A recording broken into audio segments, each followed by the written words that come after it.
Hello dear viewers of my channel. In order to make it more convenient for you to watch, I made a collection of parts, with time codes for orientation on the video in the description. I want to thank you for your support. Only thanks to you I have the strength to make videos. And here's a guy who was lucky enough to be in this video.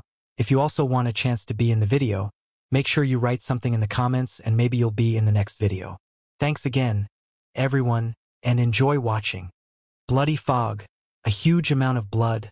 That's what the main character saw in front of him. Comrades who begged him to escape from this battlefield, and those who even in the last minutes of their lives believed that humanity can survive. But in the end, at the very end, the protagonist was left alone. In front of him was an incredible number of strong enemies, and their leader was surprised that the protagonist was called a human god, because he looked like a real weakling. Heavenly Demon Emperor looked at the man with his creepy look and said that the god of pills cannot win. The main character's name was Qin Feng, and he was a complete zero in martial arts. With tears in his eyes, the hero confessed that he had lived for 100,000 years and had not even studied martial arts. He began to approach the enemy saying that he only had to keep fighting. The hero instantly took a pill, causing his body to emit energy, and he instantly went to fight, realizing that this would be his last battle. The protagonist pounced on one of the enemies, after which his body was instantly pierced by the hand of the creepy creature. Falling to the ground, the guy reflected on the fact that his body was talentless in martial arts, but he was an incredible alchemist. He promised himself that if he had a second chance, he would definitely do things differently. Suddenly he opened his eyes, and was surprised, for he didn't realize what was happening now. He looked to the side and didn't realize where he was. He took the jade medallion in his hands, and then memories came rushing into his head, causing him to suffer a bit. The protagonist remembered this terrible day, because today was the day Lin Shuan had made the protagonist unable to learn martial arts. Then the protagonist won the competition, and did not understand why his fiancée copyrightee wanted to kill him. She said that she had made a marriage contract only to temporarily join the Qin family. Then she grabbed the protagonist's face and with a haughty expression surprised that a weak man like the protagonist thought he would be worthy to be by her side. Then there was a lot of pain and disappointment in the protagonist's eyes. It was then that the hero's martial arts were destroyed and he focused on alchemy, reaching the peak of that field. But even so, he now realized that it was far from enough. He decided that he would save the world himself. He looked at the pendant and was glad that thanks to it he had a chance to start over. He got dressed and decided to focus on getting stronger. Now he was determined to reach the top. Suddenly, a man appeared, shouting that their business was not good at all. He said that the eldest son of the Lin family had invaded the medical garden and wanted to see the protagonist. The guy remembered the past in which this man showed up and humiliated the protagonist in public and took the medical garden for himself. The protagonist asked to bring him to that guy. At that time, inside the medical garden, with a haughty look, he shouted for the protagonist to come as soon as possible, and bragged about his sister's success in martial arts. The hero arrived at the place and began to mock the man, who was hiding behind his younger sister. The guy didn't expect such a thing and was shocked. The protagonist began to explain that once they broke the prenuptial agreement, this garden can't belong to them. Then the protagonist looked at the man with contempt in his eyes and said that it was wrong of him to come here. The guy was angry. He couldn't even think of what to say to him. He didn't understand why Feng had become so sarcastic. He started laughing at the hero again, saying that if it wasn't for his sister, he would have been killed long ago. He shouted that the protagonist had become ungrateful. Feng continued to laugh because even here the guy had attributed his younger sister. After that, the guards arrived and surrounded those shameless people. The guy was nervous. He did not understand what had happened to the protagonist, because before he had always been docile. He decided to remind that there was only a month left for the new alchemist competition. The hero indifferently asked what about it, while the guy offered a bet. He said that if the hero can win he will give the family iron mine, and if he loses he will give the garden. The hero's servant thought that their master was not stupid and would definitely not agree to such a stupid bet. At that time the hero said he agreed and offered to sign a written agreement. The servant was shocked that his young master agreed. The guy was very happy about this opportunity and said that the hero would not regret what he had done. They signed the papers, after which the guy with a great mood began to leave. The servant was already in a terrible state.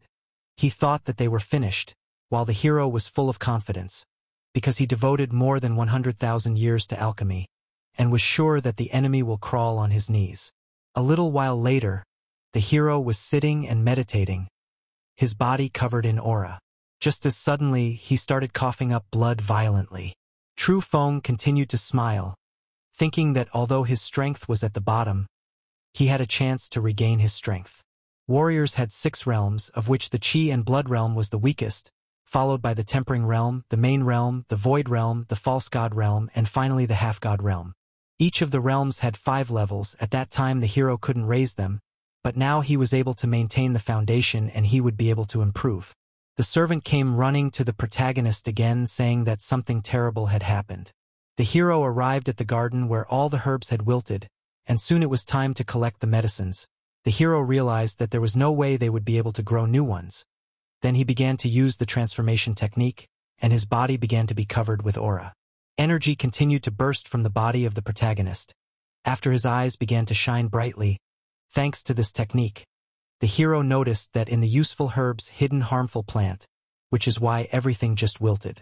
The protagonist realized that the guy was definitely involved in this, but the protagonist was not upset. He was happy and said out loud that it was a great gift. 10 days later, the herb gatherers arrived, and the protagonist didn't even come out to meet them. The servant was shaking with fear, and he said with his last strength that his master would arrive very soon. The protagonist greeted the guys, and said that even the Patuhi had not woken up yet, and they had already arrived. The guy talked about how the hero didn't kneel before the herb gatherer and showed his disrespect. The herb gatherer from the main branch was very angry and gave the protagonist one last chance and ordered him to kneel. The servant begged the man not to be angry. Everyone knelt down, while the protagonist continued to stand on his own 2 feet with his head proudly raised. The servant begged the master to fall on his knees, because otherwise they would be in trouble. At that time, the protagonist showed his middle finger and sent everyone away. This was something they definitely didn't expect, and the picker was enraged. The protagonist with a haughty voice started saying that the man was just a spoiled chicken, and that was the reason why he wasn't going to kneel before him. The man was incredibly angry at such insolence, and then asked if the hero had prepared any herbs before acting so arrogant. The hero said that there were plenty of herbs, and they were already ready for the man. The man was incredibly angry and increased the rate of herbs as much as 6 times, saying that if he could not fulfill this rate, he would lose his head. The servant was terrified. He realized that there was no way they would collect the required amount of herbs. At that time in the past, the picker had been favored by this guy, and made a bet with this man, namely that if Feng lost, the picker would get half of the garden. He imagined the protagonist was clueless about what to do, because all the grass was spoiled. The protagonist smiled, and told the guys to follow him. 2 people who thought they had already won this battle followed the protagonist. The guy looked at the grass that had wilted. Then a smile appeared on his face and he started laughing, while the picker was incredibly angry and was going to finish off the hero. The hero touched his sword and said that it's no wonder that scum can only see garbage, and they don't pay attention to the most important things. Then he showed a huge field sown with grasses, and said that the guys should look carefully. The herbs that grew on these fields looked just magnificent, which instantly amazed everyone present. They could not believe what was in front of their eyes. The enemy couldn't believe his eyes. He thought that Feng knew absolutely nothing about herbs, and here was such a picture. The collector was shocked even more because the quality of all these herbs was at an incredibly high level, and the quantity was 5 times more than necessary. While the servant was delighted with his master, and incredibly happy, the enemy was furious, and shouted that Feng couldn't have done something like this. At that time, the protagonist thought that the lian grass would actually cause other plants to die when planted near them, but in this era, no one knows that if the lian grass is modified, it will have an extremely positive effect on other plants. The protagonist with a haughty look reminded the enemy of the dispute between them, and that he must hand over the mine. The enemy said that he wasn't going to hand over anything. He seemed confident that Feng wouldn't do anything about it. At that time, the hero showed the document that signed this genius, and if he does not fulfill the agreement, he will go to prison and for a long time. The enemy tried to seek help from the collector, but he turned away, not wanting to get involved in any way. The guy realized that he was in deep shit, so he lost consciousness. A little while later, The protagonist showed his servants their new mine, which was a gift from his dear brother Lon. The servant didn't know why they needed the mine, as their garden was much more valuable. But the hero said that he was a bit overzealous, which amazed the servant, who thought it was part of some plan. In fact, the hero remembered from his past life that this mine holds a lot of value, and he could take advantage of it.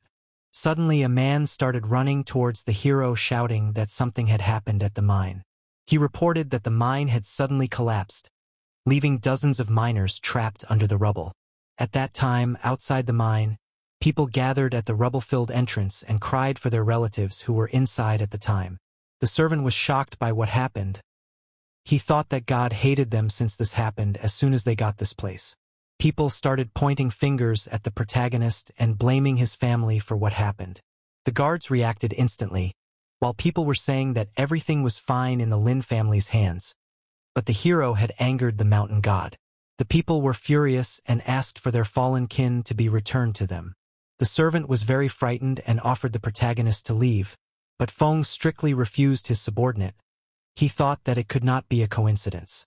The protagonist started to use his technique and his body became covered in a golden aura. Meanwhile, inside the cave he found people who were still alive. The protagonist realized that it wasn't inside the mine, but someone had just blown up the entrance to the mine, and instantly looked with his cold gaze in the direction where Lin was standing and grinning. It seemed obvious that he was involved in what had just happened. The protagonist began to shout that the people inside the cave were still alive, and that if the stones at the entrance were removed, they could be saved. People were crying and were very angry. They didn't believe that anyone could survive the rubble. At that time Lin began to mock the hero, saying that he was talking nonsense. People continued to attack the guards.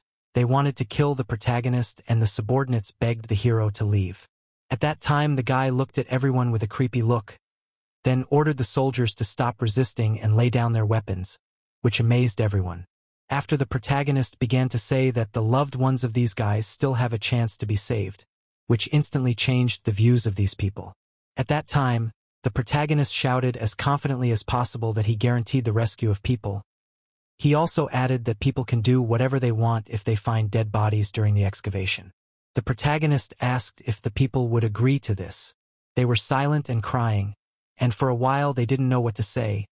They whispered amongst themselves, and after a moment they all got to work trying to dig out the entrance to the mine. At that time the protagonist turned to his servant. The hero's request startled the servant. At that time the enemy was watching and laughing, as he was sure that the people would not succeed.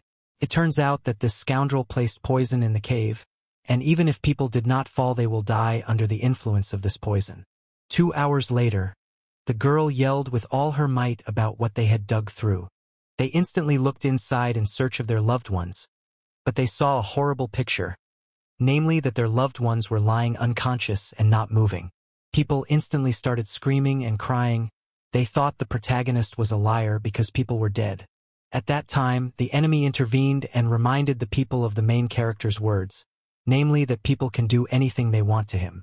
The people were incredibly angry and wanted Feng to pay for the death of their loved ones with his life. The enemy was sure that the protagonist will not be able to prove that people were poisoned. Suddenly, the enemy was shocked that Feng remained as calm as possible and was doing something. Feng ordered to shove some fruit into the people's mouths and force them to chew it. He ordered this poor servant to shove medicine mouth to mouth, which logically didn't please the kid, but he couldn't refuse. He began to perform this procedure on the bearded man. From such a picture people went crazy.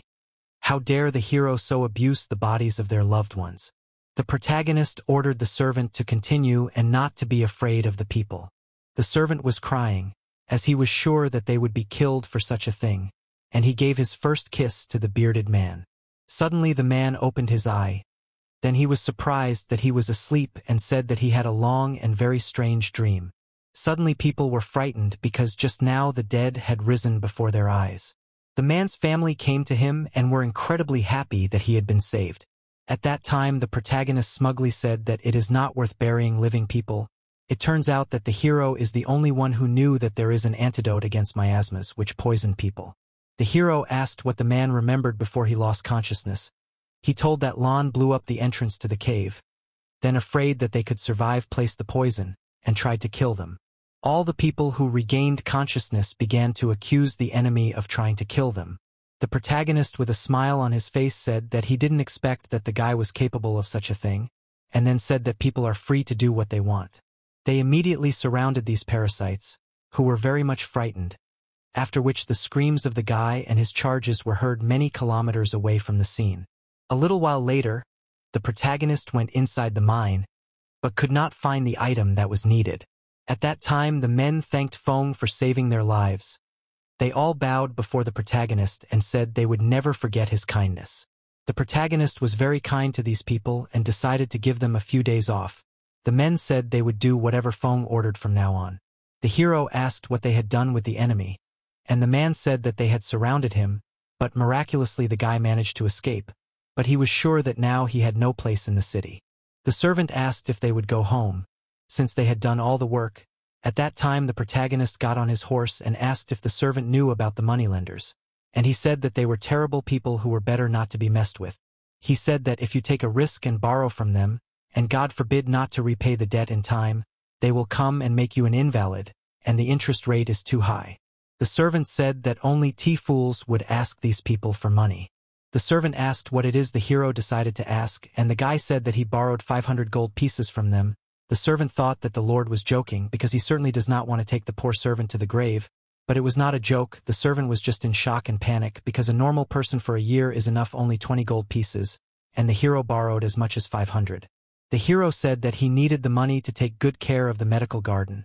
At that time the servant decided that this time they are definitely finished, because their garden can have a maximum of 100 gold at the moment.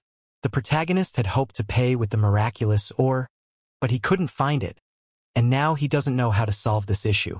The servant shouted that they are finished, and now the only thing left for them is to sell their garden, in which case their whole family will be finished. Suddenly a man's voice was heard behind him. It turned out that it was his father, who was also very happy to meet his son.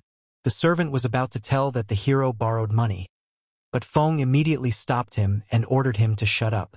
The hero remembered that in his previous life his father had done everything for him, literally risking his life, and this time he was going to make things right. The father showed his son the pills he had spent a lot of money on. He hoped they would help restore his son's base. The protagonist began to say that his body is already much better and not to worry so much. He realized that for the sake of these 2 pills his father worked hard. Suddenly, the man grabbed his son's hand. He was surprised because the protagonist's chi had grown. At that time Feng said that they should discuss it at home. He told his father that he had found a teacher who would teach him alchemy, which amazed the man, because he could not imagine that his son would become an alchemist. And the hero said that the teacher considered him the most talented student. The father was indescribably happy for his son. He always thought his kid was a genius, and was sure that he could not stop him so easily. Then he instantly said that he wanted to meet this teacher. The hero said that his teacher does not like outsiders, and wishes to remain anonymous. His father understood the idea and said that it is not surprising for great people. The father said he would, and then told him that it was time for him to leave. Father held out the Qin family's battle order, then said that if there was a need, the hero could use it. The father said that even though they had not seen each other for a long time, and entrusted the family to his son, he stroked the protagonist's head, while Feng thought about the incredibly important thing his father had given him, and swore to himself that he would never let his father down. A few days later, the weather was beautiful outside, and another servant was heard shouting that someone had come to see the protagonist. While Feng was amazed that the time had come so quickly, the protagonist ordered all guards to be brought in and put on alert. The protagonist was approaching the gate, with thoughts that he was about to be finished as the period of debt repayment had expired. Feng ordered the soldiers who were on alert to open the gate. The protagonist closed his eyes and thought that he was ready to fight until the very end. At that time, the servant was surprised by who he saw. It was an incredibly cute and beautiful girl who came to thank the protagonist for saving her life. She said that she was a miner who was saved by the protagonist, and she came to see her future husband. The protagonist was a little embarrassed, then said that now the situation is clear. Suddenly he remembered a moment from the past, when he passed the medicine to this girl mouth to mouth, and worried whether he had not done something dirty. The protagonist asked how the girl was going to repay him for his kindness, She said she was ready to tell him where the wonderful ore was. The protagonist did not understand how the girl knew this information. The girl said that she had taken a detox pill and was conscious at the moment when the guys were hiding the ore, and was able to remember its location. The protagonist was shocked by what he heard. He didn't care about the ore. He was interested in the fact that the girl herself was able to prepare the pill. The girl was embarrassed and confessed that she had learned it from books. The protagonist was shocked. He realized that the girl had a great talent for alchemy. Feng asked her if she wanted to become an alchemist, and she confessed that she had a poor family to support, which was the reason why she worked in the mine. The protagonist promised that he would take care of her parents, and then said that all the girl needed was to become his apprentice and obey him in everything. In fact, the protagonist decided to take her because he wanted to spend more time on martial arts, and he could throw some of his worries on the girl. At that time, the girl understood everything a little differently and was very confused. She also promised to follow the protagonist. The protagonist was happy. The girl was also very happy. Feng thought he had found a great slave, while the girl thought she had found a great husband. A few days later, the protagonist decided to sell the ore to pay off his debts. The servant was incredibly shocked that they needed to sell the ore for 1,000 gold pieces, but he thought it was possible if they could find a buyer. At that time, the protagonist confessed that they needed to sell 10,000 gold worth of ores because he had miscalculated a bit. Everyone was shocked when they heard the amount because it was unrealistic to pay something like that. The protagonist said he would take care of it and asked them to trust him. In fact, the protagonist and the girl worked hard to improve the quality of the ore, even though they could do better, but the ore will definitely break up very quickly. Suddenly, the protagonist realized the gravity of the debt that he must pay, because the amount is really cosmic. As soon as the hero arrived at the largest shop, there the seller said that the pure ore looks like a jewel and this is some cobblestone. Feng called the buyer a dilettante, and said that this is really a wonderful ore, and the buyer promised that if this boulder turns out to be ore, he will bow at the feet of the hero. The owner of the place arrived and asked what all the noise was about. The merchant began to tell that a madman arrived to them, who claims that this cobblestone is a miraculous ore. As a result, the protagonist and his servant were kicked out of the store, saying that they don't accept fakes. The protagonist was furious because his precious ore was called fake, while the servant tried his best to stop his master. The protagonist thought that there was no need to be nervous, but he also realized that at this rate he would be late again. The owner of the store told the seller to just immediately throw out such customers, not even to dialogue with them. The man looked at the ore and called it coal, then looked at this and assumed that it was worthless. The seller told how Feng wanted to get as much as 10,000 gold coins for this junk. Suddenly the stone began to crackle right in the man's hands, after which it had a very bright glow and the owner was instantly enveloped by a very bright beam of light. The seller said that the charlatan tried such a cheap trick to get them to buy this junk. At that time the owner hit the seller with all his might and said that he had offended a very important person. The owner ordered the man to prepare the money. He was going to apologize to the protagonist because he considered him a very important person. The servant talked about how it was a total horror and just kicked him out. The protagonist said that the problem is not the price, but the people who do not know and simply cannot appreciate this masterpiece. At that time, the owner of the store ran to the protagonist with all his legs with the words that they are ready to buy out all the ore. Breathing heavily, the owner apologized for the way he behaved with the protagonist and said he would pay 10,000 gold. The protagonist smiled and said that the man knew about goods. The servants were also incredibly happy to have all the ore bought from them. The protagonist apologized to the man and said that he was not ready to sell the ore. The protagonist began to say that the seller had offended his friends, and for this reason he could not sell the man the ore, because it would be wrong. At that time, the servants could not believe what they heard, because they would be happy to sell the ore. The owner began to scold the subordinate, who justified his behavior by saying that Feng had brought a fake. The man said that usually the miraculous ore looks like a gem because of unnecessary impurities. He also said that the better the quality of the ore, the brighter its light, and such a light he had never seen in his life. The servants were shocked that some black stones were so rare.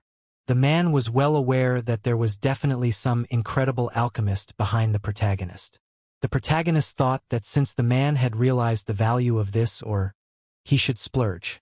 The protagonist, with a smirk on his face, recalled the seller's words that he would bow if the ore turned out to be genuine. The protagonist, with a smile on his face, said that something like that was definitely there, while the shopkeeper was very angry, and then hit the subordinate with all his might with the words that if he promised, he must fulfill the promise. The guy started to bow as promised, while the man asked the hero not to be angry and offered him 30,000 gold pieces. The hero agreed to a similar amount, and the man said that he hoped to cooperate in the future. The servants were in complete defeat after hearing how much Feng would get for the ore. The hero was incredibly happy because now they will not only pay off the debt, but on top of a very large amount will remain. After that, the guys with a great mood went shopping. The hero decided to buy a lot of things for the development of martial arts. A little while later, late at night, the boy told about how Feng had bullied him and begged for justice. He told his father that he had been beaten up because of the protagonist and asked for revenge. The father asked if it was true that Feng had dared to frame his son, and the boy said that it was true and asked his father for help. The father promised that Feng would not survive tomorrow, as what kind of father would allow his son to be bullied? At that time, the guy was incredibly happy. He was just waiting to see the protagonist perish. At that time, at the estate of the protagonist's family, Feng was practicing, after which his hands were covered with aura, and he was happy, because thanks to the pills that his father gave him, he was able to reach the 5th level of the first realm, namely the realm of Qi and blood. Suddenly, Feng heard some noise, after which he instantly used the divine sense technique. He instantly saw the unknown people who were hiding behind the wall. Feng was glad for this opportunity. After all, now was a great chance to test his new powers in practice. One of the men was talking about distracting the protagonist's attention, while the other was to kill him instantly. Suddenly Feng kicked his own door, which ruined the couple's plans. They were shocked by this turn of events. At that time, Feng said hello to them and asked them what exactly they were looking for in his house. He told them that he knew they had arrived before they entered, then confessed that he hadn't swung his fists in a long time, and went out to give the assassins a good welcome. They mocked the protagonist as he was only a level 5 Qi realm, and they had killed countless people and stronger. The hero hadn't really fought in all his 100,000 years, and was now anxious before his first time. The opponents taunted the protagonist, after which one of them prepared to fight and promised that Feng would pay for this lesson with his life. The protagonist was going to do it because he wanted to become stronger in the future. The opponent boasted that he was on the 8th level of the Qi realm, and that he had killed more than 80 people. His friend was surprised that he was using such strong skills to kill a scum like Feng. He immediately headed towards the protagonist, who was amazed at what the 8th level looked like. While the man was confident of his brother's instant victory, the hero was incredibly excited to fight for the first time in 100,000 years. Suddenly the protagonist's fist appeared in front of his opponent's face, and a moment later, the man found himself sealed into the ground at a tremendous speed. Everyone was shocked by this, and the hero was amazed because it seems that the opponent died from a single blow.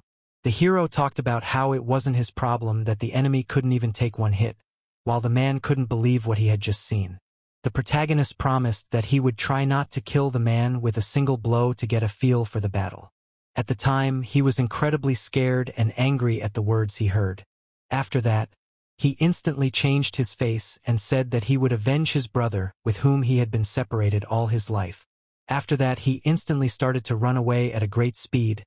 It seemed that he had now developed a speed that he had never had in his life. The protagonist didn't mind. He was shocked that he was so strong at only the 5th level of the Qi realm. Feng thought of following the assassin and finding the fools who decided to kill him. At that time, near Feng's town mansion, the assassin disappeared. The hero arrived at this place, as he realized that this is where he was ordered. At that time, an unknown man with wounds begged for help, saying that he was going to be killed. He fell to the ground, and the hero assumed that the customer was getting rid of pawns. Suddenly there were people with torches who instantly surrounded the protagonist, and the most disturbing thing was that all the people were level 8 masters of the Qi realm. Suddenly, the same guy who said that the protagonist shouldn't have come to this place appeared. He was sure that Feng would definitely leave this world today, so he was smiling and confident. The protagonist was not surprised that the mysterious customer was this guy, and then the guy began to say that he did not understand about any killers. He only knows that the hero invaded his home. The protagonist was shocked that the guy dared to ask the city lord for help, Then the man took out a dagger from the corpse of the killer, then was surprised that the protagonist talked about him. He told the guy that if he wanted to kill someone he had to do it right, as he didn't want to wipe his ass all the time. The guy told his father that he really went overboard, while the hero was shocked that it was the guy's father. Turns out the man didn't care about what the protagonist's family had done for him and thought it was time to forget about it. Whereupon he ordered the hero to get rid of him. The guy was instantly twisted by two men. The man said that the protagonist's ex-wife was going to destroy the Qin family. He also started talking about how his family had a great future, unlike the protagonist's family. The guy was incredibly angry after saying that, while the son of the villain was happy and asked what his father would do, he said that he would use a legitimate reason. He was going to get rid of the protagonist and was smiling through his teeth. The main character was sitting in the cell and thinking about the fact that he was careless. He could not imagine that the city lord would do such a thing. Suddenly Feng heard strange noises. It turned out that it was Sancho, who snuck into the cell of the protagonist. He could not come when his master was taken under arrest. The servant couldn't believe that the protagonist had done such a stupid thing. While Feng didn't know what he was talking about, the servant told him about people talking about how after Feng found out that his ex-wife was marrying the prince, he went crazy and killed two members of the royal family. The protagonist was surprised at how well the city lord had decided to set him up. Feng thought that, with such an accusation, he might actually be executed. The servant suggested that the protagonist run away, because now was the time, while the guards were changing each other, and he dug a hole in the wall. The protagonist began to say that he was innocent and should not run away, while the servant tried to explain that they had no time at all and should run away as soon as possible. Feng said that he was a member of the Qin family and he intended to handle this situation with dignity. Suddenly the voices of the guards were heard, and the hero instantly started pushing the servant to run away, and after a moment the passage was covered with straw, and the guards did not suspect anything. The protagonist looked at the family's seal and reflected that he didn't expect that the man his family had helped so much could do such a terrible thing. The protagonist pulled out the seal through the hole, and with the words that he had to go to extreme measures, the seal let out a flame that began to fly into the sky, and then the entire sky lit up with a flame with the name of the Qin clan on it. A moment later, a huge number of soldiers began to run into the place, after which they instantly killed the guards, then bowed to the protagonist and said that they were gathered. Feng said that nothing serious had happened, it was just that a certain person was relying too much on his father. The protagonist instantly told that the guards would need to deal with this person. Each of these people was a true martial arts master. A little while later, a servant was cheering up the guards with all his might, saying that their young master was very wise and he had definitely found a way out of this mess. They had faith in their master and approached the place of execution. People were pointing their fingers towards the gallows and saying that it was still morning and the man had already been hanged. It was true, and the corpse was really hanging on the rope, with no sign of life. The servant could not believe what he heard. He was shocked, angry, and saddened. The servant began to cry with all his might, and together with the guards to worship and ask forgiveness for what they had failed to do to the protagonist. Suddenly Feng greeted his servant and asked why he was crying.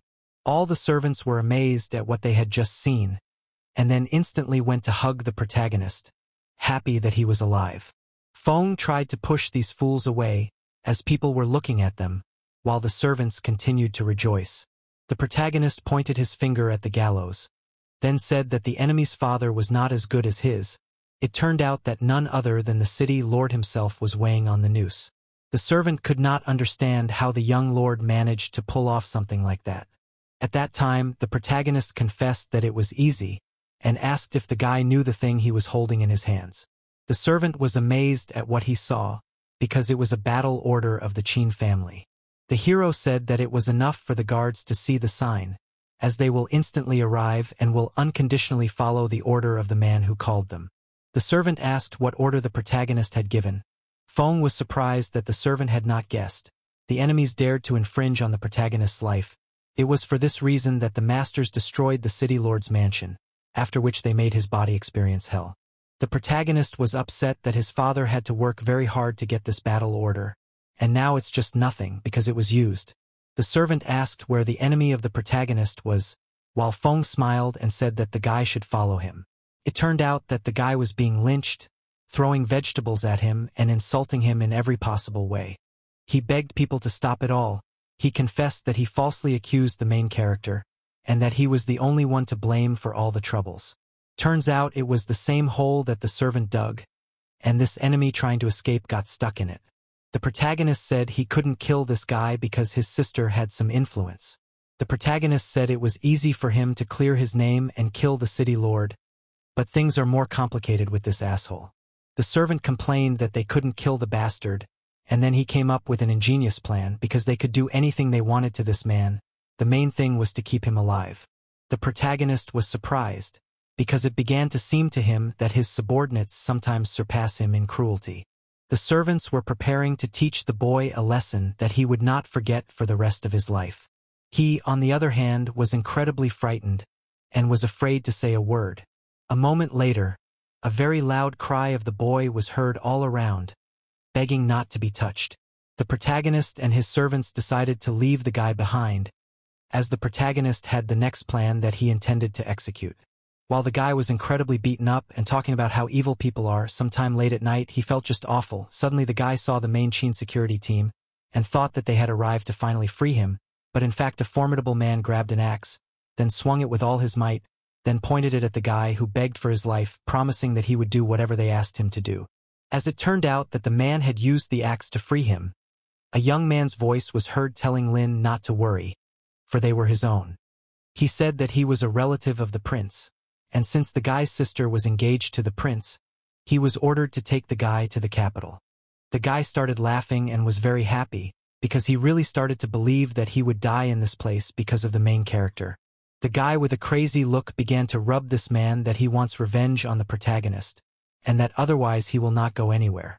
The young man explained that he was ordered to get the guy to the capital, and asked him not to complicate the process. The boy began to say that if the man could help him, he would ask his sister to tell the prince about his merits, and promised to give half of the proceeds of the mine to this man. After these words, the man confessed that such a request would be very hard to refuse. He ordered the two masters who were at the third level of the quenching stage to move out. At that time, the guy was incredibly happy, because he was sure that the protagonist would not be able to deal with such masters in any way. At that time of night in the Qin family's medical garden, the protagonist was lying tied up, and next to him slept a girl who was pushing him very hard. The protagonist did not understand how this could happen, and then he became confused and remembered that it happened a few hours ago. He told the servants that he was going to go to the misty forest. They thought that the protagonist was going to die.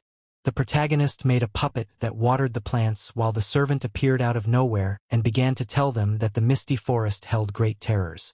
He said that in addition to the poisonous fog there are many strong monsters, and in order to take even a small part of the forest Qin family had to sacrifice hundreds of warriors. The servants said that they would not let the protagonist go anywhere, then grabbed the rope. In the present, the protagonist was happy about the environment he was in. He had forgotten that in this era, people were afraid of the misty forest. Suddenly, the protagonist heard a noise outside, and then he instantly activated his divine sense. It turned out to be the same masters who came to kill the protagonist. They knocked out the guards and said that they need to kill only the protagonist, that God forbid the investigation did not start. The protagonist began to get rid of the rope, thinking that one master of the level of these guys can easily kill 10 masters of chi and blood. The protagonist began to walk out pretending not to notice anything, thinking that there was no way he could fight in this place. People looked towards the protagonist, assuming that this was their target. Then the huge man decided to start, and was instantly behind the protagonist's back, ready to finish the battle in an instant. A moment later, the axe went through the neck of the protagonist, and his head flew off to the side. The guy was surprised that this order was so easy. He reached out to pick up the protagonist's head as proof, but suddenly his face twisted as it turned out to be a dummy. They realized that the protagonist had managed to escape as quickly as possible. The protagonist took out the Tianluo fruit, then sat on his horse and started talking about how he didn't plan to die that night. The guys couldn't believe that the guy deceived them so easily, while the hero started to move at a great speed with the help of the horse. Thinking about the safety of his people, he planned to take the enemies as far away as possible. At that time, the enemies thought that the hero was a brainless fool, for instead of calling the guards he started to run away alone. A moment later, the masters at great speed began to catch up with the protagonist, who was ready for such an outcome and sprayed some liquid in the air, after which it hit the faces of two enemies who were chasing him. The opponents could not navigate properly. Even opening their eyes caused difficulty. The protagonist was very glad that his opponents were so stupid, because he could not believe that they would fall for his tricks, and then the hero used a divine sense, thanks to which he could see at night as if it were daytime and easily move on horseback. One of the enemies was right in front of the protagonist, after which the guys instantly attacked the guy from above. A few moments later there was a huge explosion from those blows. The protagonist was able to bounce at the last moment, while not understanding how such a thing was possible. He didn't understand how enemies without sight could catch up to him and attack him effectively. The enemy pointed to a horse and said it was a guy, while another man said it was a horse. Suddenly, the protagonist realized that now his enemies are hunters, who are hunting him by scent. One of the enemies pointed in the direction of the hero and said that he was definitely there, after which the enemies instantly began to run after the protagonist, who began to tear his clothes in hopes of spreading his scent around, thus winning the opportunity to escape from these enemies. The enemy was not surprised by the protagonist's attempts to spread his scent to confuse the guys. Suddenly they found themselves on a cliff, and in front of them there was only a misty forest, in which it is definitely not possible to survive. The protagonist was surprised that he turned on the road that led him to the misty forest. Enemies started to say that the guy would definitely not have the courage to jump into this forest. The enemy began to say that if the hero stayed he would at least die without suffering, while the guy crushed one of the fruits, and with a mad expression on his face said that he had huge balls. With these words he began to fall at a great speed straight into the misty forest. He gave his enemies the middle finger saying that he would never give up so easily. The enemies were amazed that the guy actually dared to jump down while the protagonist was flying straight into the misty forest at a great speed. The enemies were saying that the guy would definitely die instantly in that place. They were going to wait for the fog to clear up a bit and take the hero's head as proof of his death. The enemies were laughing at the top of their voices because of the fact that this guy would die so easily because of the fog. While the protagonist was glowing with happiness, he was glad to be in this place. In this place, he saw a huge amount of medicinal plants that were very old. The protagonist drank an antidote beforehand, for he knew very well that this place had a deadly fog. The protagonist looked at his hand and realized that he didn't have much time. He was going to prepare some remedy from the local herbs. He was glowing with happiness because now he would be working with high-quality herbs. 2 hours later, the protagonist was working with the herbs and heard a strange noise nearby. The protagonist was amazed that it was a raccoon dog, which is incredibly hard to catch. He assumed it was the effect of his anti-animal pill. Suddenly the hero's attention was attracted by something strange. He began to laugh, because in his head came an ingenious plan to deal with his enemies. Early in the morning, when the fog cleared, the enemies arrived in the forest to find the corpse of the protagonist. They searched for the body of the guy, as they thought that he died instantly. A moment later they found the corpse of the hero, and believed that he was suffering before death from poison. The man prepared to chop off the protagonist's head, but suddenly the guy jumped up and launched some darts towards the enemies. They were able to instantly react and dodge, while marveling that the protagonist managed to survive in this place. The enemies thought that it was a very stupid move on the part of the guy, while the hero with a confident expression said that he would really have a hard time injuring enemies of this level, and then asked what would happen if the blood of a raccoon dog collided with a miasma tree in the sunlight. The enemies, with full confidence that their situation was not the same, said that even masters like them would die from 10 breaths. But such an animal was incredibly hard to find. At that time the protagonist started counting down from 10. Suddenly the enemies noticed the fog and didn't realize what was happening. They looked in the direction where the needles hit, then instantly realized that right now they are breathing a poisonous fog that can kill them. The protagonist confessed that he had accidentally found the animal, and instantly realized how it could be put to good use. That was the reason why he risked pretending to be dead, and so that the enemies could not even think of such a thing, he attacked them with darts. The opponents were out of their minds with anger. They were going to take the protagonist with them to the other world. The protagonist was completely confident, and was amazed that they reacted so late. He looked with his piercing gaze and said that it was too late, and a moment later the enemies started coughing up their own blood, after which they lost consciousness and fell to the ground, while the protagonist continued to stand with his head proudly raised. The protagonist's enemies were lying on the ground. They were defeated not by brute force but by the protagonist's mind.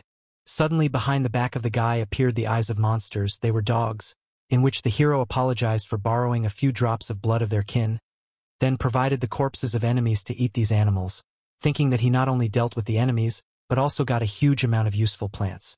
While in the main character's house, the servants could not believe that their lord had been killed. They thought it was complete nonsense.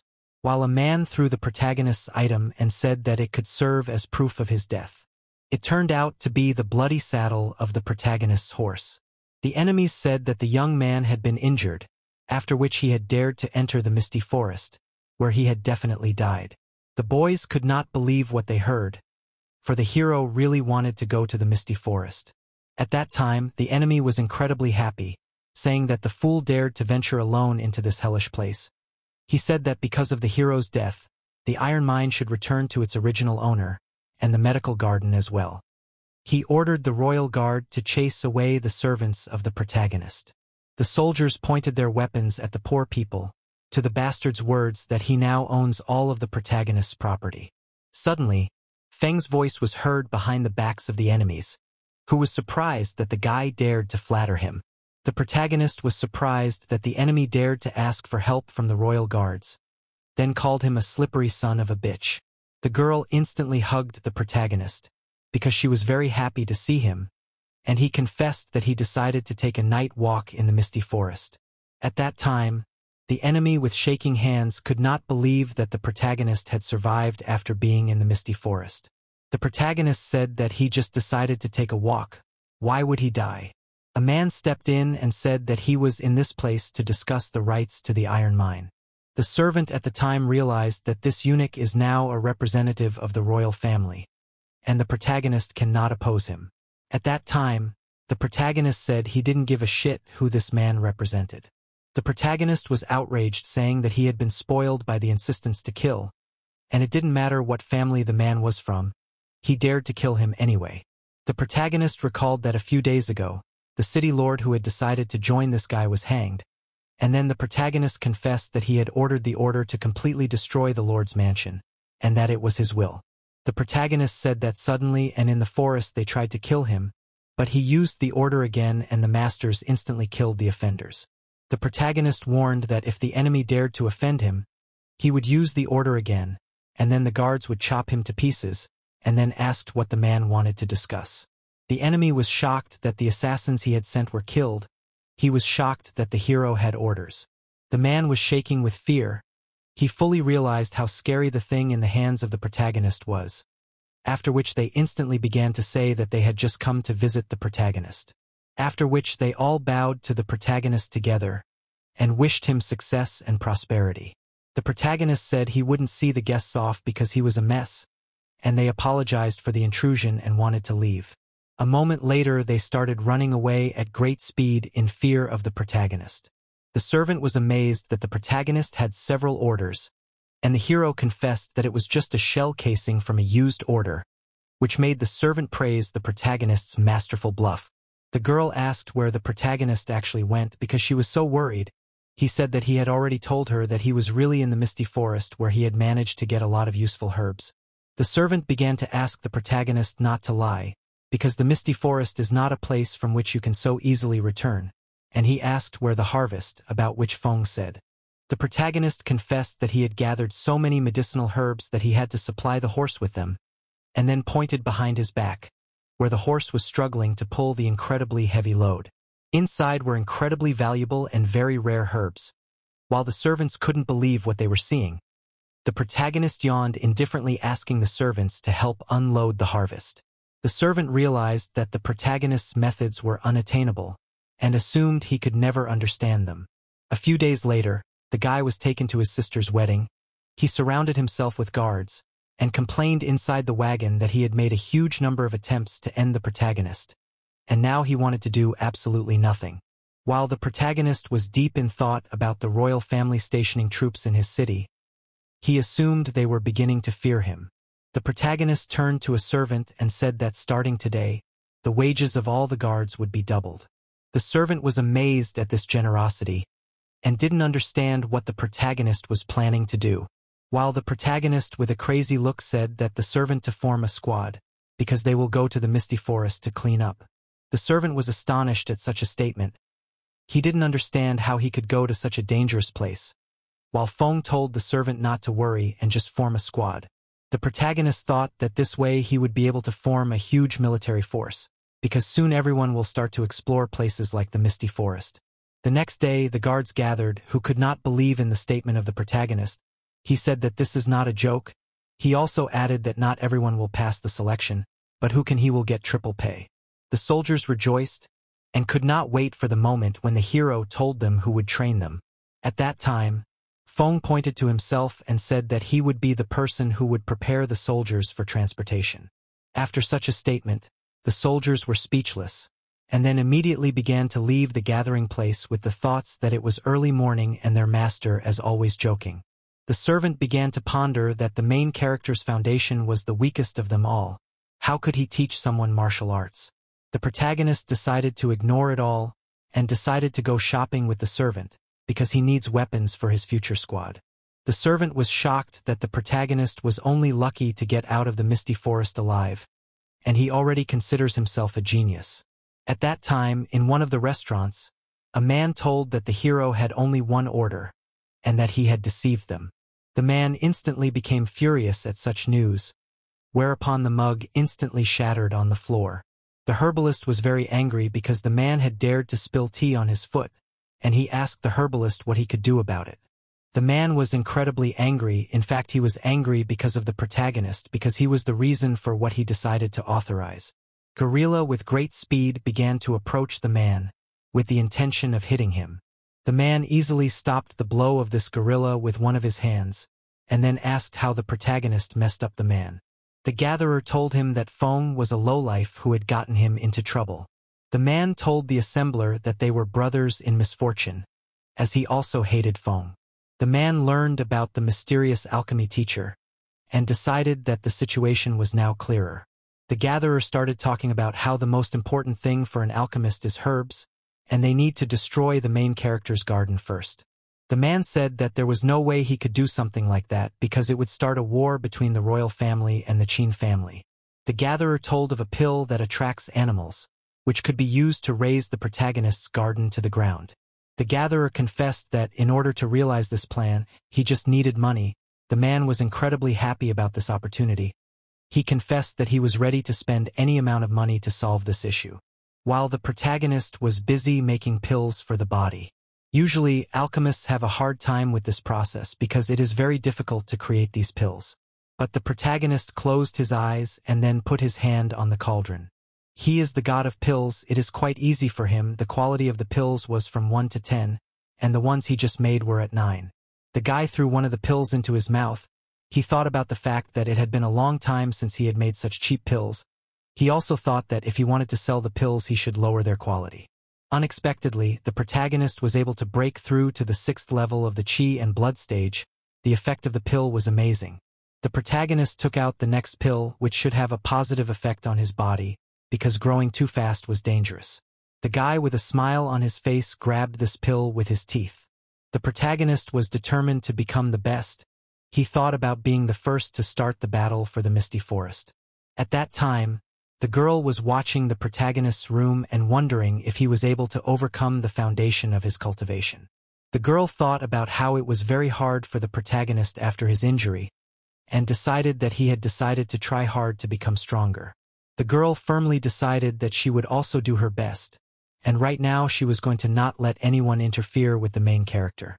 At that time, the smell of some pill began to spread to the forest, suddenly announced an alarm, because fierce beasts were approaching them. The girl could not believe that fierce beasts appeared at such an inopportune moment, for the protagonist still had not completed the breakthrough. Suddenly, the spear of one of the soldiers broke against the tough skin of the beast. Although the soldiers were able to surround the animal, they could not break through its tough armor, while the beast easily attacked them and threw them high into the air. Suddenly, An arrow began to fly towards the monster at a great speed. People were shocked that it was able to affect this animal. It turned out that it was a girl who used her bow to attack the enemy. The guards began to cheer and praise the girl, as suddenly they were attacked again by the monster, which made the soldiers run away, because they only made these beasts angry. While the enemies rejoiced that they had successfully succeeded in their plan, because such a beast, even a master of the final stage, is not easy to cope with. They were very much waiting for the moment when the protagonist would know despair and finally perish. While the monster was moving towards the little girl at a great speed, she prepared to shoot from her bow with great determination in her eyes.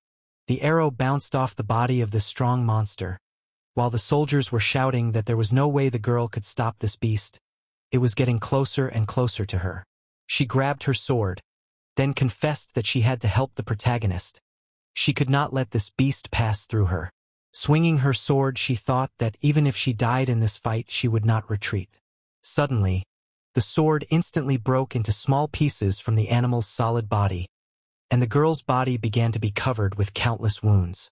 It seemed that she could not resist this animal at all, while the enemies were incredibly happy that the animal would destroy the protagonist very soon. The monster was a few centimeters away from ending the poor girl's life, as suddenly she opened her eyes and saw the main character's chest. All the guards were shocked by what they saw. The protagonist, flying to the ground, said that anyone who infringed on the lives of his people deserved to die. The guy landed on the roof after he found out that the girl was okay. He asked her to leave the battlefield and leave everything to him. The girl began to say that the protagonist could not defeat such a monster, because it was on a completely different level. While Feng was completely confident, and began to say that he would not allow any animal to do whatever he wanted. While the enemies mocked the protagonist, because in their opinion he didn't even stand a chance against this animal. The monster pointed its horns in the direction of the protagonist. While the soldiers were worried about their master, the enemies couldn't wait for the denouement of it all. While the protagonist didn't understand why people were panicking so much, he grabbed his dagger and said with a brutal look that he would just blow up the monster. After that, the hero instantly used the moonlight technique, thus attacking the enemy. The dagger pierced through the thick skin of the beast, which stunned the opponents, and the allies were shocked by the demonstrated strength, while the girl was delighted by the protagonist. The protagonist thought that normally only masters of the tempering stage could infuse qi into weapons, but since he had studied a strong martial art and had advanced to the 7th stage, it was also possible for him to do so. In his previous life, the protagonist was familiar with countless martial techniques even though he couldn't use them, but things were completely different in this life. The protagonist directed another attack towards his opponent, which instantly reached its target and was able to pierce through the beast's skin, thus damaging it. The protagonist began to move at a great speed, thinking that moonlight is an amazing martial art. Then the protagonist was right in front of his opponent, which made the soldiers worried because fighting with this monster in close proximity is the same as going to certain death. As the monster prepared to finish off the protagonist, the girl started screaming, worried about her master. The monster launched its attack, and the ground around it began to crumble from its power. The enemies cheered, the girl began to cry, while the soldiers were anxious. And the protagonist himself heard the words of the enemies and asked who it was that died. The protagonist hovered above his enemy. Thanks to the moonlight technique, he could easily dodge such attacks. The protagonist prepared to deliver a decisive blow, and then he landed with all his might, destroying everything in his path and sealing the beast directly into the ground. None of the people watching could believe this was actually happening, while the monster was literally destroyed in an instant, which amazed the soldiers who immediately began to run to the protagonist. The girl also admired the protagonist, who looked very cool standing on the corpse of this animal. The protagonist, with pride in his voice, asked his soldiers whether they still consider him a man who is not able to teach them something. Without waiting for an answer, the protagonist said that now the soldiers have one last chance to enroll in his team. After that, all the soldiers raised their hands. They were incredibly happy about this opportunity, because they were sure that with the instruction of the protagonist they will instantly become stronger. The protagonist was pleased with this attention and asked the guys to calm down because they need to take the body of the monster to the warehouse because he had some plans for it. The guys started dragging the huge corpse of the animal towards the warehouse, while the protagonist realized that behind all this is a pill, the smell of which he could smell. He was sure that someone was involved in all this. Then the hero instantly used the divine feeling, and just as quickly found the enemies who began to argue among themselves. They were blaming each other for the defeat, and were ready to tear each other apart. The enemies continued to argue fiercely, after which the rock under their feet began to crack, and they at a great speed flew down, thereby printing in the ground. While the protagonist thanked the fools, for they had given him a fine bull carcass. A few days later, all the guards joined the protagonist, and waited for the speech. The protagonist, with confidence in his eyes, said that he would share the cure from his alchemist teacher, and help the soldiers become much stronger. The protagonist began to tell that the girl showed herself with a very good side, and he decided to reward her with bull armor. He also added that if the squad will appear in the same brave people, he will reward them with different awards. The guy began to hand the armor to the girl, under the enthusiastic emotions of the soldiers. The protagonist also announced that every guard who was present that night would receive a body-hardening pill, and everyone thanked the protagonist for his kindness. Feng announced that within a month he would choose the best guys and they would become members of the squad that would go to clean up the misty forest. The protagonist, with a proud look, said that he is worthy to encourage his people, for which the guards thanked the guy. Meanwhile, in a tavern in Yuning City, people were talking about the news, namely that the protagonist was gathering a team to go to the misty forest, and a man thought that the guy would ruin everyone. After that, people even started betting on how many people would come back alive after the trip, and almost everyone thought that all the soldiers would die, or at most 2 or 3 would be able to escape. Suddenly a man started yelling that only his family was betting that no one would survive. He began to say that everyone else should bet that all members of the expedition would return alive, and asked who would dare to go against the royal family. The man started shouting and said that anyone who didn't bet would lose their head. People were crying, and thought that their money had been taken away from them, because not a single troop that had been in the misty forest had not returned without losses. It turned out that the pill was very expensive, and the man decided to resort to such methods because the money is running out. The man was going to secretly attack the protagonist right in the forest. He thought that this way the bet will definitely play. Half a month later, the guy reported that he had gathered a group of hunters who had been selected. They lined up in front of the protagonist. They were perfectly equipped, they had a full set of weapons and armor. The protagonist began to say that this was their first expedition, and it would not be easy, but he believed in every soldier who had been trained by him. The protagonist and his squad began their journey. At the end, the protagonist said that he believed in his guys, and asked them not to let him down. The protagonist led the expedition, and warned that the first danger was poison, after which the squad drank the medicine and the protagonist noted that now this aspect is not a danger to them. The second danger was poisonous insects and beasts, that's why they moved in formation, and if there is no panic, no one will get hurt. The protagonist asked his team members to follow him and keep up. The protagonist used technology to sense danger before anyone else. He believed that at this rate they would not lose a single person. The soldiers said that the protagonist explained everything so clearly that it seemed as if he had not accidentally gotten out of this place in the past, but knew something. The soldiers decided to be a little arbitrary, and move forward a little to show the protagonist that they are not weak. The guys started moving and looking for prey. They seemed to feel as confident as possible. While above them appeared a dangerous insect, one of the squad members looked in that direction, and a moment later this terrible creature began to fly directly to his face. The protagonist instantly reacted without realizing what was happening, while the soldiers started to run, at the sight of the steel centipede. Suddenly an arrow slammed into the body of the insect, which sealed it to a tree, scaring one of the guards. It turned out that it was another member of the squad, who was surprised that the guy had shit his pants at the sight of some insect. The young boy began to admire the man, who began to brag that this was not his first time in the misty forest, and that he had more experience. While the insects were very close to these guys, the protagonist instantly shouted for them to look around. Feng explained that centipede corpses make sounds that attract other centipedes, which is why now a huge number of these monsters have arrived. Feng shouted for the people to start holding formation. The people couldn't gather properly. They felt confused. One of the people couldn't even load an arrow into the crossbow properly because of the panic. The young guy asked why the man froze. After all, he was already in this place and shouldn't panic. The man fell to his knees because he thought that his life would be cut short at this moment in time, because he could kill one, at most 2 centipedes, but he would not be able to cope with so many. The centipedes rushed towards the man who was shouting that they would all definitely die in this place.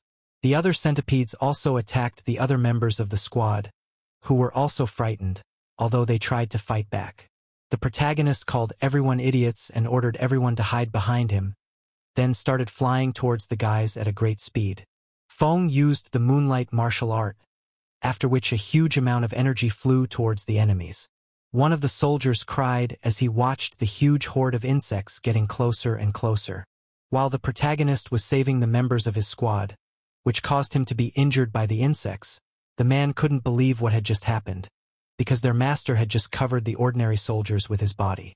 The man started crying, while the girl and her servant went to the hero to help him. Feng ordered the guys not to move because they would not be able to cope with so many enemies. The protagonist took out his dagger, and then began to kill a huge number of these enemies. However, the enemies also did not stand still and effectively attacked the protagonist, who despite the wounds continued the battle, killing more and more monsters. Suddenly, one of the monsters crept up to the protagonist from behind. The guys began to scream, because they were very worried about the hero, while Feng deftly killed the creature, which was behind his back, and then continued to madly destroy a huge number of enemies, under the tears of his wards.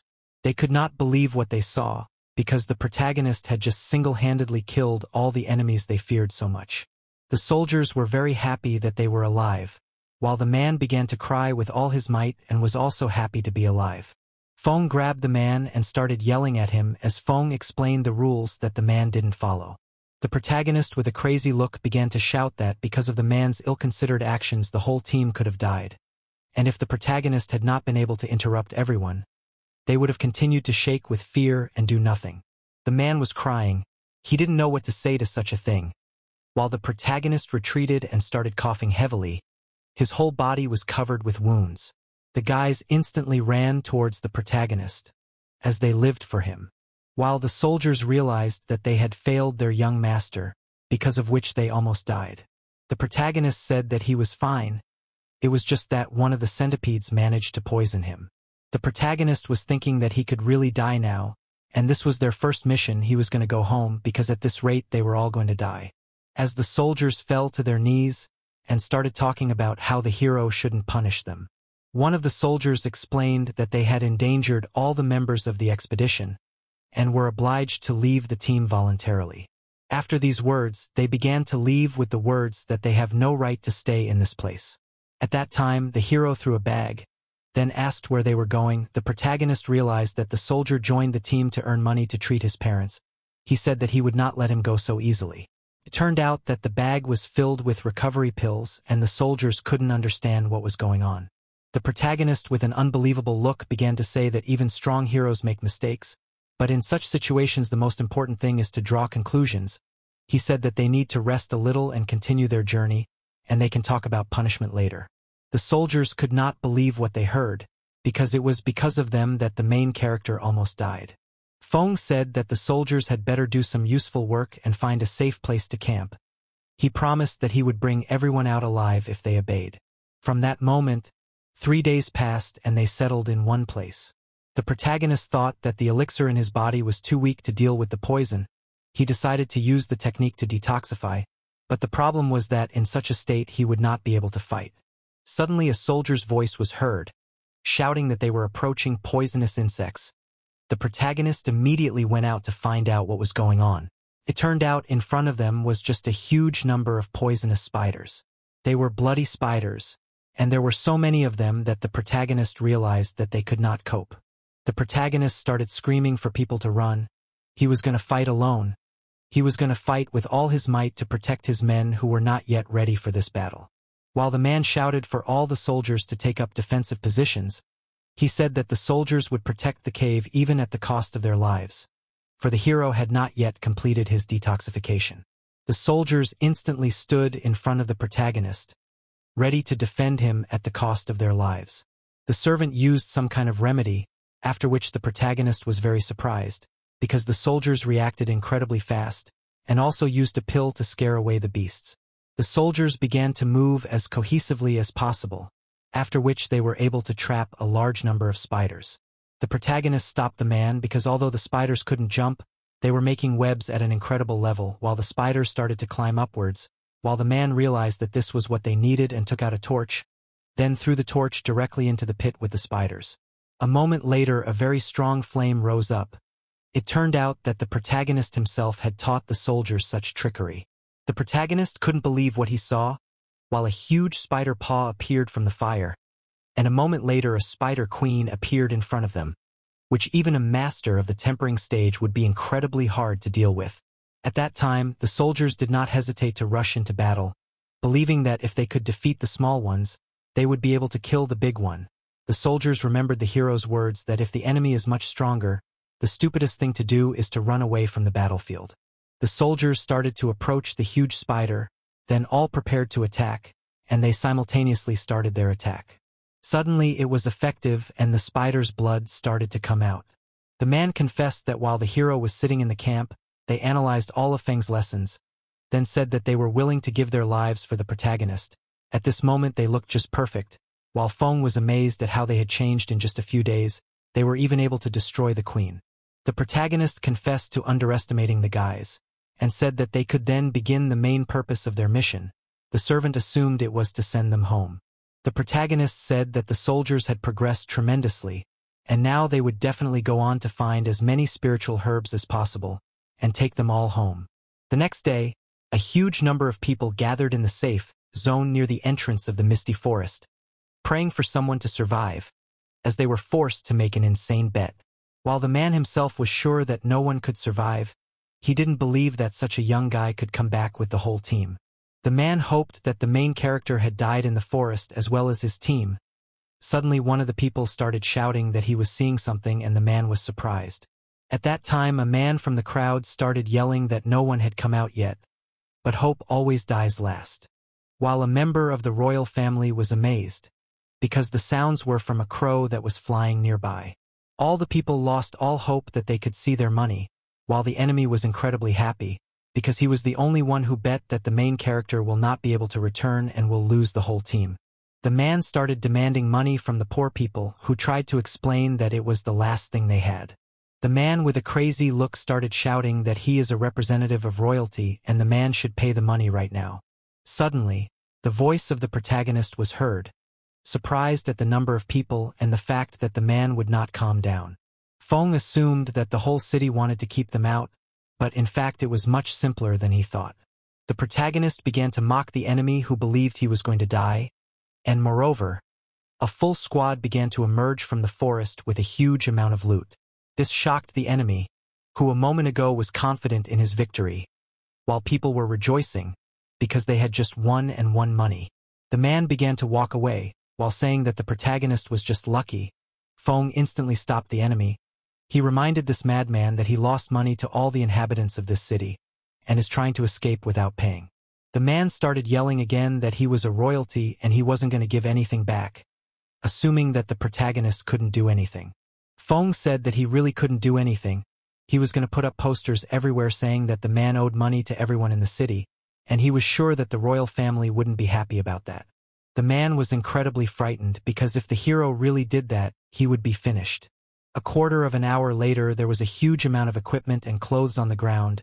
The man was screaming that he had to give up everything he had, to pawn literally everything, even the clothes of his guards, to pay off the debt. The protagonist began to count whether it is enough to pay off the debt, and said that if the man still give up his underwear, then it may be enough. At the end of this event, the enemies of the protagonist ran away in tears. They had nothing on, not even underwear, which made the villagers laugh with these people. The people thanked the protagonist for standing up for them, but he said that no thanks were needed, because he had done so in his own interest. The protagonist said that he would often go into the forest with his team, and asked for people's support in the future. The people agreed and promised to help the protagonist. Since then, 3 days have passed. The enemies gathered around the fire, as they had absolutely nothing left. Suddenly heard a male voice behind the back of the guys, which suggested that the hero relies on the power of the mysterious alchemist. It turned out that it was a first-class alchemist, who was sent by that bastard from the capital to help the guys kill the protagonist. A huge hammer landed on the ground. It turned out that the protagonist had ordered it from the people of this city. Feng was incredibly happy that his order was fulfilled so quickly. Then he grabbed the hammer and decided to try it out. The hammer slowly began to rise above the ground, and then the back of the protagonist began to ache incredibly badly. It seemed to be beyond his capabilities. Feng was shaking from the pain in his back. At that time, the servant asked if he needed to be remodeled.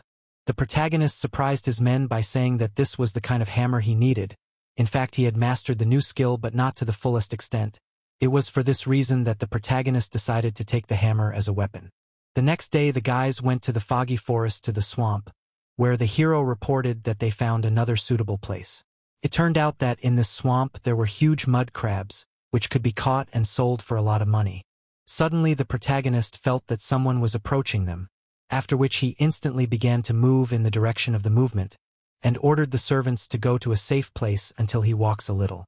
After a moment the protagonist arrived at the place where he felt the movement. It turned out that it was the same alchemist and a man from the royal family. The alchemist was saying that today they will turn this forest into a grave for the protagonist.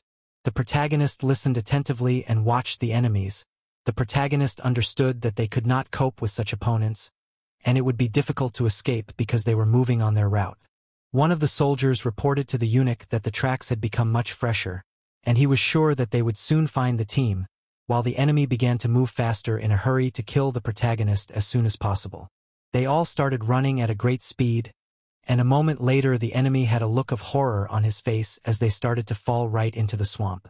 They were all in the swamp and began to move frantically. The enemy could not believe that they fell into the swamp, where the crabs lived, and a moment later in their direction began to fly hammer at great speed, which instantly knocked out one of the enemies. It turned out that it was the protagonist, who prepared a great trap for his enemies. The protagonist confessed that he knew that the enemy would want revenge, and he ordered his men to make fake tracks to lure them into the swamp. The protagonist began to deliver a series of blows to the enemy cavalry with his new weapon. When it was the eunuch's turn, he became very frightened and tried to run away. But suddenly the alchemist entered the battle and with a kick of his foot was able to repel the hammer flying at the man. The alchemist said that the man is a representative of the royal family, and the hero has no right to even lay a finger on him. The protagonist wondered why the alchemist was getting involved in the battle instead of just practicing alchemy. The alchemist seemed angry at such words, and a moment later he disappeared from sight, and a moment later he appeared in front of the hero and gave a very strong blow with his knee, saying that he was not an ordinary alchemist. Feng couldn't understand how the enemy was able to approach him so quickly. He didn't understand how this alchemist had such strength, while the enemy started laughing, then took off his outer clothes and called the alchemy master of the royal family, who was also a martial arts master of the tempering stage. The protagonist was shocked that his enemy turned out to be a master of the second stage. The enemy confessed that because of the protagonist's actions, the royal family had personally asked him to deal with the protagonist. Feng was shocked that the enemy had very cleverly concealed his strength, while the enemy was instantly in front of the protagonist, assuming that Feng was a warrior who relied on strength. The enemy appeared behind the protagonist's back and confessed to relying on speed. The enemy moved at an incredible speed, paralleling Feng's inability to even touch him due to the difference in speed. At one point, the enemy was able to knock the protagonist's weapon from his hands, and wondered how the hero would fight him. The enemy suggested that without the hammer, the protagonist was incapable of doing anything, but Feng asked how the speedy type was able to wrestle his hammer away with such ease, and the enemy confessed that his technique was based on leg strength. The enemy was ready to strike with his foot, saying that although he was inferior in strength, his legs were much stronger than the protagonist. Feng tried to block this strong attack, after which he was thrown a decent distance away. The enemy praised the protagonist for having such strength only at the chi and blood stage, while the protagonist confessed that he had underestimated the enemy. At that time, the enemy took some pill and then began to move at a great speed directly to the protagonist. The enemy was confident in his speed, and before the protagonist could not keep up with him, but now his speed has become twice as fast. The enemy was cheering, saying that Feng could not do anything against such an opponent. While the enemy was preparing to end the battle with an incredibly strong blow, the protagonist stood and did not react to the enemy's movement, and a moment later, A knee appeared right in front of the enemy. It was an incredibly strong and fast punch from the protagonist that sent the alchemist flying. The enemy lost some of his teeth and couldn't believe that this was actually happening. As the man's enthusiasm faded, he didn't realize what had just happened. While the enemy asked how this could happen, because the difference in their speed was obvious. The protagonist confessed that he had never actually said that he was emphasizing strength. In fact, he had recently learned a speed technique called ghost dance. It's a great technique, and the person who learned it becomes incredibly fast, which is why the protagonist took a heavy hammer to limit his speed, because he's not quite used to it. During the battle with the alchemist, the protagonist also realized the flaws in his martial arts and became stronger. The protagonist began to approach the enemy at a great speed, now realizing how to use his new power in battle. Feng, with joy on his face, said that he missed a lot of blows from the enemy, and now he intends to return all the blows to him.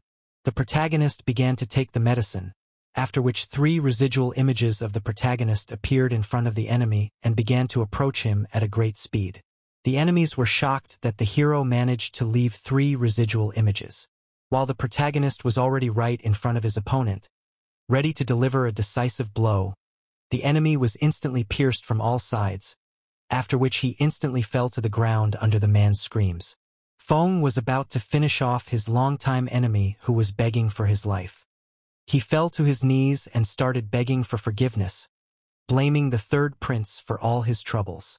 The protagonist said that he had already realized that the man was innocent of anything, then instantly struck a blow from which the neck of the enemy broke, and he fell to the ground under the words of the hero that the enemy is better to say these words in the other world. Right now Feng was going to drown the bodies of his enemies in the swamp, and was glad that now no one will not interfere with his trips to the forest. A few days later, the royal family got word that their people were missing and they sent men to investigate. They were going to execute the entire family of the man who killed their family members. The man banged a wooden bar on the table, then said that the main character's team was in the forest at that moment and asked if they had killed the people.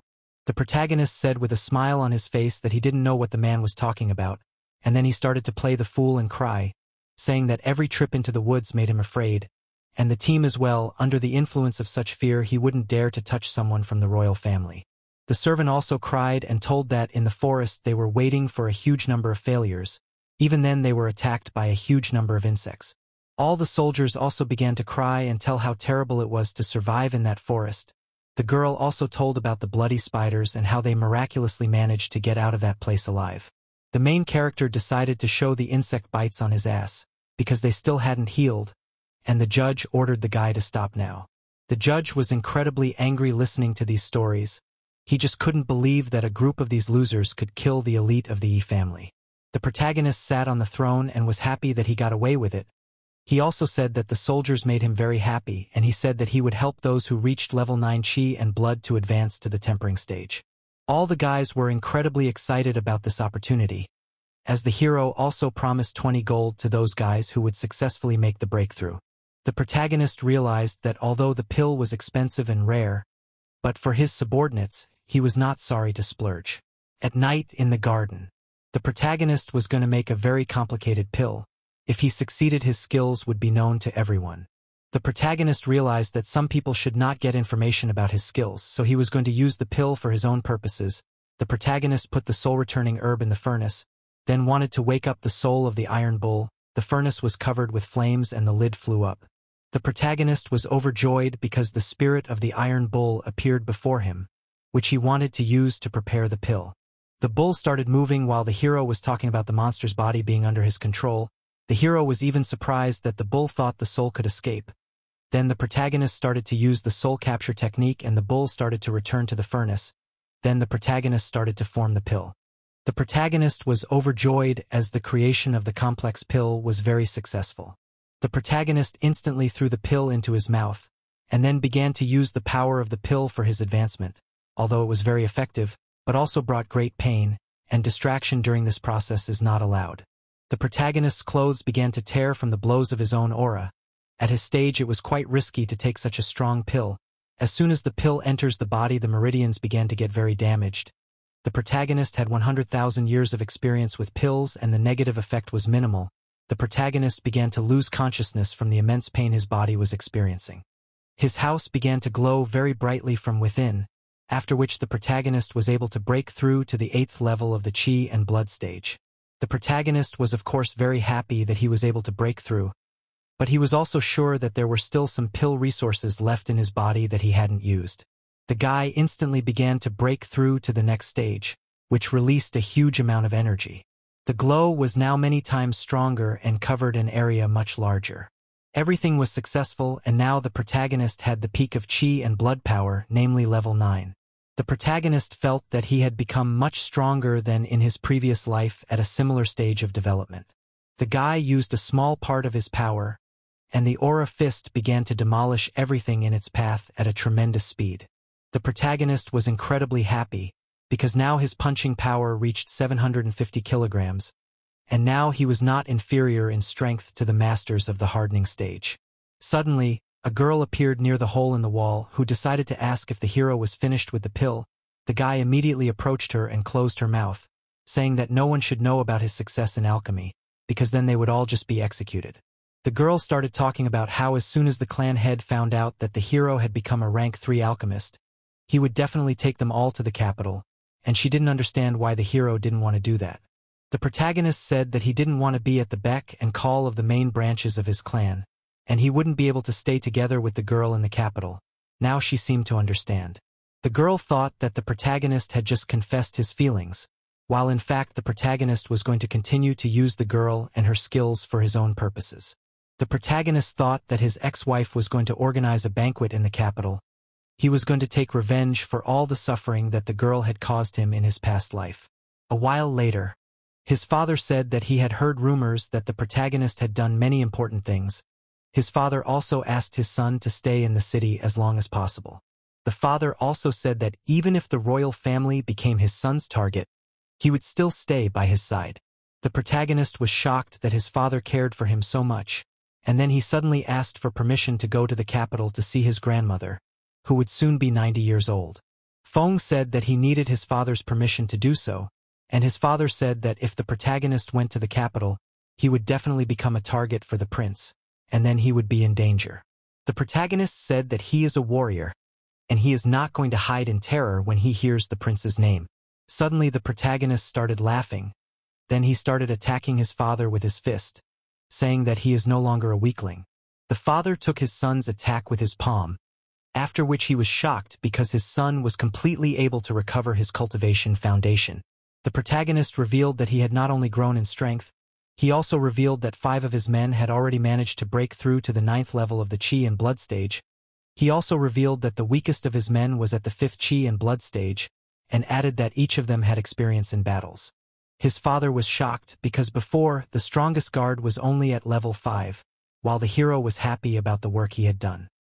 His father assumed that the protagonist had given away all the fruits to exchange them for self-improvement pills, but the hero calmed his father down and then told him to look at their fields. He showed the fields that were filled to the top with valuable plants, and also said that he had long ago issued a norm of herbs to the clan, and even if he sells the excess will be able to earn at least 100,000 gold. Father was shocked that after the tribute, the protagonist was able to increase the amount of fruit several times. The father tried to check if he was awake and if this was really happening, while the protagonist was proud of himself and the work he had done. The father grabbed his son's shoulder and said that he wouldn't mind if the protagonist wanted to go to the capital. The father asked his son to always stay cool, because if there was a chance to avoid conflict, it was better to do so, and the father also promised to always help the protagonist. At that time, Feng bowed to his father and promised to follow his advice. The main character gathered soldiers before the engagement is still a month, and he was going to be engaged in their training. The girl the guy taught to prepare pills that she would provide the hunters with pills after his departure. Half a month later the main character and his servant went to the capital, officially to his grandmother, but actually to take revenge on his ex-wife. Since that moment 6 days had passed and they were outside the capital, the protagonist was very tired and he was glad that after such a long journey they had time to rest. The servant was also glad to have a chance to rest, because according to the description the place they came to should be very comfortable. The guys arrived at the place and saw a dilapidated city, in which it seemed that even ghosts did not live. The guys were shocked at how terrible the place looked. They were literally broken, because they were hoping to finally have a normal vacation. The protagonist thought about the fact that earlier in this city began to rage demon, which was sent to kill as many as 1,000 warriors. It was from that moment the city was nicknamed the mountain where they kill demons. The protagonist paid attention to the old man. Looking at him, he thought about the fact that people started to leave the city, and only a small number of refugees dared to stay in this dreary place. The protagonist knew that many deaths are not the consequences of bad energy, but only a manifestation of the fact that soon the demon will be reborn, and will come to this world again. The protagonist went on, thinking that no one would believe him even if he told them that the merciless demon would soon return. They arrived at their destination, while the servant began to approach the hero with words that the main clan might want them to pay homage to the fallen ancestors. The servant was incredibly frightened, believing that something evil might happen in this horrible place, while the hero did not understand his servant's fear. Suddenly the servant was grabbed by the skeleton's hand, after which he instantly hung his head down, which surprised the protagonist, who reacted very quickly and attacked the skeleton's hand with a dagger, which immediately hit the rope, which he could not cut. The servant was in a panic. He was incredibly badly frightened and begged the hero to help as soon as possible. Suddenly heard human footsteps that moved towards the hero.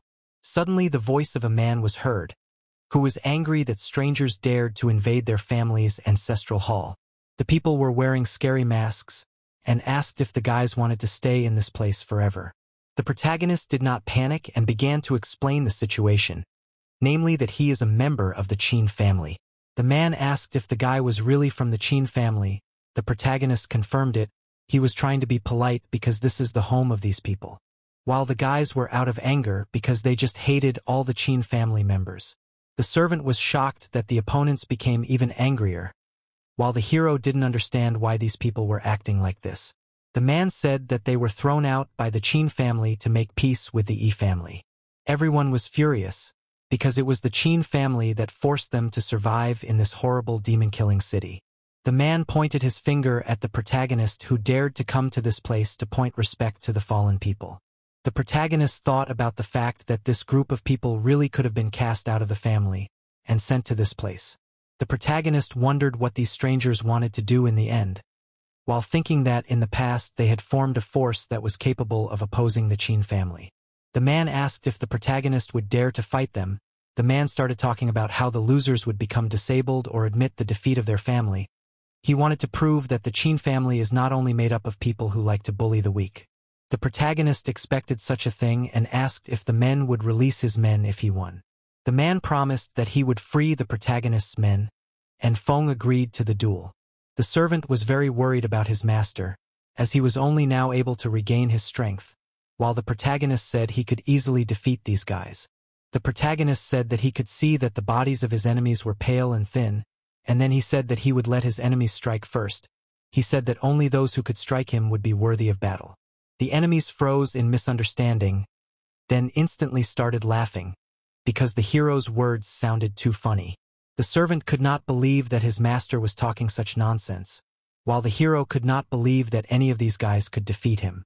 Suddenly, one of the men launched a fist attack, and the protagonist only had time to open his eyes. But a moment later he found himself sealed to the concrete by an incredibly strong attack. The servant was shocked at what he saw, for it happened instantly. His enemies rejoiced, and considered the protagonist to be an arrogant weakling who was incapable of winning. The man who had struck the blow began to say that they had undergone hellish training, and any master of Qi and blood would die from a single attack. While the servant was shocked by these words, and worried about the protagonist who showed no signs of life.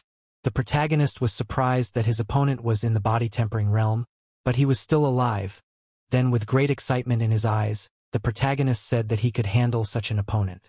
The enemy was surprised that the protagonist was able to laugh after his punch, then instantly appeared in front of the protagonist, saying that he would watch Feng laugh after the battle. Suddenly, the protagonist was able to dodge the enemy's quick attack.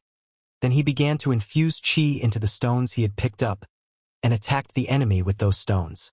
The stones fell to the ground while the enemy laughed as he wasn't even hurt, so he assumed that the hero wanted to scratch him.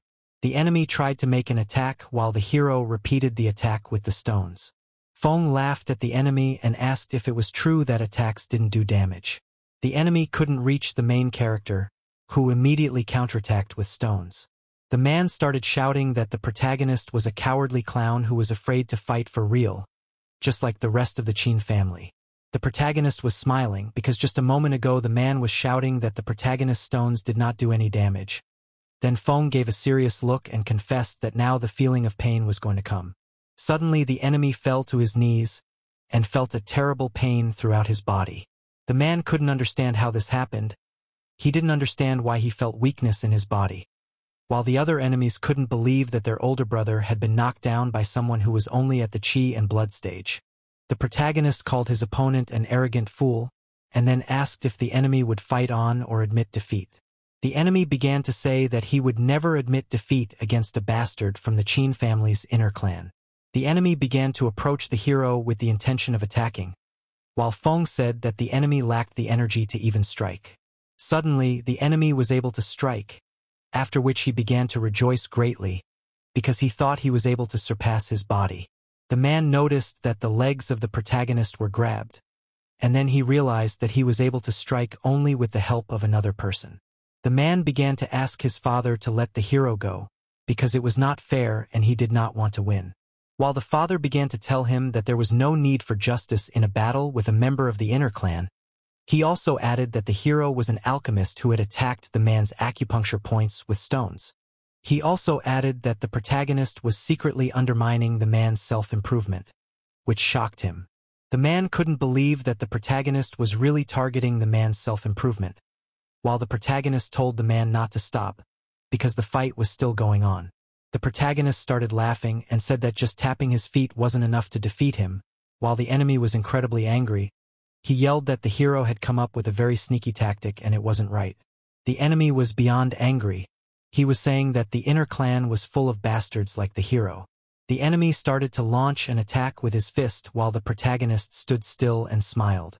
Suddenly, Feng was able to jump, after which he was instantly in front of the enemy. After which he grabbed his arm and at a tremendous speed he began to carry out his technique.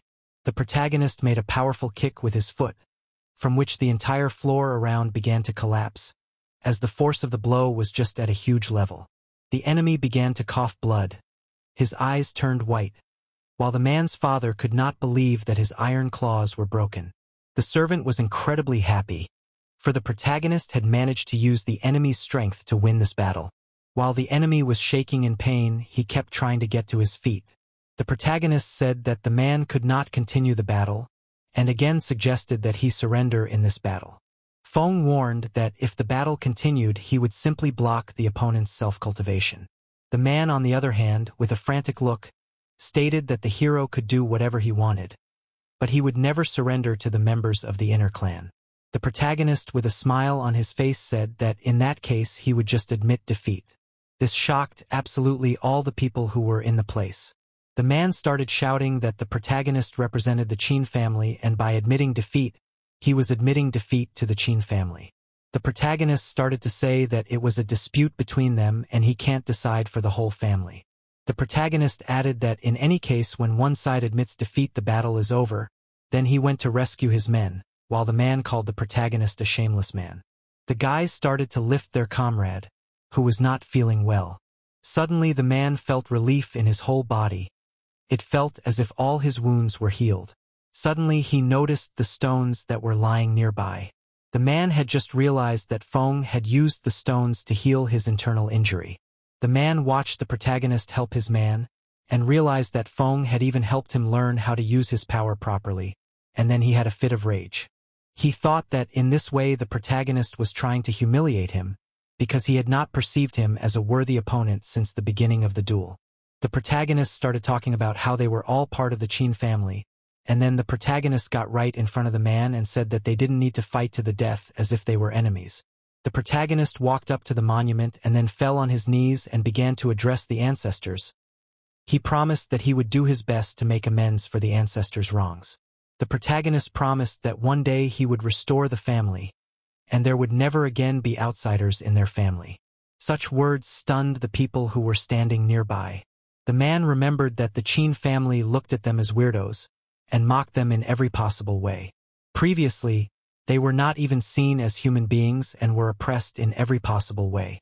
Seeing the protagonist, the man realized that all this time he was wrong, and then he began to say that he lost the duel and that now they will not bother the protagonist and his people. Such words amazed the man's father. While the hero thanked him for these words and the servant said that the young master was the best. Suddenly the man received a blow on his back, and it was his father who, while beating the man, ordered to kill the protagonist for him. The man repeated his words that he had lost the duel and was no longer going to fight the protagonist. The old man started yelling that they shouldn't forget what was done to them, and he said that they shouldn't let the protagonist go. The man was taking a lot of blows from his father, but he wasn't going to back down. Suddenly the protagonist intervened and stopped the bat from hitting him. The protagonist said that how the Qin family solves their problems is their business. He asked who gave the old man the right to interfere in this matter. The protagonist, with a creepy look, started talking about how the person who sent him to this place was Qin Dahai's secretary. The old man started saying that he didn't understand who Qin Dahai was, while the protagonist confessed that he had seen the old man in the main clan before, and started saying that he was definitely a member of the main clan who was pretending to be an outsider. The protagonist realized that the old man had deliberately lured him to this place. The protagonist remembered that the material of the chains was royal black gold, which a tramp could not possess. The enemy started shouting that the protagonist had no right to insult him. The protagonist asked if this person dared to stand up to the Qin family, while the enemy couldn't say a word. Suddenly, the old man stopped pretending and was surprised that there was such a smart guy like the protagonist in the Qin family. It turned out that it was really the secretary who was going to defect to the Yi family, and that was the reason why he did so. The old man started yelling that the Qin family was the weakest of the five while the Yi family was the strongest, and he managed to become a member of the Yi family. He started talking in front of all his men that the Yi family had given him a chance. It turns out the condition was to kill the protagonist and provide his corpse at the banquet as a gift, after which he would be allowed to become a true member of the Yi family. The protagonist was amazed that the dog would be so treacherous. The man was shocked that their adopted father had been pretending all this time just to become a member of the Yi family. The old man started yelling that they were all servants of the Yi family and they should be grateful to the family. The old man started saying that anyone who also wanted to join the Yi family should kill the protagonist now. Although the boys were deceived, they realized the benefits of being in the Yi family. The guys started running towards the protagonist with the intention of killing him. All the enemies prepared to kill Feng in the name of the Yi family. The protagonist began to tell the servant that there are ungrateful people, and there are people who are willing to sacrifice themselves for justice, and then the hero began to look gray-eyed and said that it was at this moment woke up the lion, which was a man who looked completely different from how he looked in the battle with the protagonist. The man started screaming with all his might. He was several times bigger than his opponents. The man began to prepare to attack, for even after the truth, these bastards are willing to become the dogs of an outsider. The man was easily able to defeat all of his opponents with literally one attack with his hand. The servant was shocked that the man began to help them. While the hero smiled silently, the old man began to shout that the man was just a dog he had raised and demanded obedience. While the man landed an incredibly accurate and strong punch right on the face of this crazy old man. The old man started flying at a tremendous speed while the man complained that the dog started barking loudly. He started shouting that his last name was Qin and he was a member of the Qin family. Then with a crazy look he started saying that the blood of the victims of the Qin family flowed in his body, and he promised that he would never kneel down and become a dog. The protagonist thought about the fact that as soon as he recognized the group of strangers, he immediately remembered one of these people. It turns out the protagonist knew that the man had incredible talent and strength, and decided to favor him. The man continued to stand in the room, around which the bodies of his kin were lying. Then he turned towards the protagonist with a crazy look, and began to rapidly approach. He looked very terrifying that the servant began to get nervous. He took people's things, then confessed that because of them he now has no place to eat. Then he decided to follow the protagonist because at least so he will have food. The servant was very worried, while Feng said that he saw no problem with the man joining them. The protagonist began to say that if the man would follow him, he would have a bright future, and then they shook hands, cementing the words they had said at that moment. The man said that it was better to starve with the protagonist than to be someone else's dog. while Feng said that they would rejoice together and endure hunger together. Suddenly, the sound of hooves was heard, after which people started talking about all the targets inside, and the order to surround the protagonist and his men was sounded. Feng's gaze immediately changed to the most serious. They were in a huge encirclement, with countless enemy troops beside them. It turned out to be the people from the Yi family. One of the men stood in front of the protagonist and said that it had been a long time since they had seen each other, and warned that they were just conducting an investigation. The bastard began to talk about how they had received a report that a man who had come to fight the outsiders had been defeated and eventually died. The protagonist assumed that the old man was a puppet in the hands of this young enemy, and was well aware that this was the original plan. The guy started talking with a mad expression on his face about how even though the protagonist had a bit of power in his city, he was a nobody in the capital, and that he had the support of the Yi family. Then the guy pointed to the huge number of soldiers behind him, and said that now his influence had no limits. The man was incredibly frightened, because although he could handle one or at most two enemies of such a level, but against such a large number of them, they didn't stand a chance. The enemy soldiers received an order to attack the protagonist, and they immediately began to execute. The protagonist apologized to the man for the fact that as soon as he joined them he immediately faced such a huge problem. The protagonist started shouting that they would never give up and would be able to fight their way out. The man then said that it was no problem as he owed the protagonist a debt of gratitude and promised to do his best. While the servant was shaking with fear, and he said that together with the guys he was not so scared. Then they all said that as members of the Qin family, they would rather die in battle than surrender. Suddenly a clap of hands was heard. It turned out that it was the same old man whom the hero met as he entered the city. The enemy began to call the old man a crazy drunkard, and ordered to kill him instantly. The soldier instantly proceeded to carry out the order, as a moment before he hit, he received a finger attack from the old man, causing him to start flying just at a tremendous speed straight at the guy. He crashed into the young enemy so hard that his mouth began to bleed, and he instantly ordered all the soldiers to protect him and kill the old man. The soldiers instantly surrounded this mysterious old man, and then they started to approach and prepare to attack together. Suddenly the old man swung his arm, causing a huge number of soldiers to instantly be sent flying. Such power shocked the guys because the old man alone could defeat all these mighty soldiers so easily. The old man began to shout that the Qin family would rather die than live. Then he began to say that his family could not be a slave to another family, and confessed that he had been useless for a long time. Then from his weapons began to come out a huge energy, and he confessed that certainly not today he would be useless. A huge symbol appeared in the sky under the old man's words that he would return to the madness of his youth for a while. All the guys were shocked by what appeared before their eyes. It turned out that this old man was holding a battle flag. Together with it he looked as epic as possible. Suddenly the ground began to rattle.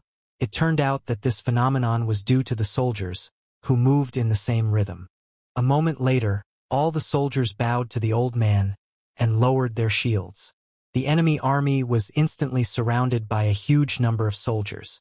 The enemy was incredibly frightened. As this banner called out the entire Qin family army, he could not believe that this had happened.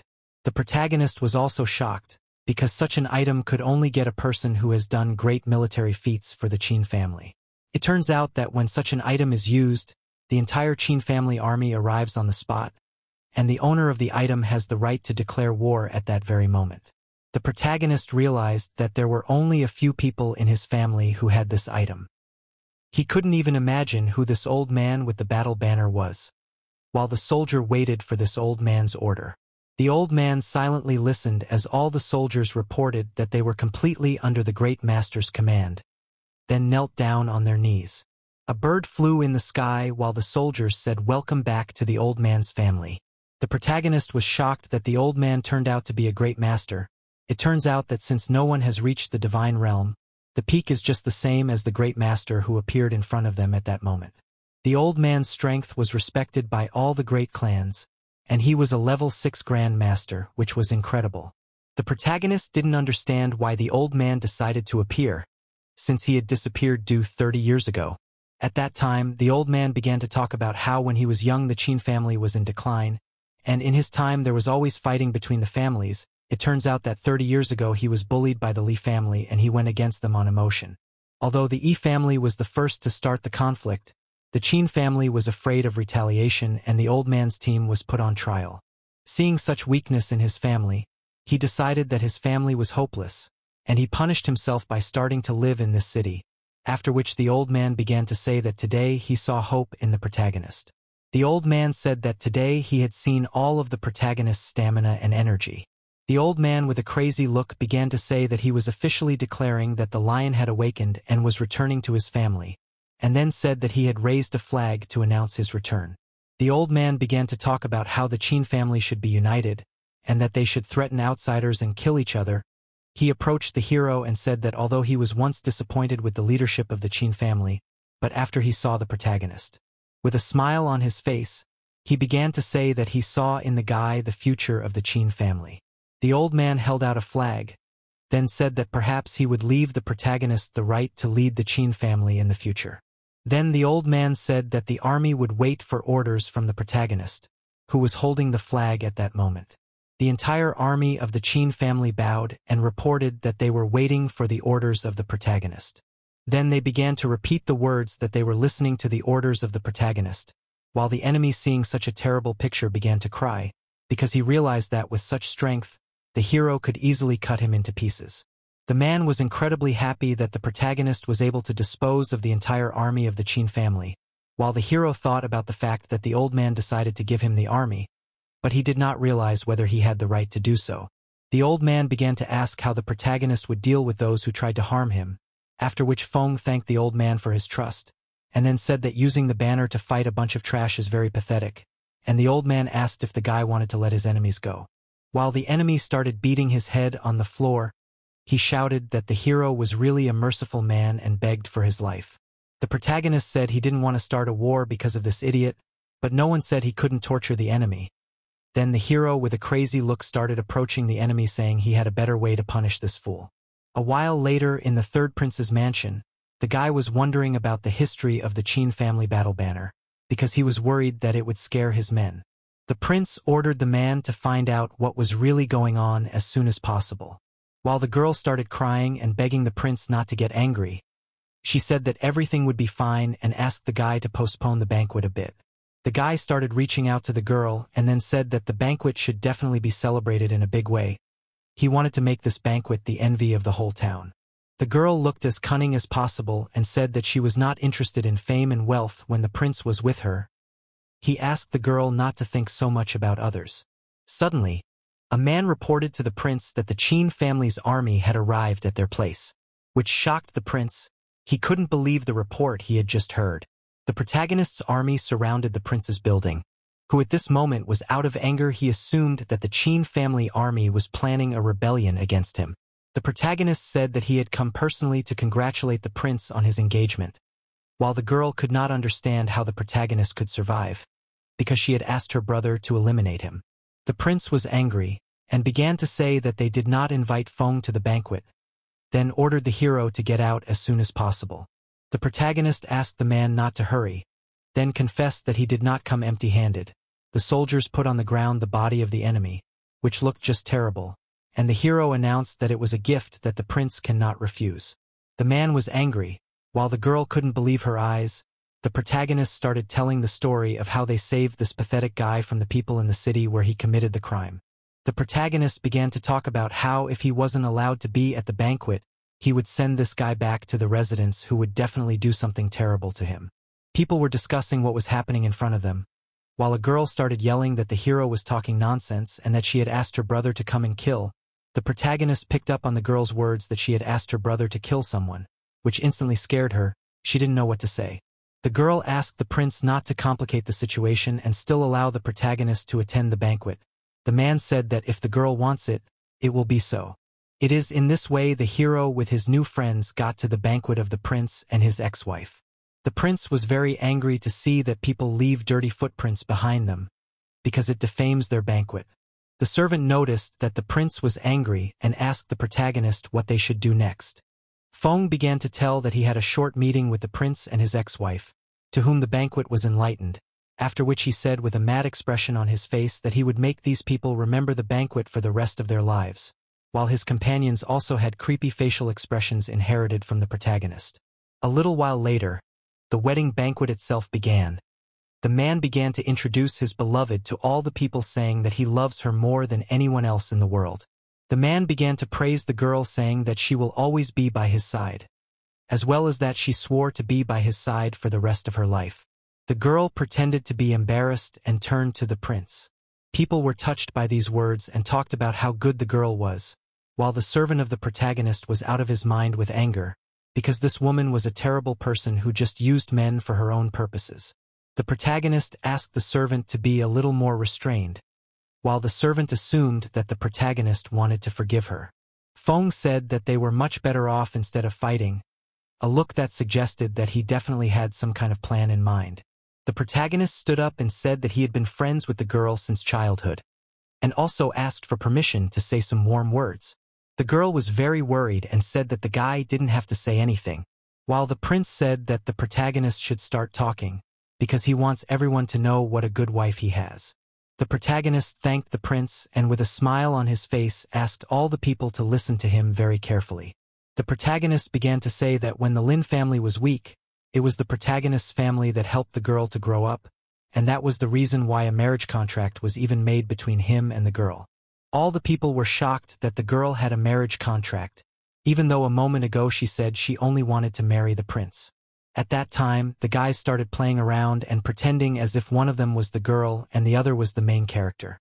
Feng said that at one point, the girl fell in love with the prince, after which she didn't want to cause trouble. The girl said that an important person fell in love with her, while the protagonist couldn't accept that she wanted to leave him.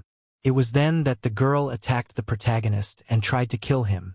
The protagonist revealed that it was at that point that his fighting skills were destroyed, as well as their engagement with the girl who left him.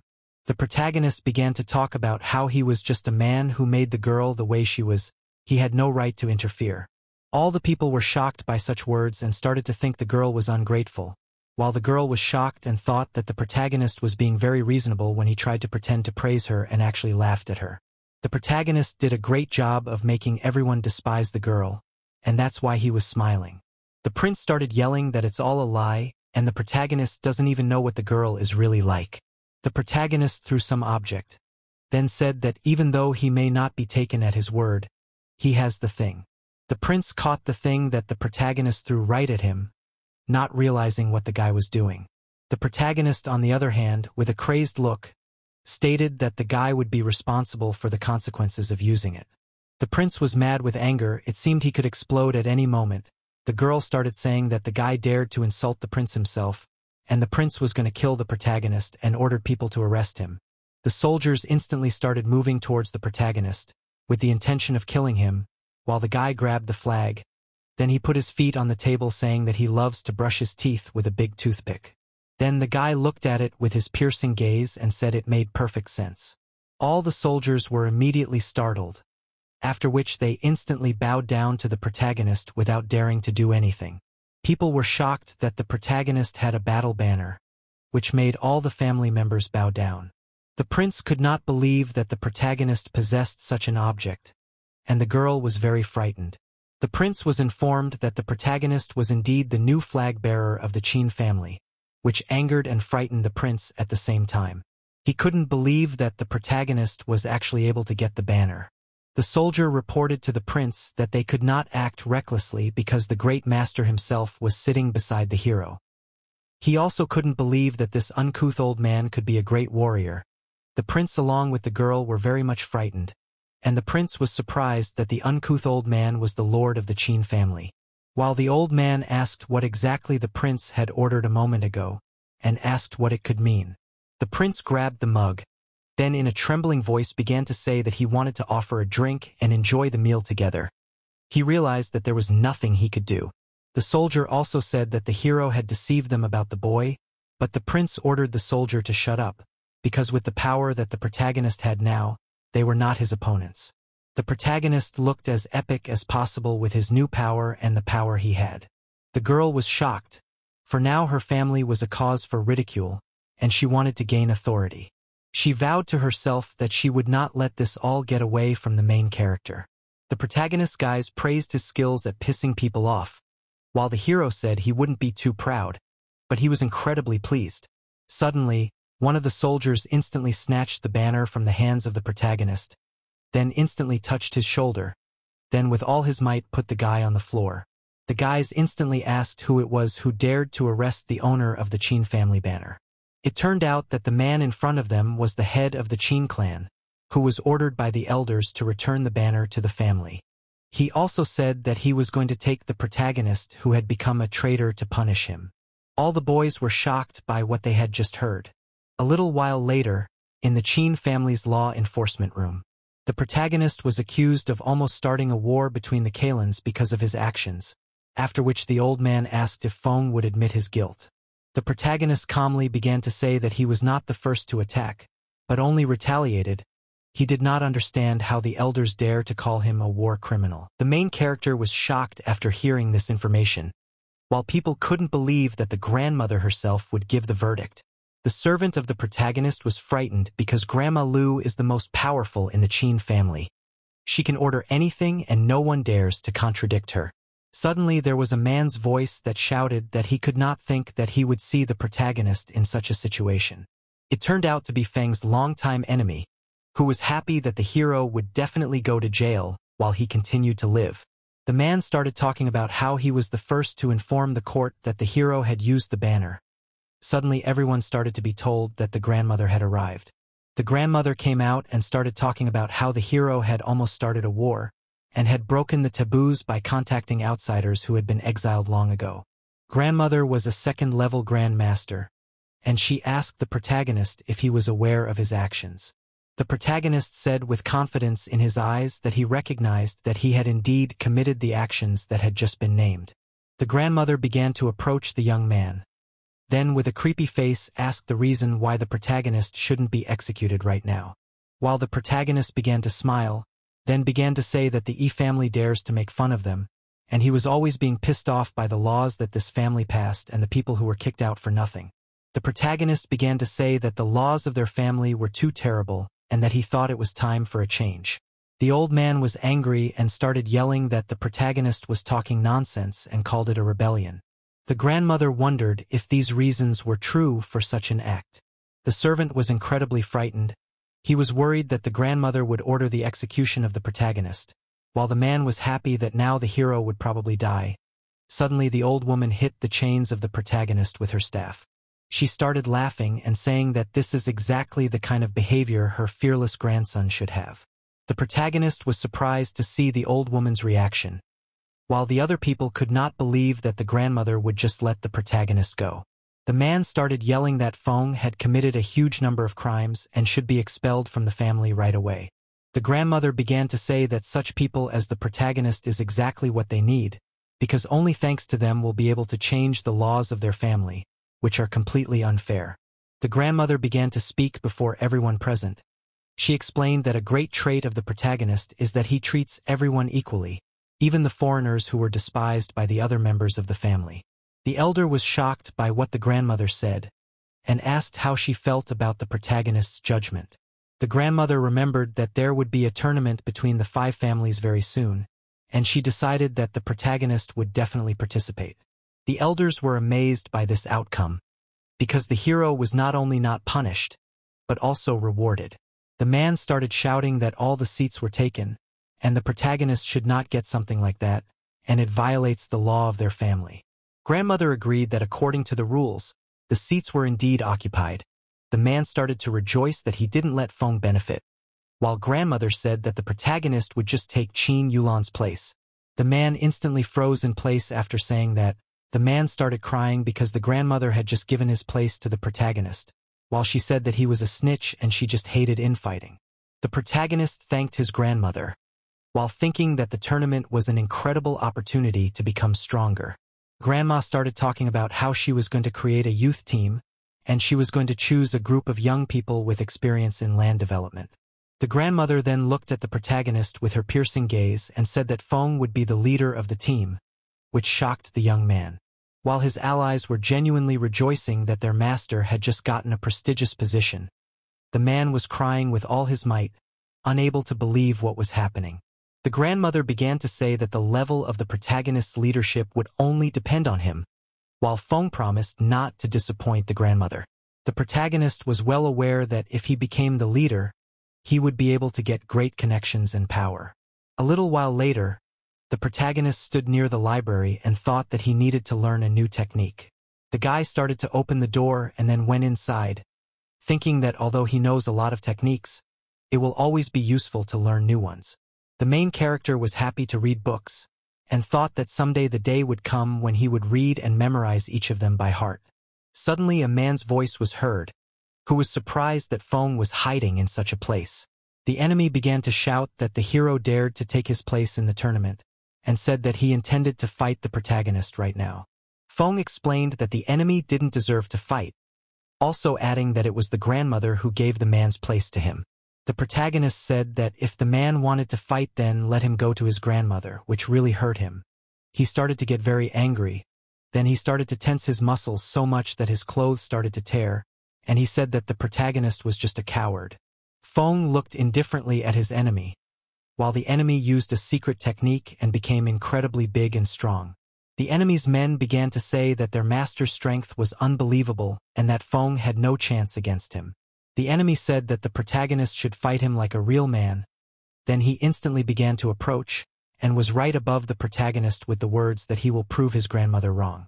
Suddenly, the protagonist instantly slapped the man's face, after which he asked him not to interfere with him anymore while reading books. The enemy's allies couldn't believe that this had happened. The protagonist said that finding the right books was stressful, and warned that if the enemy continued to bother him, he wouldn't see the next day. The guys were very much intimidated by the protagonist's strength, after which they instantly surrounded Feng, with the intention of mobbing him. The protagonist was surprised by such insolence, but he did not think of retreating. The man was glad that his comrades did not abandon him and stood up for him, while in fact the young guys called the protagonist their new older brother. This shocked the man because he was confident in his people. He asked how they could do this to him. They looked with contempt in his direction, and then with the same contempt in his eyes began to say that the position of elder brother should belong to the strongest, and the man did not fall under this characteristic. Such words struck the man in the heart. Feng said that the guys could really be younger brothers, and then said that they should find him some martial arts books.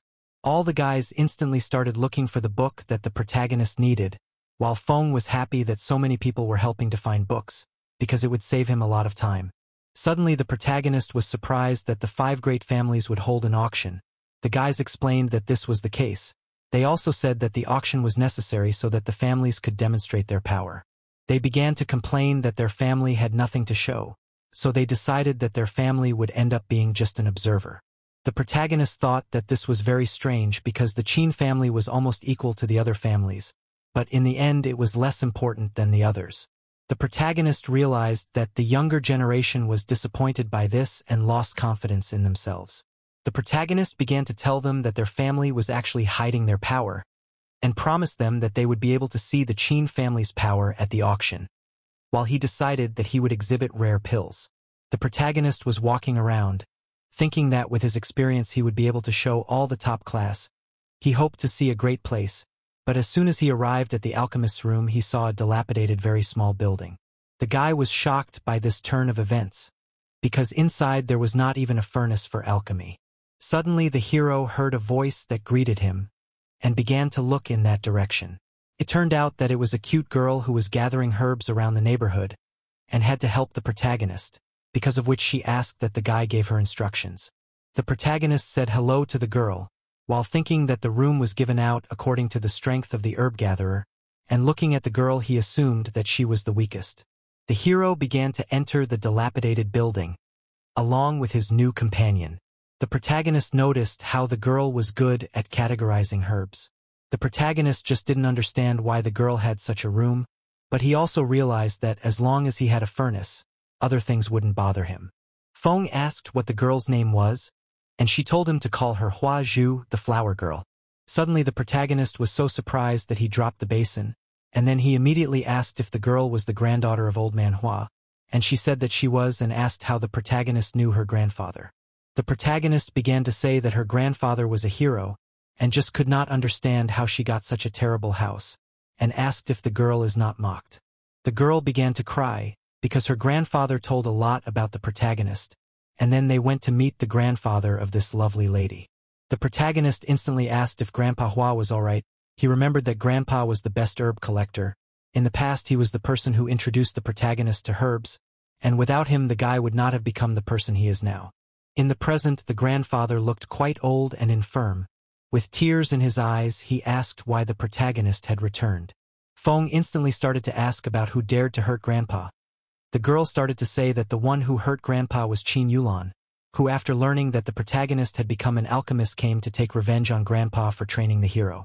The girl started crying hard, saying that the enemy had also taken advantage of her brother's authority to give them the worst room, and she didn't even have money to help her grandfather.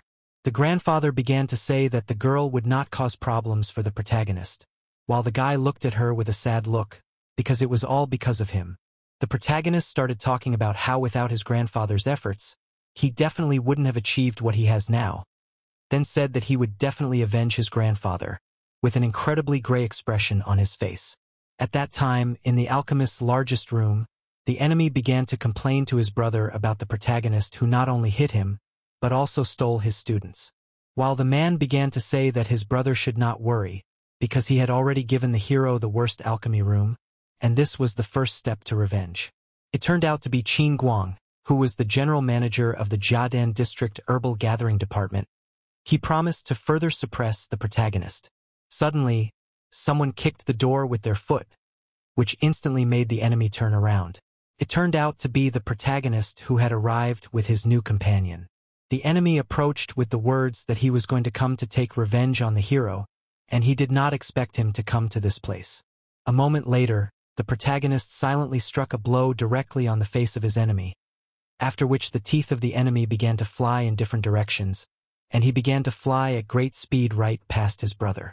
The protagonist was beyond furious, and wondered if this man had hurt a weak old man, and an equally weak girl who had done nothing.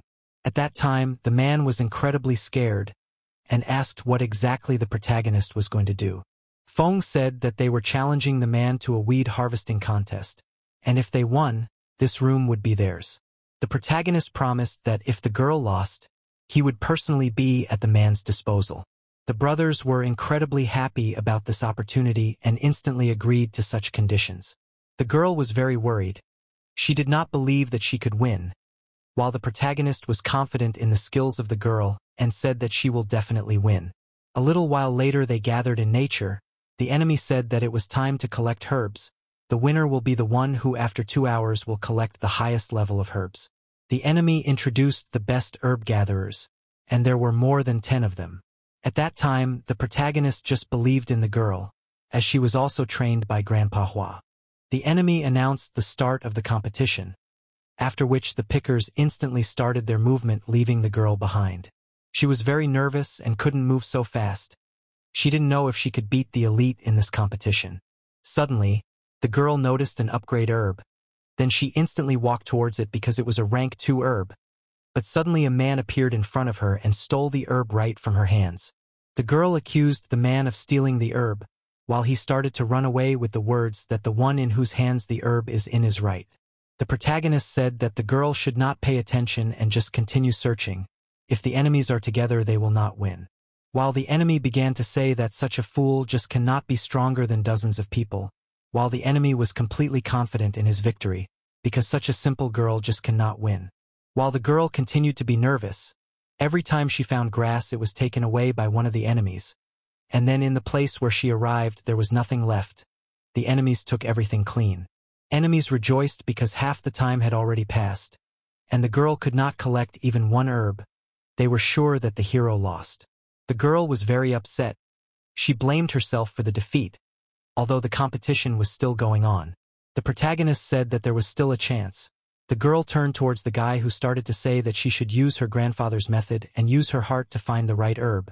The protagonist was sure that with such a mentor the girl would not be able to lose.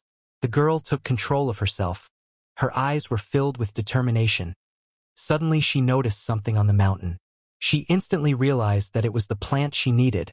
She started climbing up the high rock with all her might, her arms suffering from it.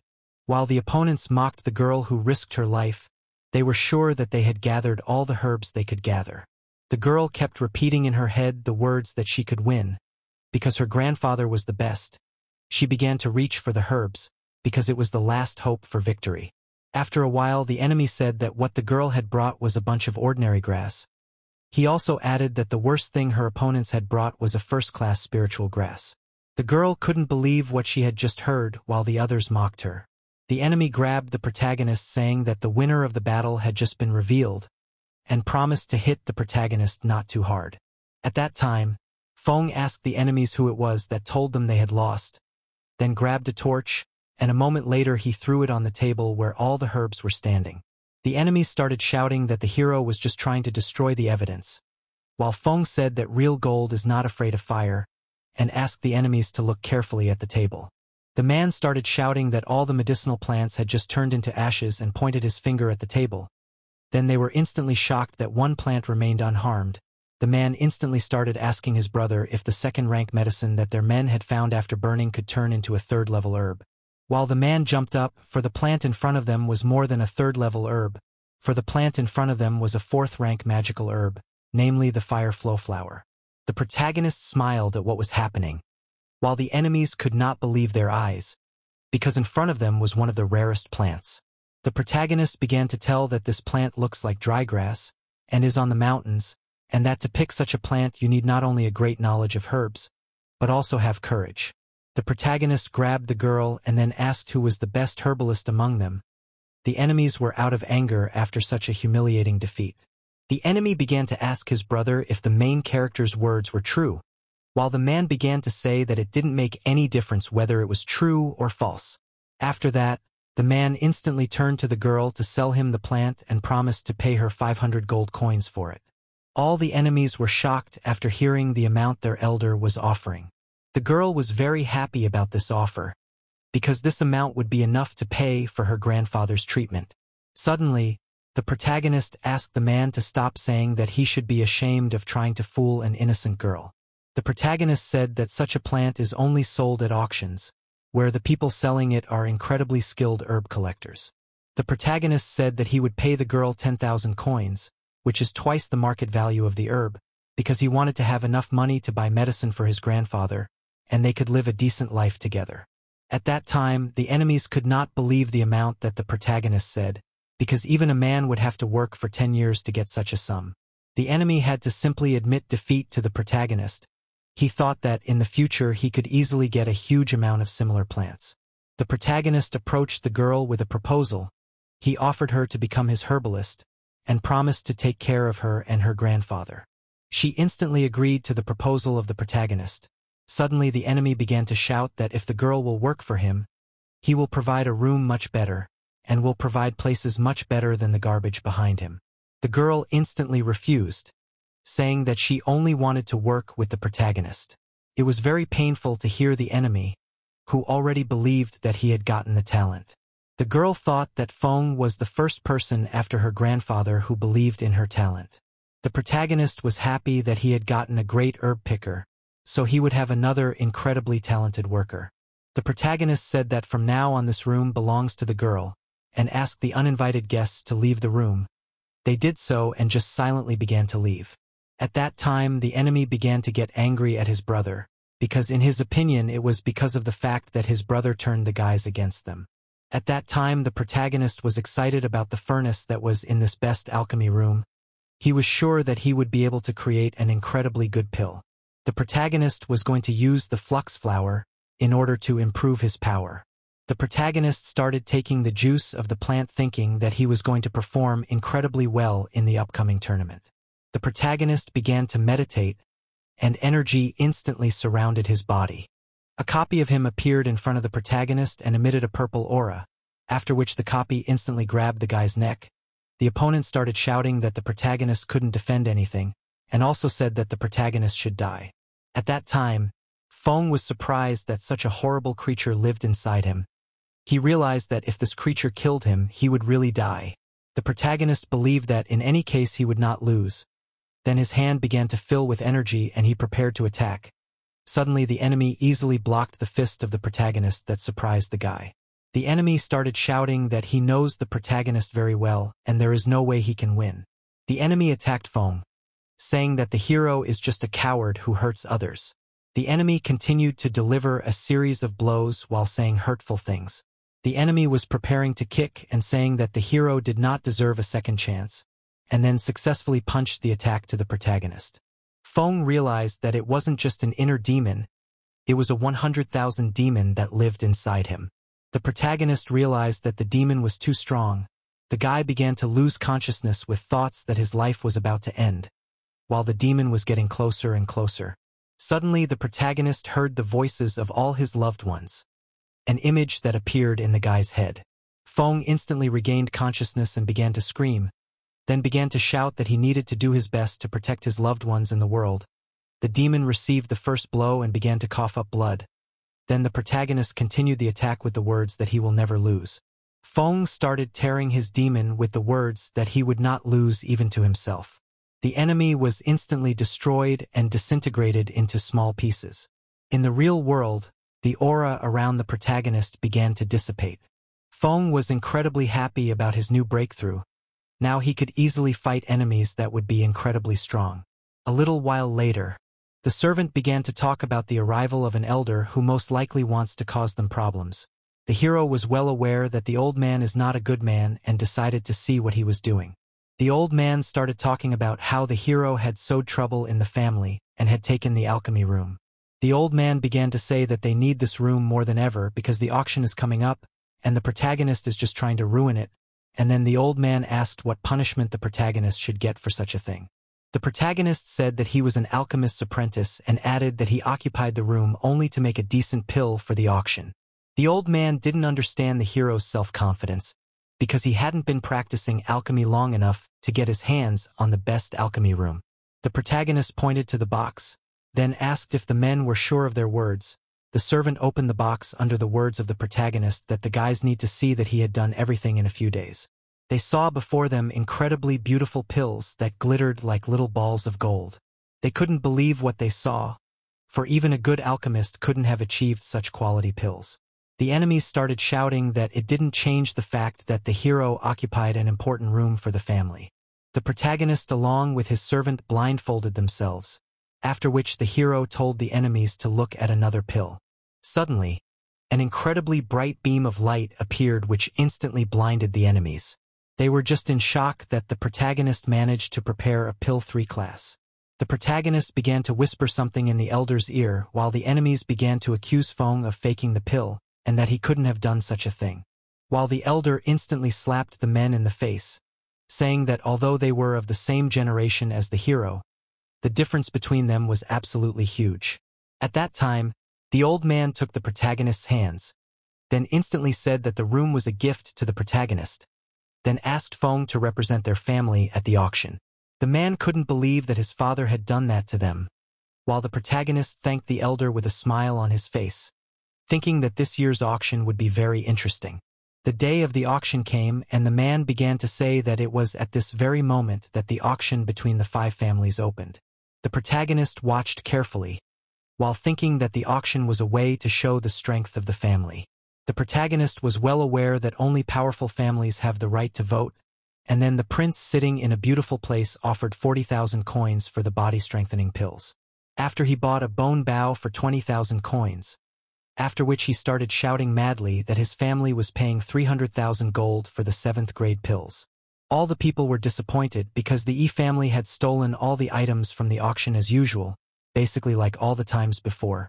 At that time, the prince smiled and thought about the day he would make the Qin family lose their face. He dreamed of taking revenge on the protagonist for the shame he experienced at the banquet. Suddenly, his reaction changed because he remembered that usually the Qin family looked embarrassed when they failed, but now they had the face of winners and were confident. The man started to announce that the auction had come to an end, while the man stopped the man with the words that the Qin family had some more items to offer. The man said that there was no problem with that, and if they really had valuable items they really could sell them. The protagonist took out a body-strengthening pill that was much more effective than the ones people had seen before. The prince was confident. A pill of this level was about like 500 level 7 pills that the prince had bought recently. All the people started laughing. After all, the hero had only brought a single pill. They thought the Qin family was a laughingstock. The guys were worried that their older brother was being humiliated on stage, while the protagonist confessed that he came to the auction with more than one pill. After that, whole boxes of similar pills were seen, and the protagonist confessed that there were hundreds of such pills. All the people were just in shock from what they saw because it is hundreds of pills which had incredibly high quality. The prince was angry because how could the Qin family get such a huge amount of pills of 8 times the quality? While the younger protagonist's juniors were incredibly happy, because now their family would definitely be very rich. All the families began to want such pills badly, for such quantity and quality would instantly make all the warriors in the family much stronger. The prince shouted that he was betting 200,000 gold, and also added that anyone who dared to raise the bet would be forgiven by the royal family. All the people were incredibly angry, as this wasn't the first time the prince had used the royal status for his own gain.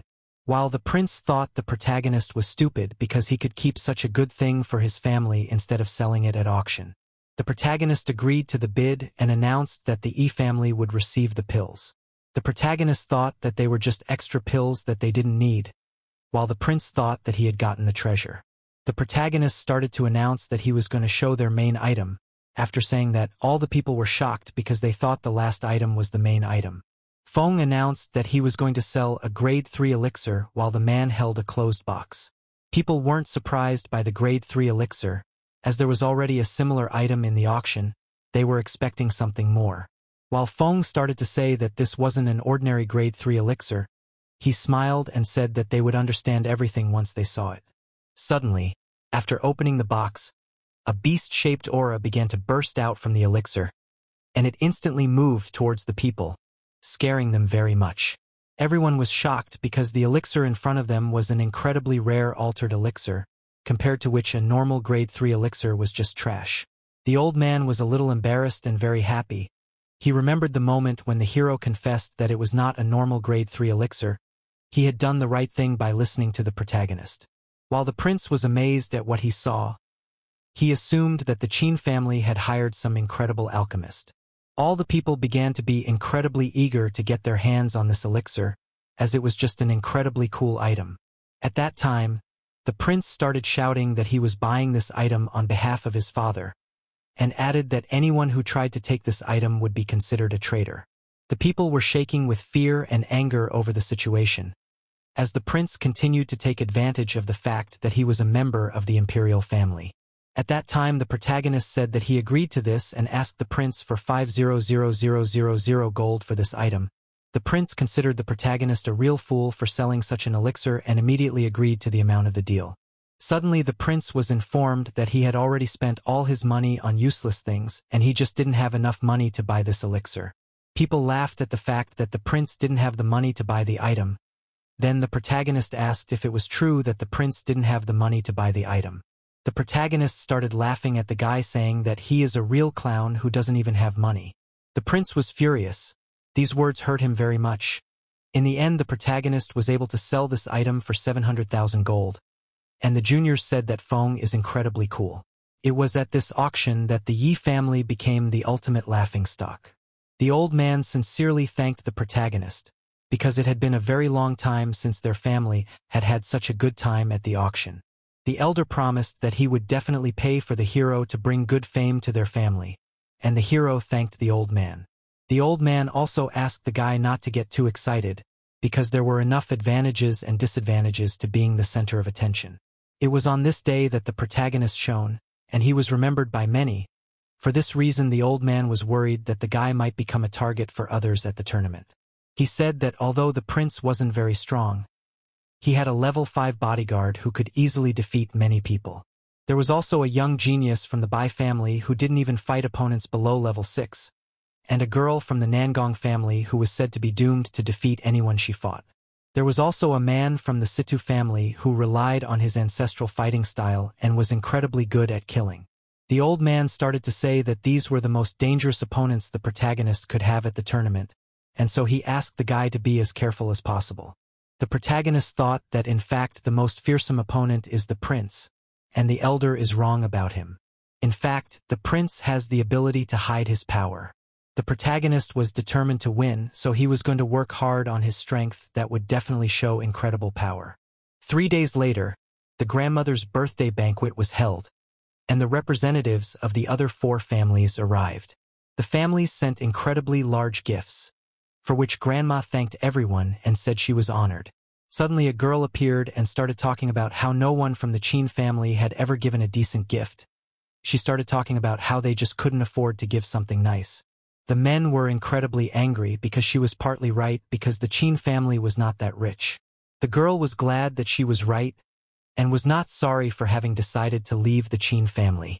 Suddenly, the girl turned to hear the voice of the main character, who had decided to give a gift to his grandmother. Feng started talking about how he was going to gift a high-quality body-strengthening pill that had 9 points. The hero opened a chest that contained pills that looked like real pearls. People were shocked, but the price of such pills really wasn't too high. At that time, the girl started talking about how rare it was, and then added that compared to her gift of 300,000 gold, it was no comparison at all. The men said that the protagonist should not have given this gift. They felt as awkward as possible. The protagonist asked why the girl thought he was done and started bragging like that. After that, the main character asked to bring something which surprised the girl. The main character presented as many as 200 high-quality body-strengthening pills, and said it was his gift for his grandmother. The guys were just shocked because 200 such pills cost millions of gold, and it was in fact the most expensive gift on this holiday. The girl was incredibly annoyed. She couldn't understand where a poor family like Qin could get so much money. The protagonist remembered that the girl had abandoned his family right after she managed to seduce the prince. The protagonist started talking about how the girl would not regret her choice later. She started shaking, thinking that the protagonist was trash who didn't deserve her, while the protagonist felt just fine after once again impressing everyone. A little while later in the evening, the grandmother was talking about how since the protagonist appeared, the Qin family had started to surprise the other families who used to laugh at them. The old man started talking about how Feng had done a lot for the family, and suggested that it was fair to reward the protagonist, and grandmother promised to grant one request. The head began to say that the protagonist had been given a great honor, and he should think hard about his request. The protagonist thanked for this opportunity, and then he started to talk about his request, namely that Elder Yu would follow the protagonist to the city and stay with him for a few years. Such a request shocked all the guys. The man started shouting that it was out of line. He started saying that it was too much to ask Elder Yu to do such a thing, while the protagonist said that he knew that the elder had no more than 3 years to live. The old man was surprised by such information, and then asked if the protagonist was sure that he was dying. The protagonist explained his knowledge by the fact that he was told this by an alchemy master, who also added that there is a way to prolong the life of the old man. The protagonist remembered that in the past the old man had died just after 3 years, and it had a very negative impact on the family and its situation. The protagonist thought that the family still had to rely on the old man, so he should help him live until the family is stronger. The man began to say that if the hero's words were true, then saving the old man's life was tantamount to protecting their clan. The old man started laughing and confessed that he didn't care about his duty. He wanted to live a few more years. Feng thought that the old man would be a great help when they went to the misty forest. The protagonist started talking about his subordinate, who he would also like to include in the list of people who would be going to the tournament. The grandmother began to say that if an outsider were to enter the tournament, it would cause discontent among their family members.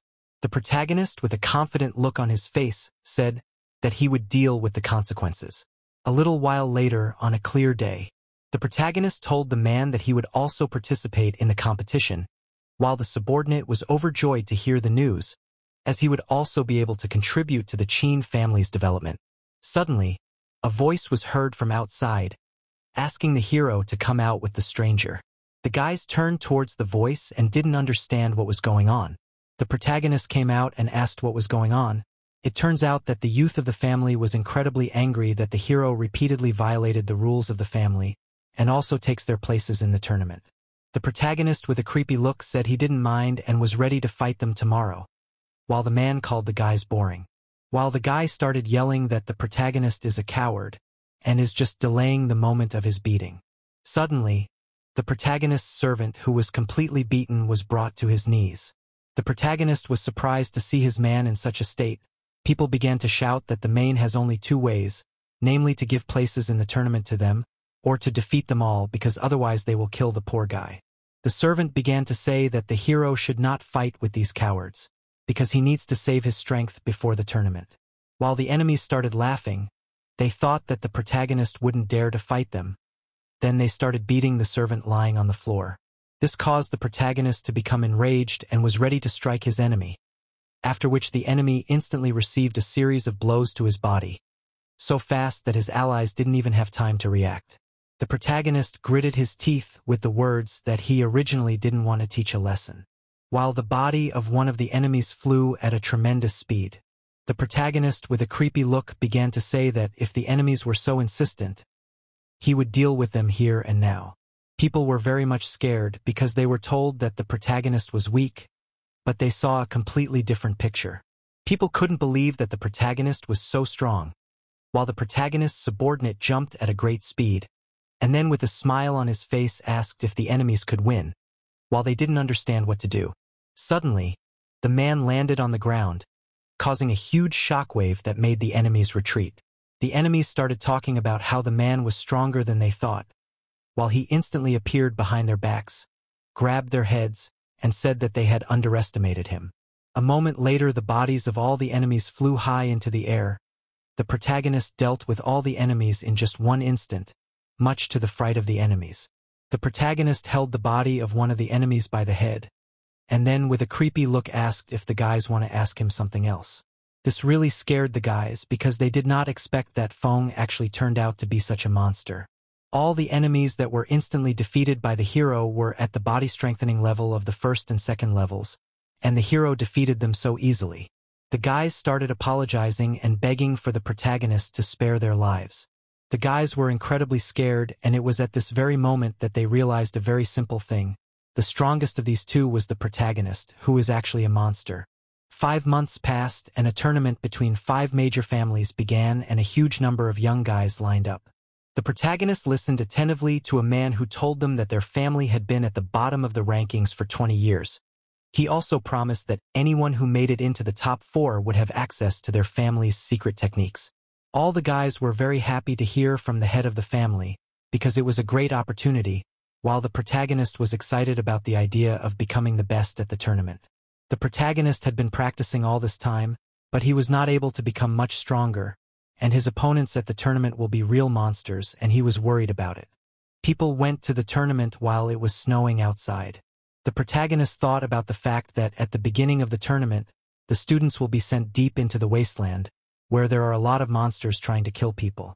Suddenly, the protagonist noticed a familiar face in the wagon, then instantly said hello and said that they would be together for the entire journey. While the enemy began to shout that in their last battle, the protagonist was just very lucky. He also started bragging that he would follow strong masters into the wastelands while the protagonist would be alone. At that time, the members of the Yi family called the Qin family a bunch of weaklings, because all they could do was follow them. The protagonist started talking about how these guys didn't look strong enough, and said that the guy better follow him. Suddenly the wheel of the cart lifted up, and then instantly it started to flip over, throwing people out. A huge monster appeared and instantly started eating some of the guys. Feng was surprised that the monster appeared so early. In front of the protagonist was a giant swamp crocodile. The protagonist turned to the frightened guy to not sit still. Behind the protagonist's back, the voices of young men were heard again, calling the Qin family weak. The guy started talking about how the strong fight monsters instead of running away. He advised the protagonist to go home and start crying because of his weakness. The guys instantly started fighting with the words that the protagonist should watch the real pros fight. The young lad admired these guys while they were all instantly defeated by the monster. Their bodies began to rapidly fall to the ground. The guy could not believe that such strong guys just died in an instant, while the monster began to rapidly approach him. He was in a panic and assumed that this is where his life would end. Suddenly the protagonist struck a very strong blow directly on the face of the huge monster.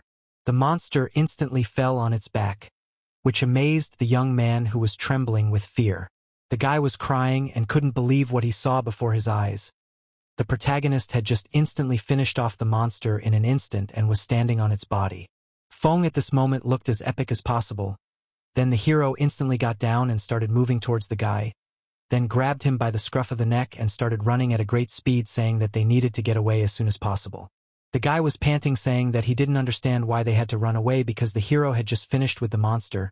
The protagonist started to explain that the enemy was definitely not alone, and if they had stayed in that place they would have become their food. While the guy began to pale and sweat, and then his pupils dilated from what he saw in front of him. After all, behind them at that moment began to hunt a huge number of the same huge crocodiles, and he began to shout that the hero would run faster. The guy thought about the fact that he used to think that he was the best in their family. Then he looked at the hero and thought that because of such thoughts he treated the hero negligently. The guy began to ask the protagonist why he helps him, and not left for the crocodiles that would buy time. At that time, the protagonist explained that he did so only because they are a family and there is no other reason for him. While the guy was surprised by these words, he reflected on the fact that he had never looked at Feng as a family member. After which they continued to run away under the guy's thoughts that he had a great desire to recognize the hero as an older brother. Meanwhile, somewhere in the wasteland, the prince was talking about how the competition would come down to who killed the most monsters. Then he started talking about how he was going to start hunting, and also said that he was going to kill all the members of the Qin family. One of the men started talking about how they had the right person for the task. Turned out to be one of the best assassins, namely Situ Xian. He began to say that killing was his favorite pastime and he would not leave alive a single insect from the Qin family. The prince was incredibly happy about this opportunity, because with such a person, the protagonist will definitely not be able to survive. While the protagonist heard the screams of some people, it turned out that it was the guys who were now on the hair of death, because they were rapidly approaching the ferocious monsters. The guy began to say that he was very sad for these people, and then offered to leave. The protagonist started talking about how the Nangong family was the only one that was friends with the Qin family, and he was going to lend a helping hand. The protagonist looked at the guy with a gray gaze, then instantly shoved him straight at the monsters. The huge panthers immediately started looking at the tasty guy, while he started crying and screaming with all his might that he was going to die. Suddenly he opened his eyes and calmed down, because the main character stroked these huge cats and asked them not to bite anyone else. The guy couldn't believe his eyes, how Feng had managed to tame the wild beasts. The protagonist confessed that he had used taming pills and put them in the mouths of the beasts while the guy was attracting their attention. Suddenly the guy froze in horror. A panther appeared behind his back and began to cast a huge shadow due to its size. The guy was incredibly scared and asked if Feng had any more pills like this, while the pills were only effective on small monsters. The guy fell to the ground. He was so scared that he couldn't even move his legs, and asked the protagonist for help. The protagonist said that everything was fine and ordered the guy to hold the sword and not to let go of it. The guy immediately grabbed the sword, thinking that the protagonist always saves him in critical moments. While Feng grabbed onto the sword blade and started using the moonlight technique, then he started spinning his ally at a tremendous speed, then instantly sent him flying, straight towards the huge monster. The panther lost its consciousness while the ally was being printed into a tree at a tremendous speed. He started screaming about the protagonist treating him like a tool, which of course he was not at all happy about. While Feng said that they finally finished off the beast, while the guy complained that Feng couldn't use it as he wanted.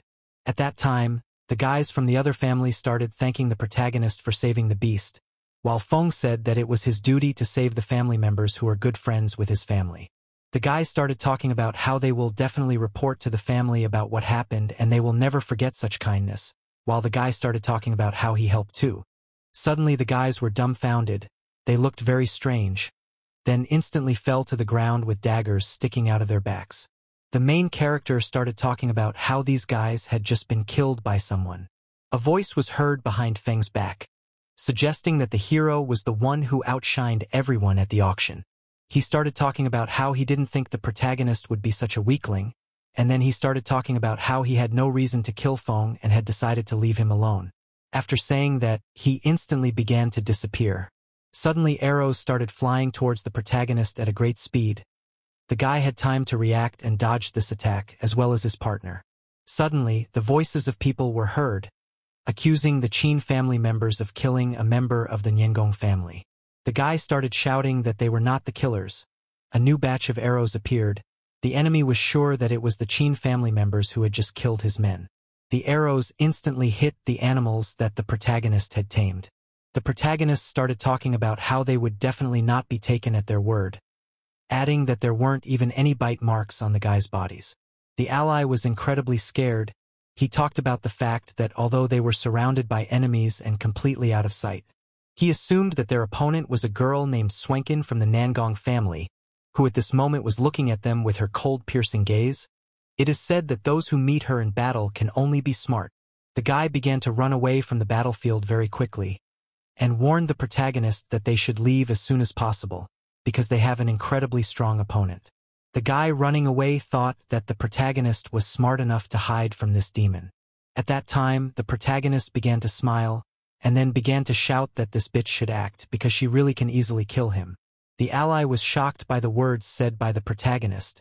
It seemed that the guy was looking for his own death. The ally continued to convince the hero that the girl was the strongest of their generation, while the hero continued to stand still. The arrow started flying at a tremendous speed straight into the back of the protagonist's head, who was standing unmoving. Feng recognized that the girl was actually very strong, after which the arrow went straight through the protagonist's body. Feng instantly found himself behind the back of the girl with a demonic face. Then, with the same crazy face, he said that he was able to find this young lady. A moment later, there was a huge explosion at the point of contact. The protagonist was left standing alone in the place where the girl was a moment ago. The guy held his opponent by the throat, and with the most confident look possible asked if the girl was now ready to listen to him. She was beginning to get confused and didn't understand what the protagonist was doing now, while the ally could not believe his eyes because Feng managed to catch Shuiqin herself.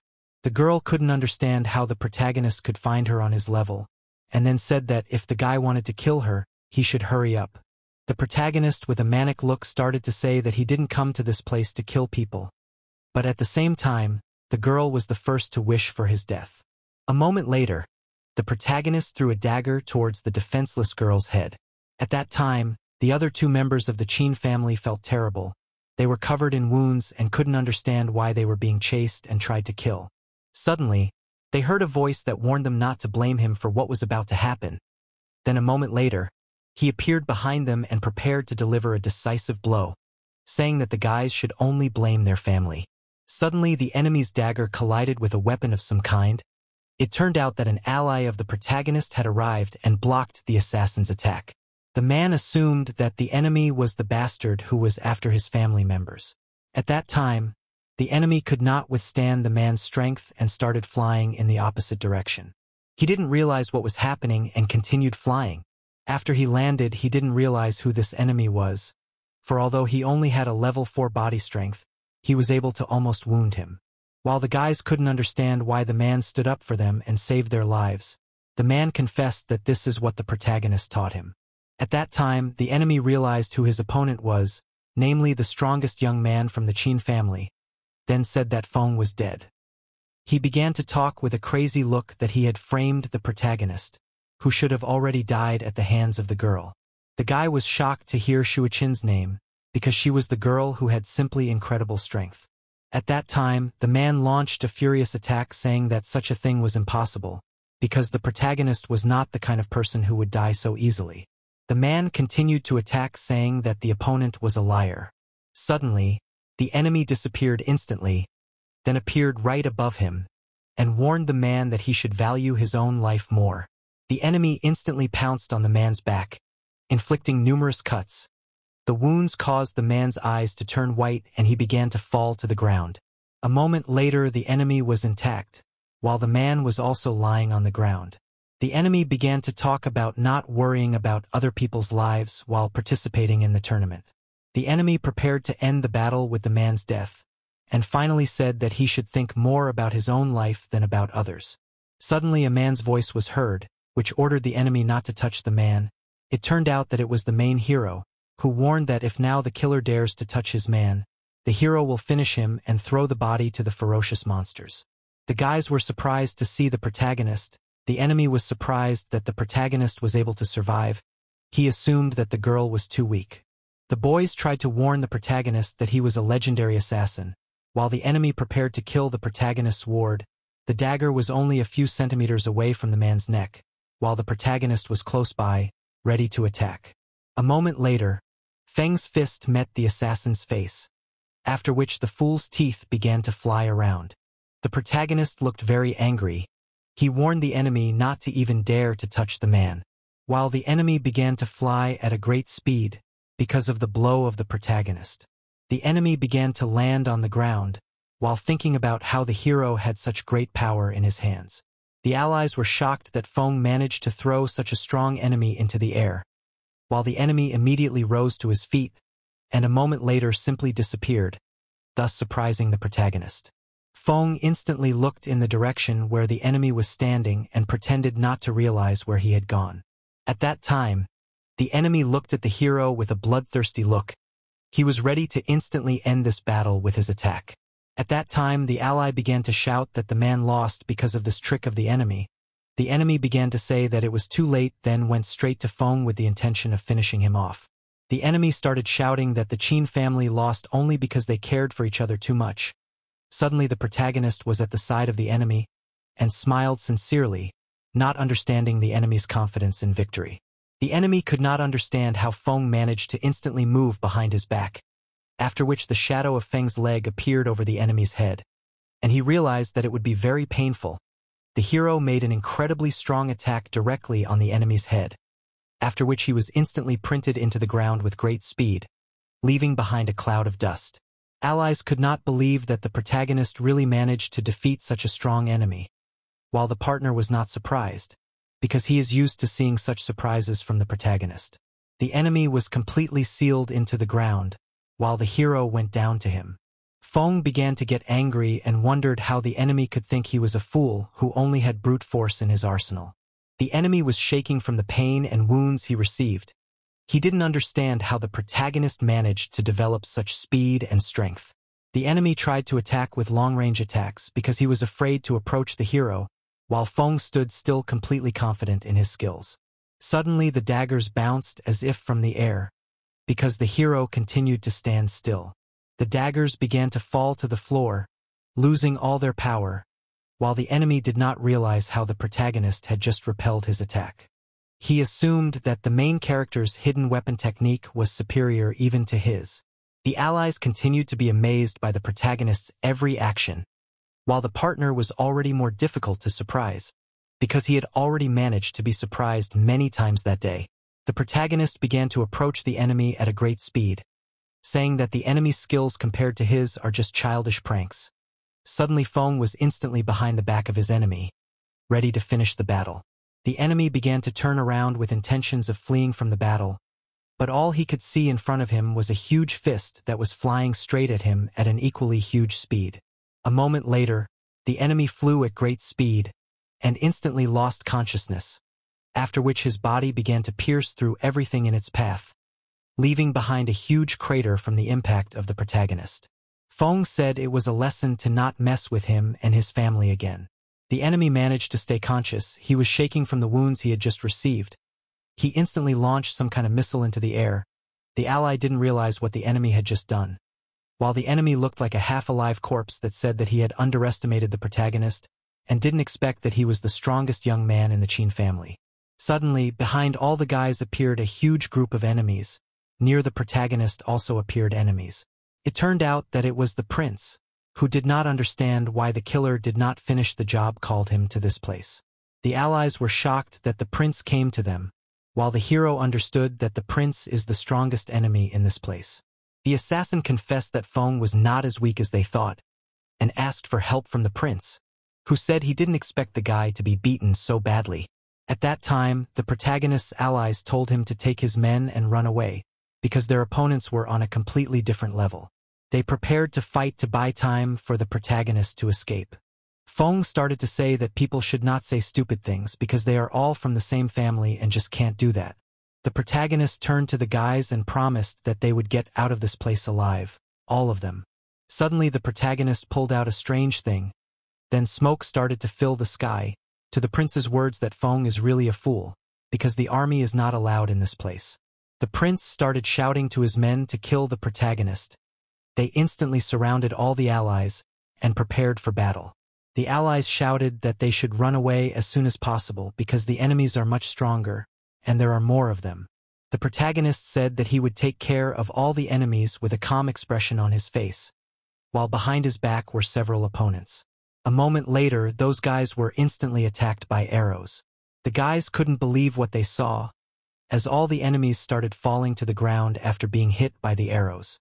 The enemies fell to the ground at the same time, and then the protagonist and his men were left alone against the prince and the assassin.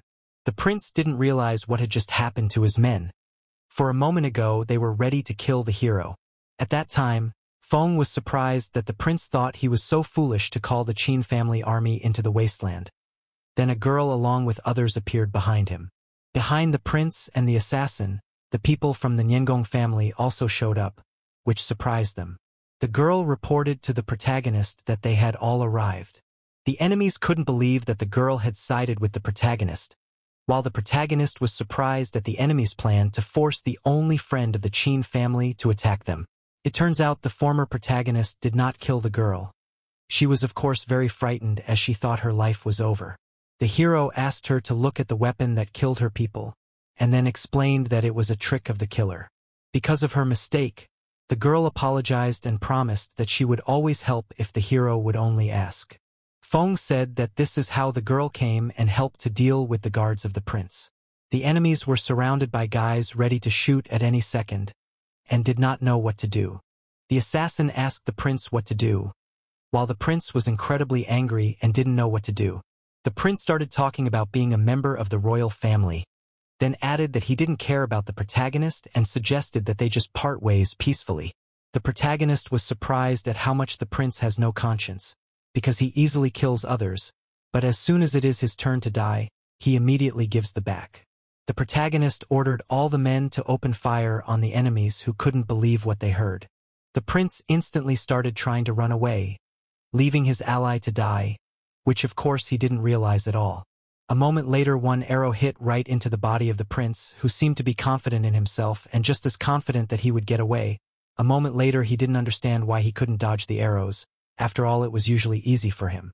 The enemies fell to the ground. While the hero knew that the prince couldn't believe that he couldn't dodge the arrows, the protagonist was well aware of the prince's secret skill, and so he was just as well aware that he needed to finish him off as soon as possible, otherwise they would all die at his hands. The protagonist thought that he had used the smoke for a reason. It was the smoke from the woods that had poisoned the enemy. The protagonist was glad that his ploy had worked, thus slowing down the prince, who didn't understand what Feng was going to do next. While the hero prepared to attack, and after a moment he delivered an incredibly powerful blow right on the head of the prince lying on the ground, causing him to feel terrible pain. The other enemy couldn't believe that this was actually happening, while the girl prepared to finish off the assassin for daring to kill her people. A moment later, the enemy was killed by the girl, after which he fell to the ground without giving any signs of life. The allies could not believe that the protagonist was able to win this battle. The hero was happy that he was able to eliminate two of his strongest enemies. Now Feng was going to start raising his ranking.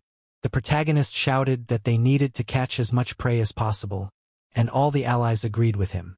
The protagonist was glad that now he could hunt in peace, while the enemy behind him started to slowly rise up, slowly radiating bloodlust. A moment later, the protagonist missed an attack that pierced through his body with a sword. The prince began to shout and asked if the protagonist now wanted to go hunting. All the allies were shocked by this outcome of events. After all, they had relaxed. At the time, Feng did not understand how this could happen, because the prince should have died after his attack. The hero tried to counterattack with his dagger. While the dagger instantly knocked the weapon out of Feng's hands, it turned out that the other enemy was not dead, and was still alive and conscious. Feng couldn't believe what had just happened, for two enemies had just literally risen from the dead. The prince pulled his weapon out of the protagonist's body, then started laughing. He started saying that he didn't expect this from the loser Feng. Then he started laughing like a madman and was surprised that the hero made him reveal his main trump card. The girl instantly grabbed her bow, and wondered what the prince would do next, while all the soldiers who had previously died started to rise to their feet in the same way, and the prince said it was his secret skill. The soldiers were instantly behind the backs of their allies, ready to finish them off in an instant. The guys could not believe it, At the time, the hero did not understand how it happened and suggested that perhaps this is a secret skill of the prince associated with his death. It turned out that this skill allowed to turn the corpse into a warrior who is not afraid of death, but the price for using the skill was the life of the one who used it. The enemy began to approach at a great speed. He was going to finish the protagonist and his allies. He was rapidly approaching the girl who was about to load her bow. She managed to load an arrow and with the words that the prince is weaker than her prepared to shoot. Suddenly, a moment later, the prince cut the girl's bow and inflicted a severe wound. She couldn't understand how the prince managed to defeat her in this battle, while the enemy looked incredibly angry and strong. He was surprised that people really believed that he was a weakling who relied only on the strength of his army and family. He had deliberately created such an impression of himself to appear weak in the eyes of the enemy. In fact, this prince's strength was simply terrifying. He was at the 8th level of body strengthening, and confessed that he was stronger than all the guys put together. They were surprised that the prince actually had such incredible strength. The enemy was going to deal with the protagonist. He wanted to avenge the shame that Feng had made him suffer. The enemy instantly pierced the body of the protagonist, which made him fly into the air. The protagonist realized that with his own strength he could not defeat the prince. Only if he could break through he would have any chance against this monster. At that time, the enemy remembered that the protagonist liked to protect his family, after which all the guys were captured by the enemy, and asked to let them go. The prince instantly began to move in the direction under the shouts of the hero that it is not worth it. The enemy struck all of the protagonist's allies, and then the prince started laughing as he finished off all of the protagonist's men right in front of him. The bodies of the men were indeed lying on the ground, and there was no longer a glint of life in their eyes. The protagonist looked at the bodies of his comrades and trembled. His hands began to clench. Then he, with all his strength, began to scream that the prince is a real bastard. The protagonist made a mad dash. He had promised his comrades that he could save their lives. It was very frustrating for the protagonist. The enemy was easily able to stop the attack of the guy with a sword blow that Feng flew into the air. The enemy was incredibly happy. He thought that very soon everything will be over and his revenge will be accomplished. The protagonist was well aware that now he was likely to end. The sword stabbed into the human flesh, which should have been the end. Suddenly the protagonist opened his eyes and saw that his subordinate jumped up and took the blow on himself, thus saving the protagonist, who did not expect such an act. The protagonist looked at his partner, who was stabbed with a sword, while the enemy was surprised that someone was able to survive his first blow. The guy turned to the protagonist. Although his body was shaking from the pain, the guy began to say with a smile on his face that he trusts Feng after all. He believes that in the future he will definitely be the one who will manage their family well. After saying that, the enemy pulled his blade out of the poor guy's body and his body fell to the floor. He said that the protagonist should run away with all his might. At that time, Feng couldn't believe that such a thing had happened. Once again someone died protecting him. Tears appeared in the eyes of the protagonist. He was furious at what had happened. A few hours ago Feng had talked to this guy. He asked him who he wanted to follow. He told him that he was willing to fight for the person he could trust the Qin family with. The protagonist laughed, saying that the guy was very fearful and he was hardly able to sacrifice his life for someone. He shouted that if the person he could trust was in danger he would definitely risk his life. After that they walked and continued to discuss the topic. And now the guy was lying on the ground. He fulfilled his promise and died for the person he trusted. The main character started to crawl to the guy, thinking that such a great guy died because of him. At that time, the girl through tears began to shout that the protagonist began to run as soon as possible, because if he does not do so, the sacrifice of the guy will be useless. At that time, the enemy prepared to attack. Then he attacked and the hero from death separated only a few centimeters, while the enemy was incredibly happy. Suddenly Feng grabbed the blade with his bare hands and froze. Such a shock the enemy, who did not understand how the guy is able to stop the blade with his hand. The hero began to say that he had enough of it all, and then with a saddened look he began to say that this time he will definitely not run away. After these words the blade of the opponent instantly broke, which naturally frightened the prince, who certainly did not expect this from a half-alive guy. Feng looked like a real madman, and prepared to strike with his fist, then instantly hit his enemy, and the blow had such a huge force that the shockwave was scattered over a great distance. The enemy didn't realize what was happening. how the protagonist's strength could increase so much, while the other enemy attacked the protagonist from behind, hoping to finish him off. Feng instantly switched his attention to the enemy and was right in front of him, then made a strong attack that instantly threw the enemy a long distance away. The girl did not understand what had become of the protagonist's level of development. The enemy was surprised that the hero had just been able to kill that guy. He realized that Feng's strength had increased too fast. The protagonist shifted his attention back to the prince, then instantly moved a huge distance. It was just an insane speed.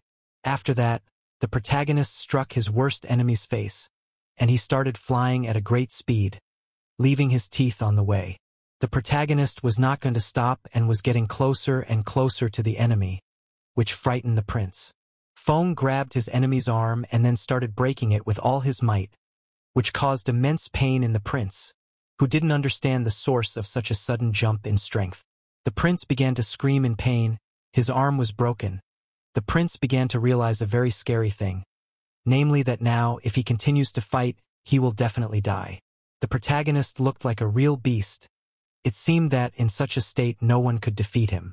The prince ordered all his men to destroy the protagonist as soon as possible, and then the whole army instantly attacked Feng. The girl shouted that the protagonist should run away, because if he continues to fight in such a state, he will definitely die. Suddenly, in her eyes froze sadness from what she saw. The enemies instantly struck from all sides of the protagonist. The enemy didn't understand why Feng didn't run away, because now he might die, while the protagonist said that he often ran away when facing strong enemies, and then regretted very much. He decided to never regret his actions again. The protagonist started to get up, while saying that even if he died that day, he would definitely drag the prince to the grave with him.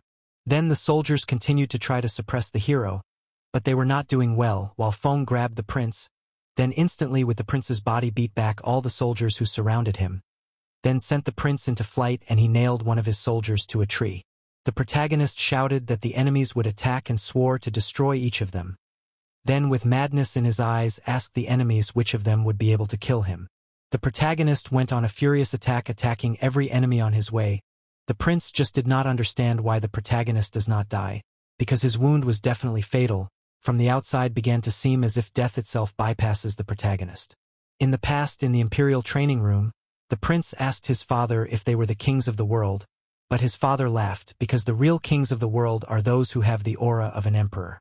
He told his son that if the boy met someone with such an aura, no matter what level he was at, he should be afraid of such an opponent. The boy then marveled that even his great father was afraid of such people. In reality, the prince assumed that the protagonist was a person with an imperial aura. Feng shouted at the soldiers and ordered them to fight on while they ran away, terrified of Feng's aura. The prince was incredibly scared, because even the zombies were afraid of the protagonist. He definitely possesses an imperial aura.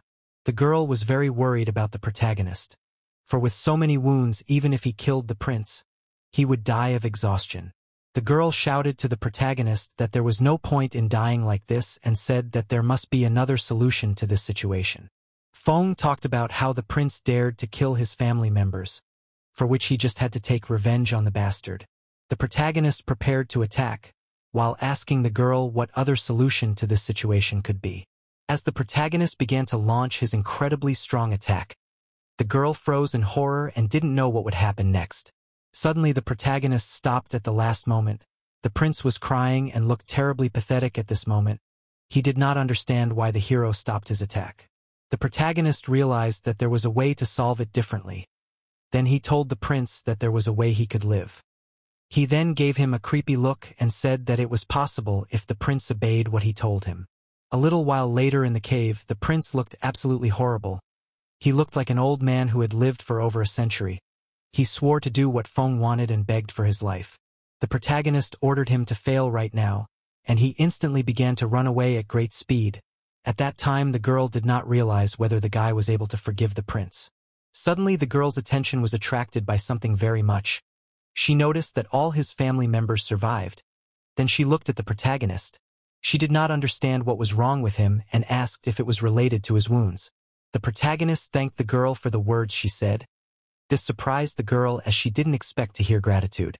While Feng cried and smiled, He said that one day this act could save the lives of his family members, and thanked the girl again. The girl was shocked by the protagonist's reaction to the deaths of family members, because she had seen the deaths of her kin since childhood and stopped paying attention to it, while Feng actually cared about his family members. The protagonist asked the girl if she could take care of his people for a day. She didn't understand what the protagonist wanted to do. Feng confessed that he was going to go to the vast sea of flowers, while looking gray-eyed. The girl was very scared. She said that it was an incredibly dangerous place that even the imperial family did not dare to enter. The protagonist explained that he had reasons to go to that place, then reminded that his family would now be on the girl. In fact, the protagonist knew that there were legendary materials in that place, from which he could create a cure that could save his family members. He set out on his journey, for it was the only way to save the lives of his friends. As the soldiers searched for the prince, they were shocked to see what the prince looked like, for he looked like an old man. The prince grabbed the soldier's face and then thanked the misunderstanding soldier. A moment later he started sucking the life force of this poor subordinate, and he started to look like a mummy. While the prince returned to his normal appearance, he thought that he was unable to defeat the protagonist head-on and was going to use stealth. He told the soldiers that they needed to destroy the protagonist. At that time, some strange barrier was raised in another place. The guy was fighting incredibly strong monsters that were trying to finish him off, while he climbed a tree thinking that even he, the strongest in the Bai family, couldn't handle these opponents. He was a level 6 body strengthening expert, and was now sitting in a tree hiding from the monsters. Suddenly, he noticed the main character coming closer. Feng looked as gray-haired as possible, and was coming closer and closer. The guy asked Feng if it was Feng, while the hero completely ignored the guy and continued on his way. Feng came closer and closer to the monsters that the guy couldn't handle. The guy started shouting that the hero had better retreat, otherwise the monsters would attack him, and they were incredibly strong.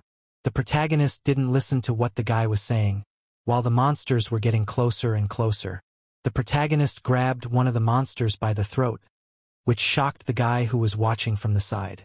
Feng instantly slammed the monster to the ground with all his might. The impact was incredibly strong. The other monsters didn't seem to expect such a thing from their opponent, while the hero instantly grabbed the other two monsters by their heads, then instantly slammed them against each other with incredible force. Feng began to say that anyone who stood in his way would be instantly destroyed, after which he let go of the body of the monster that had already been killed. The guy could not believe what he saw in front of him, because the protagonist did not just destroy the monsters in one move, because even the aura of the protagonist right now frightened so strong monsters. Feng continued on his way without obstacles, for the monsters simply began to fear him.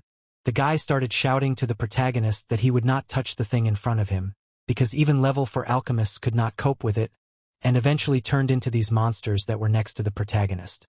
At that time, the protagonist didn't listen to the guy at all and touched the thing, then shouted with all his might that it would open.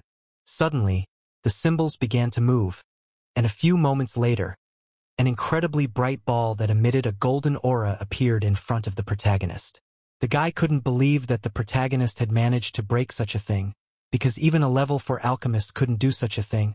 He just didn't understand what kind of monster Feng really was.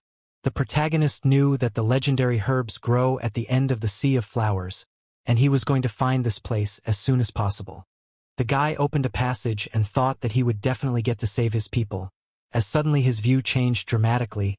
He froze on the spot because in front of him was a completely empty field. The protagonist couldn't believe that there were no legendary plants in this place, so he started to run with all his might and explore the place in the hope of finding what he needed. The protagonist thought that he just had to find these plants.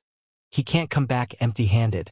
Just at that moment his foot fell into a trap, and the protagonist's body was instantly enveloped by vines, and Feng didn't know what it was. The protagonist realized that this was that legendary Ding Tao formation. Suddenly, a very strange voice was heard that didn't understand how the guy dared to invade the Sea of Flowers, while Feng assumed that it was the voice of the Sea of Flowers itself.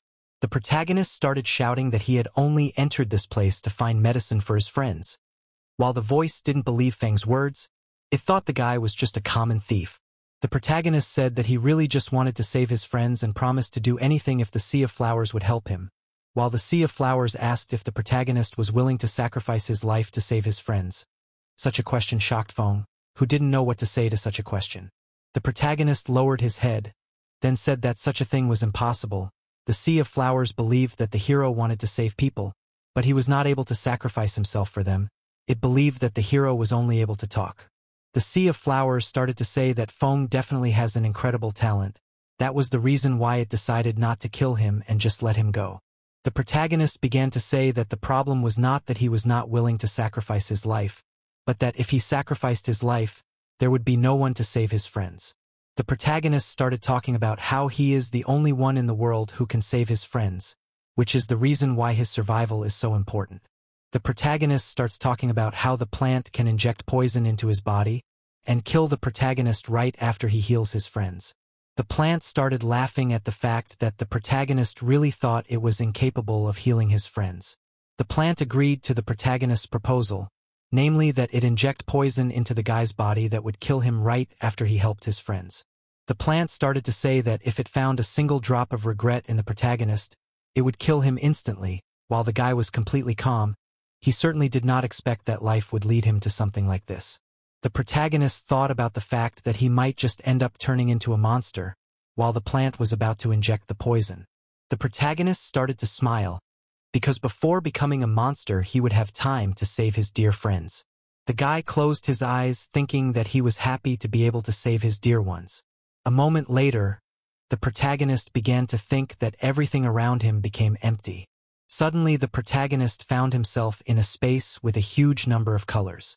Feng didn't understand what happened because just a moment ago, this place was a barren land without a single plant, and now the field is completely filled with flowers.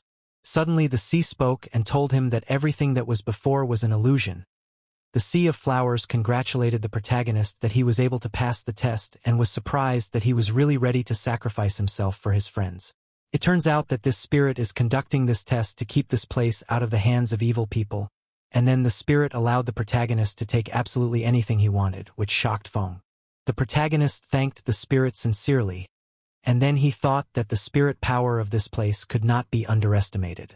The protagonist was surprised because all the plants in this place were of the highest quality, and he had already obtained the materials he needed, so all he had to do was to find a furnace to cook and make the medicine. Suddenly the spirit turned to the hero and said that he was able to help him. Then instantly in this place appeared a furnace, which was so much lacking in the guy. The protagonist rejoiced because it was a ground-level furnace. The protagonist was looking at a great furnace. With the help of it he would be able to create a first-class medicine. Feng began to thank the spirit and promised that he would never forget the kindness he had received. The spirit said that it would not interfere with the guy's work and promised to talk to him later. While the other participant of the tournament continued to sit in the tree, he thought about the fact that the protagonist had died, and he had warned him. Suddenly, the ground began to shake very violently, and then the guy was very frightened, not knowing what was happening. It turned out that it was a huge wave of monsters, which was rapidly approaching him. At that time, a huge number of people gathered on the western border. They were arguing about who could win the tournament, and everyone believed in their participants. Suddenly a man started running towards them and started screaming. He reported that something terrible had happened in the wastelands. He also said that there was a wave of monsters and said that most likely all the people inside the forest would die. The heads of the families were astonished by the information they had just heard. At that time, a huge crowd of animals were moving in the middle of the field of flowers. Suddenly the main character started coming out of the portal. The guy started to warn the protagonist that it was very dangerous to go out now, because there were a huge number of strong monsters around them. The protagonist began to say that he cannot stop, because his friends are waiting for his help. Then he immediately went into a furious attack, and a strong blow sent one of the strong monsters into flight. Other monsters were mad and instantly headed towards the hero. Suddenly the guy faced an incredible picture, namely how the protagonist destroys with ease each of these monsters. It seemed as if Feng was a monster much scarier. The protagonist was confidently smashing through the endless number of monsters that were moving at an incredible speed. The guy was very frightened. Everyone thought he was a genius, but compared to the protagonist he was just a patsy.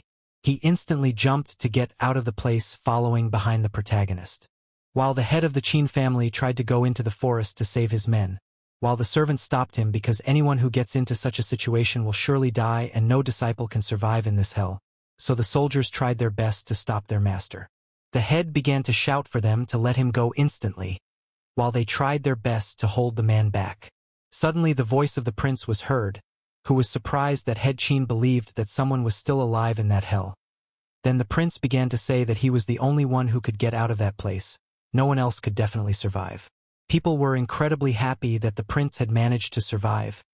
They called him a legend because he was able to survive the wave of monsters. While the head of the Qin family couldn't understand how the prince was able to survive alone, while the prince threw the sack on the ground and talked about how it wasn't just an accident, then said that he had even brought back loot from that place. The man was astonished after seeing the contents of the bag, namely dozens of monster crystals. The old man started laughing and said that although the crystals were very expensive, the prince's return was much more expensive. The heads were saying that because the prince was the only one to return, he would definitely get the first place in this tournament, while the head of the Qin family just remained silent. He was incredibly annoyed. He couldn't believe that everyone who was sent from the Qin family had died in that place. Suddenly the voice of the main character was heard, who didn't understand why the head was so sad. The other chapters were just shocked to hear the voice of someone else. A cart was driving down the road, after which a young guy started talking about how he was barely able to sit on his butt. People couldn't believe their eyes. After all, such a huge number of people had gotten out of that furnace. It was simply impossible. The head of the Qin family asked the hero how they were all able to survive in that place and come back from it. The young man began to tell that no one in their family died, and it was all thanks to the protagonist. He said that they almost died because of the battle, but Feng came back to save them all. The protagonist saved not only his people, but all the people who were lucky enough to survive in that horrible place. The girl started talking about how Feng had saved dozens of her people from the monsters. The young boy also added that the hero had also saved many people from his family. People were very angry since so many people had survived but not a single member of Situ and Ye's family. The prince was mad because he had deliberately caused a wave of monsters, and as a result, it was his family that suffered the most. The old man began to say that it didn't matter how many people survived, it only mattered how many crystals people had mined, then asked how many they had mined. The guy said that he had collected 25 crystals, while the girl said that she had collected 28 crystals. The protagonist said with a sad face that each member of their family only had 5 crystals, while the guys laughed behind his back. The head told the hero not to worry, because the most important thing is that they came back alive and well, while the prince laughed, because it's only 5 crystals. Suddenly, the voice of a subordinate of the protagonist was heard, which made the prince look in that direction again. All the guys started talking about how they wanted to thank the protagonist, and Feng asked if everyone was of that opinion. All the family members started talking about how Feng was actually the only one who collected the crystals and collected about 300 pieces, then distributed them among the family members, and they were determined to return the crystals to the protagonist. The girl started saying that her family was witnessing while the guy called the hero the strongest man of their generation. The old men were shocked that just one man was able to get his hands on as many as 300 crystals. At that time, the protagonist looked at his men and didn't know what to say. The guy confessed to the girl that he had actually gotten most of his crystals by picking them up after the protagonist, and asked if the girl had done that. She confessed that she had gotten the crystals herself and asked what the guy had been picking up. He started to get embarrassed because he thought that the girl had been picking up the crystals behind the main character just like him. The head said that he was very happy that all the members of the Qin family had returned alive and well after all that had happened. He asked the elder to announce the results of the tournament. The elder was incredibly angry as he thought it was a terrible humiliation. And then he began to say that the first place winner was Feng, who had collected 300 crystals. All of the protagonist's allies were incredibly happy for their comrade, while Feng himself was smiling. The prince came in second place with 30 crystals and this made him very angry, while the girl came in third place with 28 crystals. Bai Ling came in fourth place with 25 crystals. While the Situ family had no survivors, so it only ranked fifth. The head congratulated the protagonist on his victory, then said that Feng would be instantly appointed as the commander of the new youth team, as well as his own spiritual lance. The protagonist thanked the head for allowing this to happen, while other people even from other families cheered for Feng. The protagonist asked the head for permission to return to his city, which seemed to surprise the man a bit. He didn't understand why the protagonist didn't want to stay in the capital on his new lands, and the protagonist still had his secret family tequila waiting for him. The protagonist began to talk about the fact that the technique he intends to postpone for later, and land to open plans in his city. He wanted to seriously engage in the development of the city. The head gave permission to the protagonist, and then began to say that it was time for them to return home triumphantly. Such words made the royal family very angry, as they were only ranked second for the first time. While the Qin family members were incredibly happy that they were able to win, they thought that it was just a great battle. The next day, it was time for the protagonist to leave the capital. The subordinates were surprised that the guy was leaving the capital so quietly, and he said that he didn't think he was that important, then confessed that they had met a lot of people in this place. The guys were shocked that they were leaving and no one even knew about it. They were a little sad to leave their new friends. Suddenly a voice was heard behind their backs saying goodbye to them. It turned out that it was the clan members who had gathered together to say goodbye to the main character who was leaving the capital. Altogether, they were repeating the phrase, Feng's squad leaving the capital. Even the girl's family was saying goodbye to the protagonist. The guy's family was also not an exception and also expressed respect like other people. The protagonist did not expect to see such a thing on the day of his departure, while the guys also did not expect everyone to come to see them off.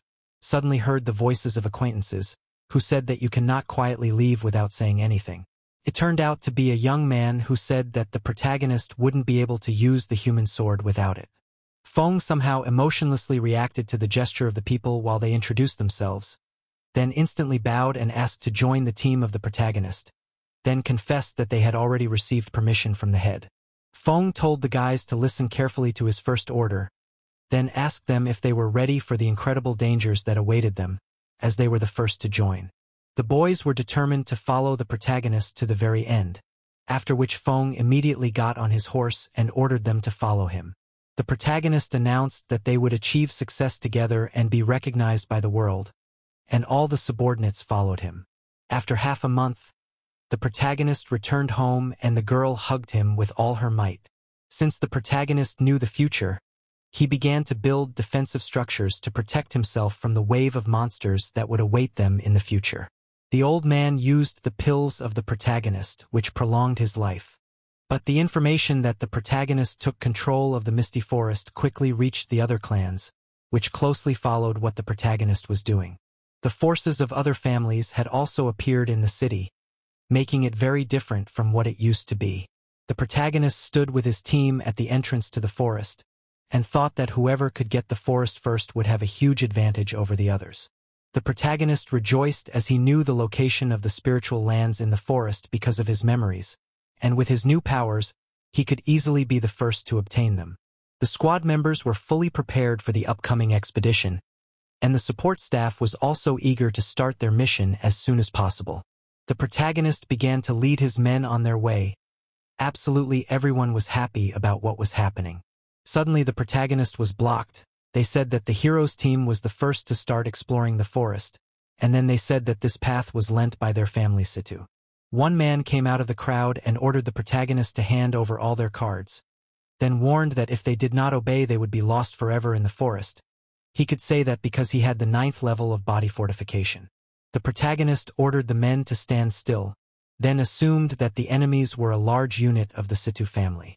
The protagonist's boys prepared for battle, because they simply could not give such an important route to this family. The enemies prepared for a massacre. Then their head said that the guys do not blame him after what happened. The protagonist instantly intervened and stopped the argument. Feng said that as a sign of decency he would give their route to these guys. Their leader called it nothing but prudence, then said that the protagonist and his squad would take a different route. The opponents started to leave, and one of them called the protagonist a fool from the Qin family. The protagonist's squad didn't understand why he gave up their route so easily, while the protagonist said that the long route would be fine, and then he started to think that he gave up the route not because of fear, but because he had discovered something. 6 hours passed, and the team continued their movement. The girl said that in the Misty Forest resources belong to the first one who finds them, and she was worried that they might not make it in time. The protagonist started talking about giving the map to the opponents because he felt demonic pressure along that route. The guys were shocked at what they had just heard from the protagonist.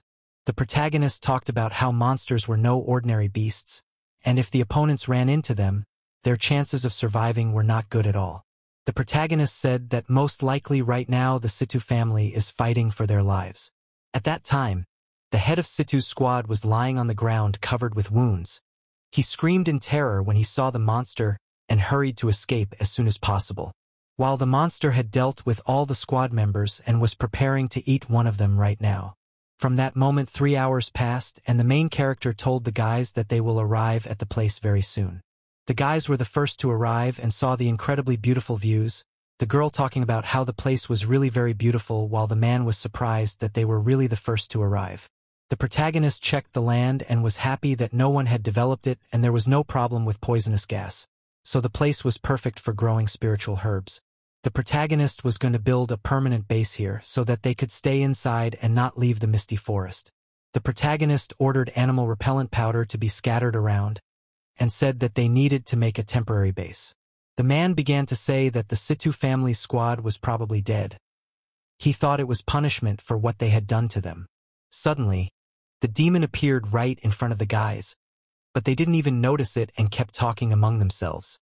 The monster instantly reached out to the people to attack, while the man instantly blocked the attack of the monster, which saved his people who were very scared. They didn't realize what kind of scary creature was in front of them.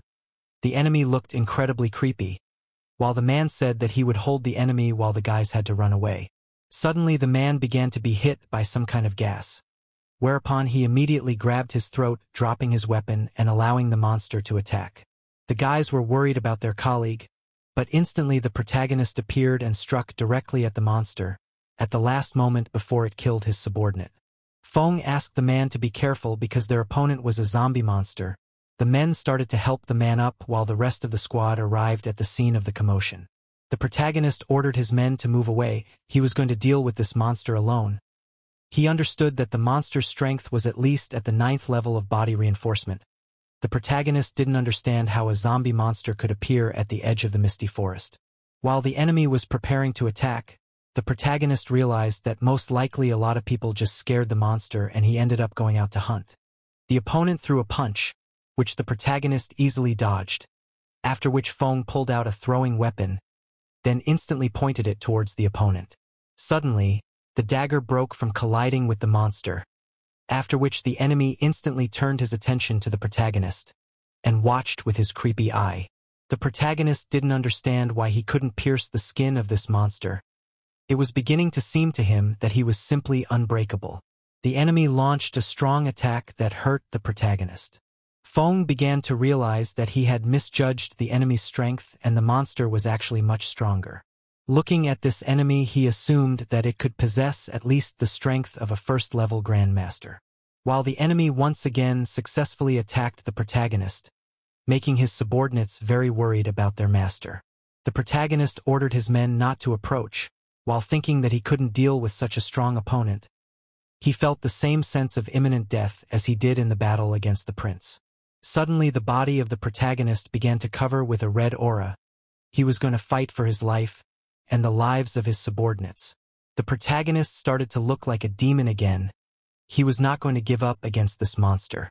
Moments later, the guy launched an incredibly powerful attack on his enemy, who clearly did not expect such power. The protagonist began to rapidly approach the monster, after which he instantly grabbed the enemy by the neck with his hand, then pressed the enemy to the ground, while emitting a red aura. This surprised the protagonist's subordinates. They were worried about Feng's condition. A little while later, the monster's leg and arm were in chains. In fact, they had completely tied the enemy to the tree with strong chains. The man could not believe that the protagonist had just destroyed such a strong enemy, while the protagonist began to explain that the monster's skin was incredibly tough and could not be killed easily. So the protagonist said that it was only a temporary measure. The protagonist thought about the aura and the feeling he gets when he is on the verge of death, and then Feng decided that there is nothing wrong with energy that helps him cope with difficulties. So Feng ordered people to build a base as soon as possible, and he was going to deal with the monster later. At that time, outside the misty forest, people were discussing that the Qin family and Situ family had gone into the forest a long time ago and still hadn't returned. It was after these words that a group of people began to come out of the forest. namely the research team of the main character of the Qin family who took a huge amount of supplies with them, while the head of the group, Situ, returned alone, begging people to help him. The guys shouted that the protagonist's team was the best, as they always returned without loss.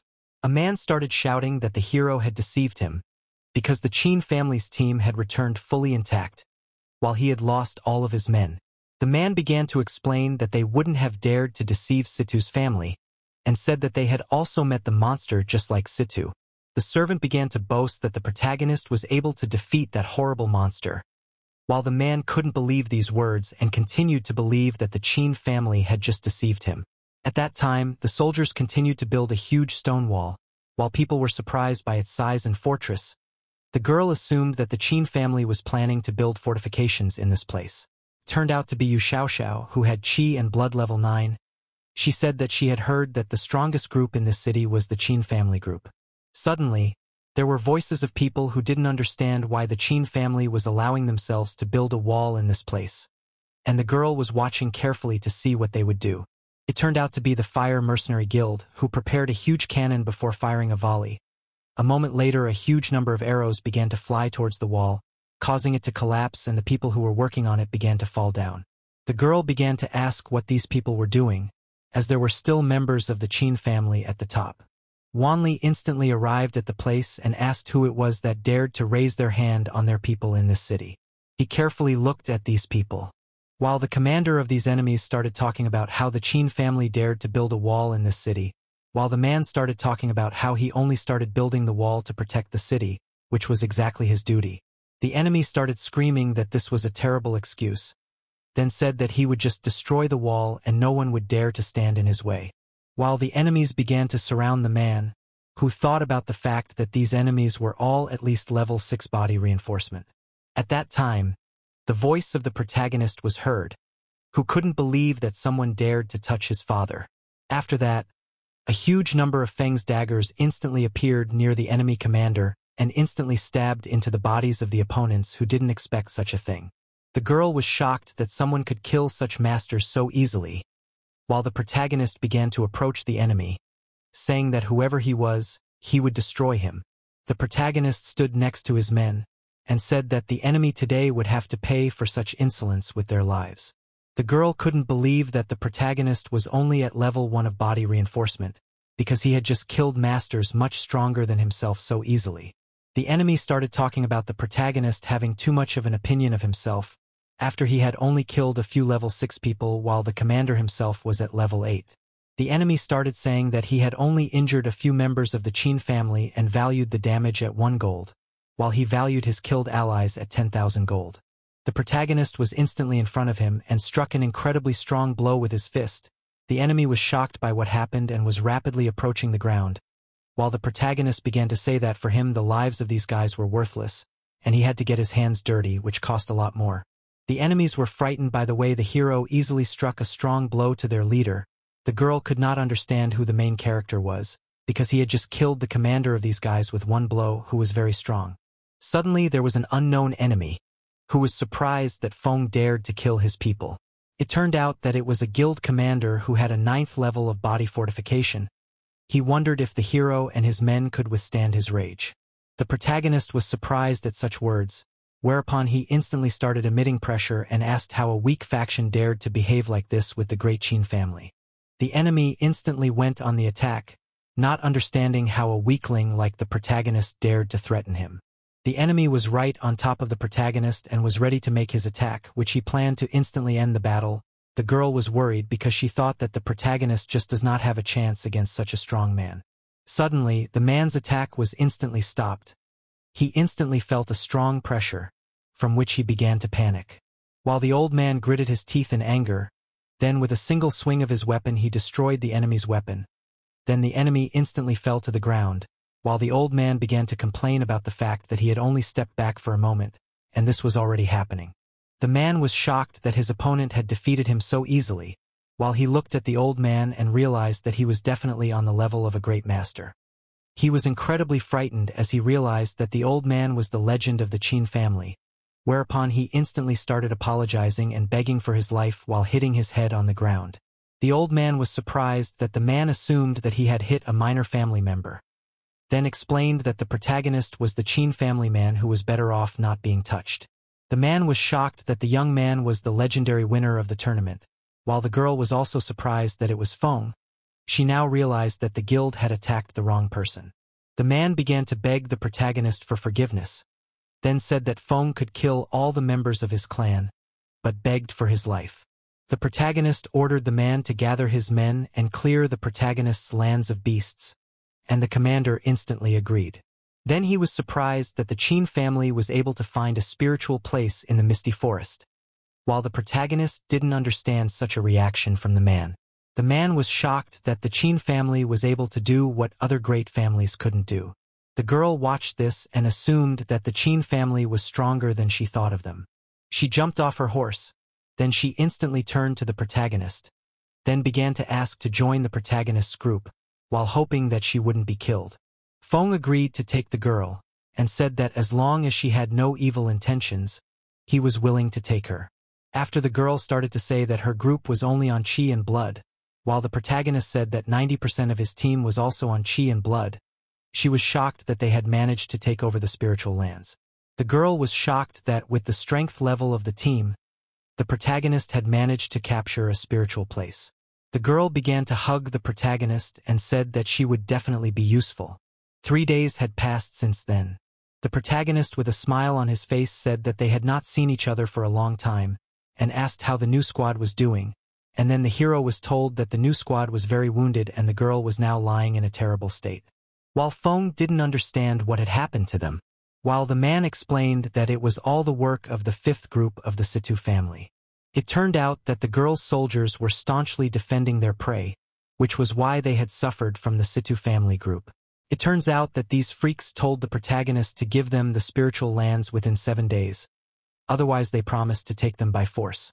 The young man was angry at the information he heard, because he assumed that Situ's family was just trying to take revenge.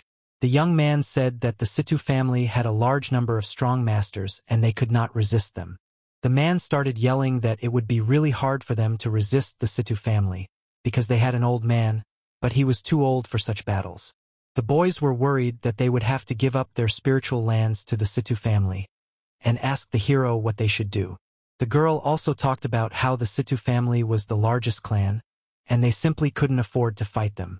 While the protagonist with a nonchalant expression said that 7 days of training would be enough for him. Such words surprised the guys, as they didn't understand what their master was thinking. While the man clarified whether the hero was planning to hand over the spiritual lands to the enemies within 7 days. The protagonist began to say that 7 days would be enough for them to prepare the squad, after which they would fight the Situ family. Then the guy picked up the girl and said that they should not show their weakness, because in the future they will face other clans. The guys were shocked that the hero started to act so impulsively. At that time, Feng looked at his subordinates and asked if they doubted his decisions.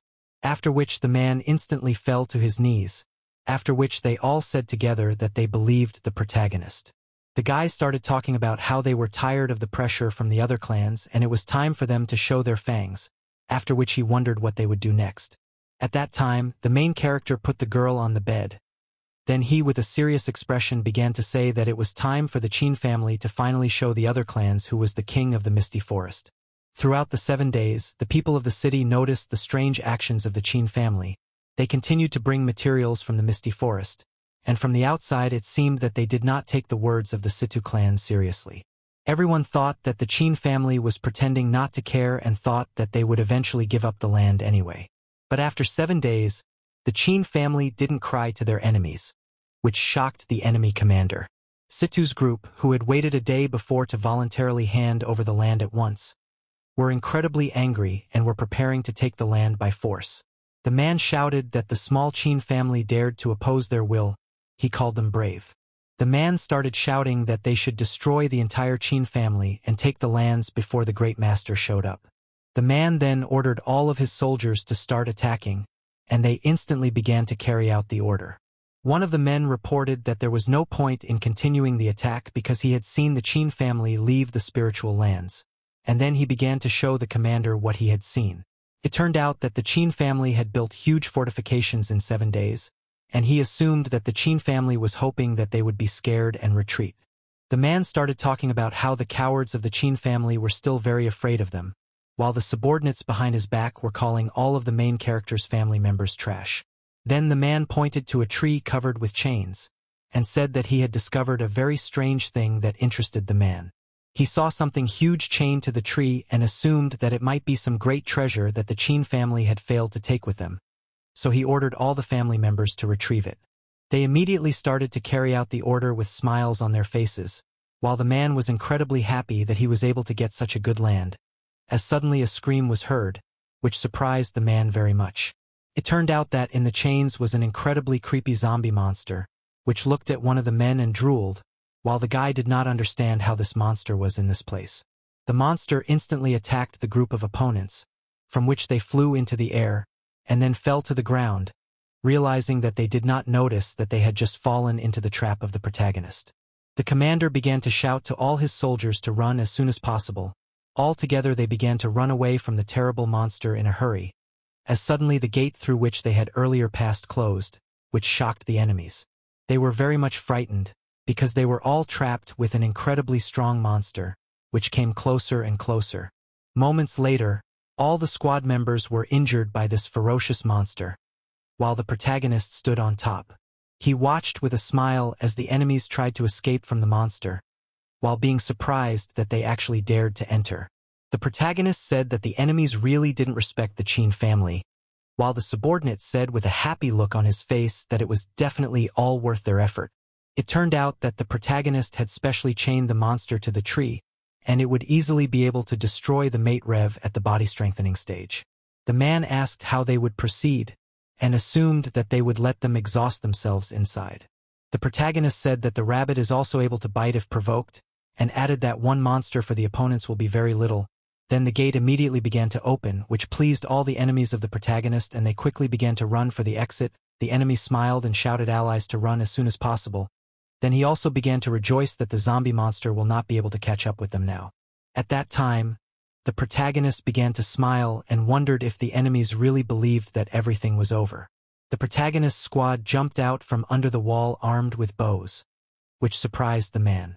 The enemies were confident in their strength, because they believed that the protagonist without the old man is not capable of anything. The enemy rejoiced and was ready to start battles, because the weakest member of their squad had a level 3 body strength. The protagonist's squad was retreating from the enemies who were launching their fierce attacks, after which the protagonist prepared to shoot and ordered to open fire, after which the arrows instantly killed one of the enemy squad members. Feng's squad instantly disappeared into the forest, which surprised the man. He realized that the protagonist had begun to use a strategy where they concentrate their forces to kill one person from the Situ family squad, then hide in the forest. The hero's squad appeared again from nowhere, after which the hero shooting again ordered to attack. The result of the attack was the death of another enemy, which again surprised the man. He instantly began to pursue the squad of the protagonist, which instantly began to retreat. He was well aware that if the battle continues so they all one by one will die at the hands of the squad of the protagonist. He ordered the squad to pursue Feng and his squad, as they could not allow the battle to continue at this pace. The group began their pursuit. They were going to finish off the hero and his men as soon as possible. The man spotted Feng and his squad, and told his men to catch up with them as soon as possible. The man was smiling as he was sure that they would destroy the main hero. But suddenly Feng's men appeared behind them and prepared to shoot. It turned out that the enemies had just fallen into another trap of the main hero and were completely surrounded. Feng was surprised that the enemies were so stupid that they dared to chase after them knowing it was an ambush. The man shouted that the hero was right, for one should not overestimate the mental capacity of fools. While the enemy started laughing at the fact that the hero and his men thought that they had surrounded them, then said that Feng's squad only had a few body strength men, the rest were trash. He thought that they would definitely not be able to defeat them. While the people were ready to shoot, under the words that the hero's squad was actually surrounded. At that time, Feng asked the enemy not to look down on them, and asked him to try to attack. The protagonist ordered the men to split up into 5 people, then each group should pick one enemy and attack. The enemy laughed and talked about how attacks from people at the Qi and blood stage are like little jabs for them. The enemy ordered his men to destroy the troops of the protagonist, after which one of them was instantly killed by arrows fired by the guys, and after another moment 2 more members of the enemy squad were killed. And when the man came to his senses, his entire squad was completely destroyed and he went into the attack alone. He did not understand how the weaklings so easily managed to destroy his elite squad, while the protagonist was surprised that the enemy, even at the threshold of death, could not understand the simple truth. The protagonist smiled, for although many of his squad members were at the Qi and blood stage before, he had spent days creating medicines for perfection, and then all of the team members began to take the pills in huge quantities until they reached the body strengthening stage. It turned out that now the guys are really in the first stage of body enhancement. The protagonist was aiming at the enemy, thinking that they had enough to win even at the first level of the body strengthening stage, and then the arrow plunged into the enemy's body, which surprised him. It turned out that 2 more people from his squad had survived, and he was well aware that if he continued like this, he would simply die. He realized that he had no other choice, so he started screaming and begging to be saved. Suddenly people appeared near them, flying towards the ground and shouting that the guys were total trash. They landed and couldn't understand how their elite team had lost so easily to the Qin family's newcomers. Then one of the old men turned to the protagonist's squad and shouted that they had dishonored his clan, then instantly attacked, and the members of Feng's squad were injured while the protagonist himself was able to retreat. Feng knew that these old men were none other than the great masters of the Situ clan themselves, and it seems the hero was prepared for them to intervene in the battle. The man began to call the protagonist too cunning, and said that he had killed all the members of his squad and begged the masters to deal with the hero. The old men began to say that initially they didn't want to interfere in the battle of the young men, but since the events had turned out that way, they were going to destroy everyone. The enemy instantly appeared in front of the protagonist, and with the words that the young man who became the strongest in the tournament will die now. The protagonist reacted when the palm of the enemy was already near his face. The enemy was just incredibly fast. Suddenly an old man stepped in for the protagonist, who easily blocked the enemy's attack. After that, he began to look at these people with disdain. The protagonist grabbed the old man and began to say that he did not worry, because he was fine. The enemies were amazed that the old man was so weak, and he used to be a legend. They began to say that the old man used to be an incredible master, but after the incident with the Yi family, after saying that, one of the enemies immediately jumped up and said that the old man's life and strength were definitely running out. The old man silently entered the battle with the enemy, sweating at the same time. The enemy began to launch a series of attacks, saying that the old man was once considered invincible. Then he prepared to deliver a decisive blow, saying that this time the old man would die. The enemies watched and cheered for their master, while the allies begged their old man to be careful. While the old man himself made a serious expression, after which he instantly made a burp with all his might, making gusts of air visible. After which he began to smile and asked what the enemy had just said, after which he instantly attacked and wounded his opponent. The enemy started screaming in pain, after which he typed into a tree at a tremendous speed, losing consciousness. The enemies couldn't believe what they saw, as the great master had just died. They were surprised that the old man's power had been restored. They decided to attack together so that their chance of victory would be at least a little higher. While the old man started complaining that he had been overeating lately, blaming it on the protagonist, then his hands began to fill with aura, and he said that the lost power had returned. The old man then attacked the enemies with incredible speed, saying that he was still not used to his power. A moment later, the enemies were scattered by the incredibly strong punch of this old man. The old man was a level 6 Grand Master, and spoke of how he was finally able to regain his full strength. The protagonist, on the other hand, promised that he would definitely not let the old man overeat next time. The man couldn't believe that the old man from the Qin family was able to regain his strength, because just a moment ago he was just suffocating. The protagonist began to give the old man a huge amount of pills to restore his strength, because he knew that the masters of the family would definitely intervene in the battle. The enemy fell to his knees, then began to say that they were not going to steal the spiritual lands and swore that they had a small grudge with the protagonist. The protagonist decided to have a one-on-one duel with the man to the death. The man was incredibly excited about this opportunity. He thought he could easily defeat the protagonist. The girl didn't understand why Feng would fight because his opponent had a level 9 body fortification, while the hero asked her not to worry.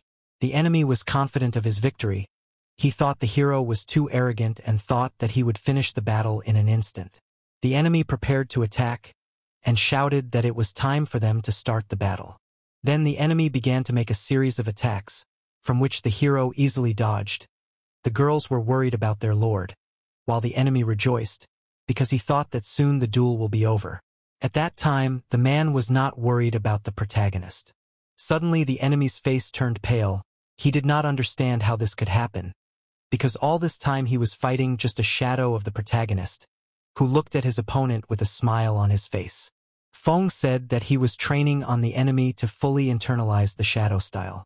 The enemy didn't understand how the hero, who was only at the first level of body hardening, could let him play with him, who was at the peak of this stage.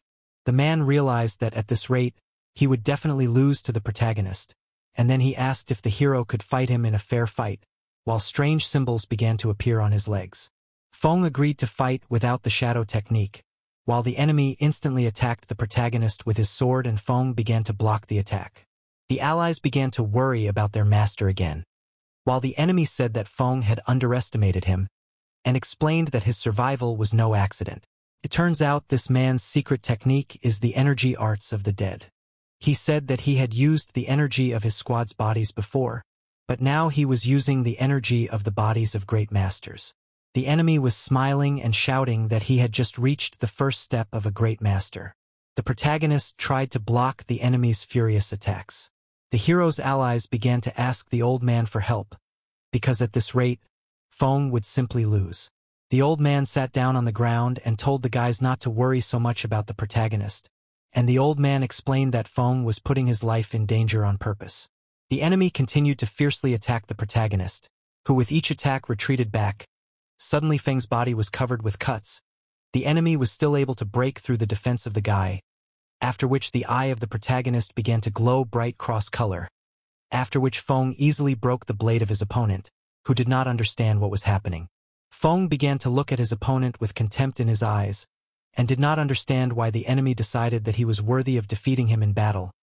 Then the hero instantly attacked the enemy's face with his fist, which shocked all the allies, while the old man realized that the protagonist has some secret power. The old man began to tell that the hero awakens this power only on the verge of death, and that is the reason why he exposes himself to such risks in battles. While the protagonist stood with his head proudly raised and emitted a monstrous aura, the enemy couldn't believe that Feng was using him as a puppet for training, and even more, he couldn't understand how a hero who was at the first level of body strengthening could defeat him, who had become a great master. The enemy instantly drew his dagger and then launched a fierce attack, planning to finish off the hero using all his strength. While Feng clenched his teeth, he asked the enemy with an incredibly furious expression why he was still kneeling at the sight of him. Suddenly, the enemy stopped controlling his body and knelt down in front of the protagonist, not understanding what was happening now. He didn't understand why he felt such a huge fear from a few words of the protagonist. While Feng stood over the enemy, it seemed that the hero was the size of a mountain and emitted a terrible aura. The enemy started yelling that he was surrendering, then started threatening that Feng couldn't just kill him. The protagonist instantly grabbed the man's throat, causing him to cough, after which Feng said with a fierce expression that all enemies must die, then instantly slammed the enemy to the ground. While the people of the Situ family were shocked that their commander died so easily, after which the hero instantly defeated every single enemy in the place. Feng was left standing over the corpses of all his enemies, who moments ago were confident of their victory. The allies were also shocked by the protagonist's strength, for he had just defeated the Situ family's elite force in an instant. The protagonist ordered that information about the destruction of the Situ family's unit be spread today. The protagonist ordered that everyone who dared to become opponents of the Qin family would end up like this Situ family unit. All the subordinates bowed and said that they would follow the order, while the old man smiled and called the protagonist the true power of their Qin family. The protagonist began to understand his power a little. It appears at the moment when he is on the verge of life and death, as well as emits an incredibly terrible aura that frightens the enemy. The protagonist began to walk away from the scene of the battle, while thinking about the fact that while using the power, he feels like a completely different person. A month later, the information that the protagonist and his squad defeated the Situ family's squad stunned everyone. People could not believe that this could actually happen. While the head of the Situ family hit the table, he was incredibly angry because their shame is known literally all over the country. Previously, many people in the city did not respect the Qin family group. A man was drinking and noticed that someone was approaching. After what happened, everyone began to respect the Qin family. Because they were real beasts, people were afraid to behave recklessly in front of the Qin family members. At that time, in another place, a girl began to tell that they had become famous throughout the country because of the case of the destruction of the Situ family squad. Everyone rejoiced at this news while eating lunch at the same table. The girl also said that there were other events that were worth knowing, but she also said that they had nothing to do with them. The protagonist asked the girl to tell, while pouring soup for his subordinate.